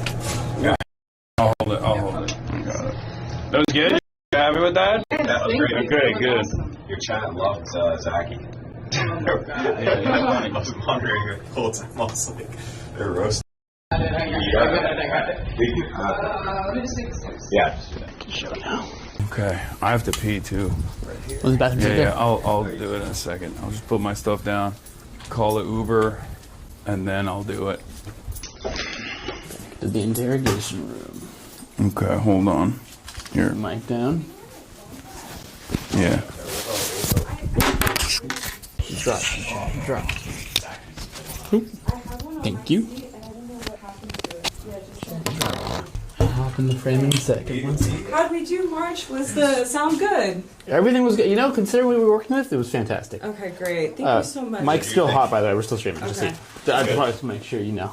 Sorry, someone took your seat over there at the end. Yeah. I was trying, like, Yeah, I was don't trying know to why. signal to that, We like- had like a whole sign for you, reserved for that. Like I was like, what So happened? he wanted to sit in the back, but then his Oh. seat, someone else sat there, and then he moved to the other side. But you got the comfy chair. Yeah. So. Yeah. Well, He's just in the keep in the bathroom. restroom. Yeah. Oh my God. I know. Hey, we did fantastic on time, though. I Almost know. to the T. People kept texting me. That's why I was saying I know my phone was next to me because people kept texting me, so it was lighting up so I could check the time. And I was like, we actually skipped like half of the questions because we were just like going in depth on each one. We prepped, but that's better. No, I know. It's We much better. prepped more than we ended up using, which I think is better. Well, No, that was great. You guys did great. Thank you. Yeah. There's more students, but it was the timing was good. Dude, I wish you guys could have seen the chat. Well, it was so entertaining. What did it say? It was mostly like making fun of Zachy, like not like bad in a bad way, but like people were just like clowning on him a little bit. For what? Because he was just like being charismatic and like saying So like funny. a bunch of stuff. Oh, is it still going? Yeah. Oh, Yeah. well, they heard me now. That's easy. Let's check what this. Who's that guy talking about us in the chat? Yeah. I forgot it's all. No, they love you guys. Yeah, it is always live. Oh, yay! Did someone call me a baddie? I don't know. I'm not sure. Is there anything? The chat replay's there. You can go back and watch. Oh shit. Is there anything we can do to make your life easier? Do you need waters, napkins? No. Anything for your ride? No, I think we're all set. Yeah, what's the best? Where will the car find us? What's the best way to? P2. Yeah. Kevin. Are you able to put the parking garage? He just called it. I don't know where he put. So if you could take a look at his map. I just noticed your shirt. Yeah, like that. Thanks. But yeah, if you could just take a look at where his pin is dropped, and then just direct us there. Yeah. That would be the best way. We still have people here, you know, to escort you out. See what the chat box is saying. Chat, you like that? I think they enjoyed that. Here you go. Can we take a quick selfie with just our little group? Yeah, of course. Oh, and we have a gift for you. Oh, wow. Thank Yeah, you. a bunch of swag. Oh my God, And what's this is that? a gift Well, from that's somebody. from someone in Manila. Somebody else. Someone gave give you me zins. Yes. Yeah. He's like your big. Yeah. Okay. Okay. Well, I'm gonna end it here. I know, but just so you can All right. wear it while you end it. All right. Oh, you just went green. Perfect. Thank you. Can you take one of me and him for my dad? Oh my God. Sorry, he texted me during it. All right, I gotta ask for one too. Thank you. Sorry. I started No, to it's try. all If you good. want to pick, you gotta run. Oh, you guys are on time. It's 7:30. Okay, cool. No, I Okay, think I know. literally, I feel like we kept it clean. Like, Yeah. it was so Yeah, fun. it was great. Yeah. Maybe just All right, yeah, pretty cool. I think I might get kicked out of school though. After those Israeli. What are they gonna do? I'm graduating in 2 months. You're graduating in 2 months. Good luck, Charlie. I'm here for another year. They'll be fine, right? I mean, I don't know. We gave her a disclaimer. No, I'm teasing. I think you should come back every year. Radicalize every generation of law students. Where did you order the Uber to? I didn't yet. Are you okay? I'm about to. I don't exactly know where we're going either. Yes, he doesn't. He chooses not to. I see. He got his PhD from the London School of Economics, and he refuses to speak English. Smart man. Yeah. Thanks for being with us this evening. Yeah, thank you. You want to do a little outro? Yeah, I'll do an outro here, and I'll call the Do you Uber want to as take well. that extra coffee? No, I'm good, thank you. All right, here, you want to pull it up? Yep. All right, everybody, that was a wonderful experience. I hope you guys enjoyed it. We are going to go and hang out with Shoika Chakrabarty right now, but since it's been, a long day and I'm very tired, we're going to be filming that stuff, but he's going to be filming that stuff. But thank you so much for coming on. Thank you so much for watching. And tomorrow, back to business as usual, home base. I'll be doing my regular broadcast from home. And yeah, I'll see you there. I can't even sign on to sign off. Let me see if I can. Right now, but I don't know why it's not. Good. Well, that's awkward. Yeah, well. Dead air. Dead air. Dead air. But yeah. I think I can do it.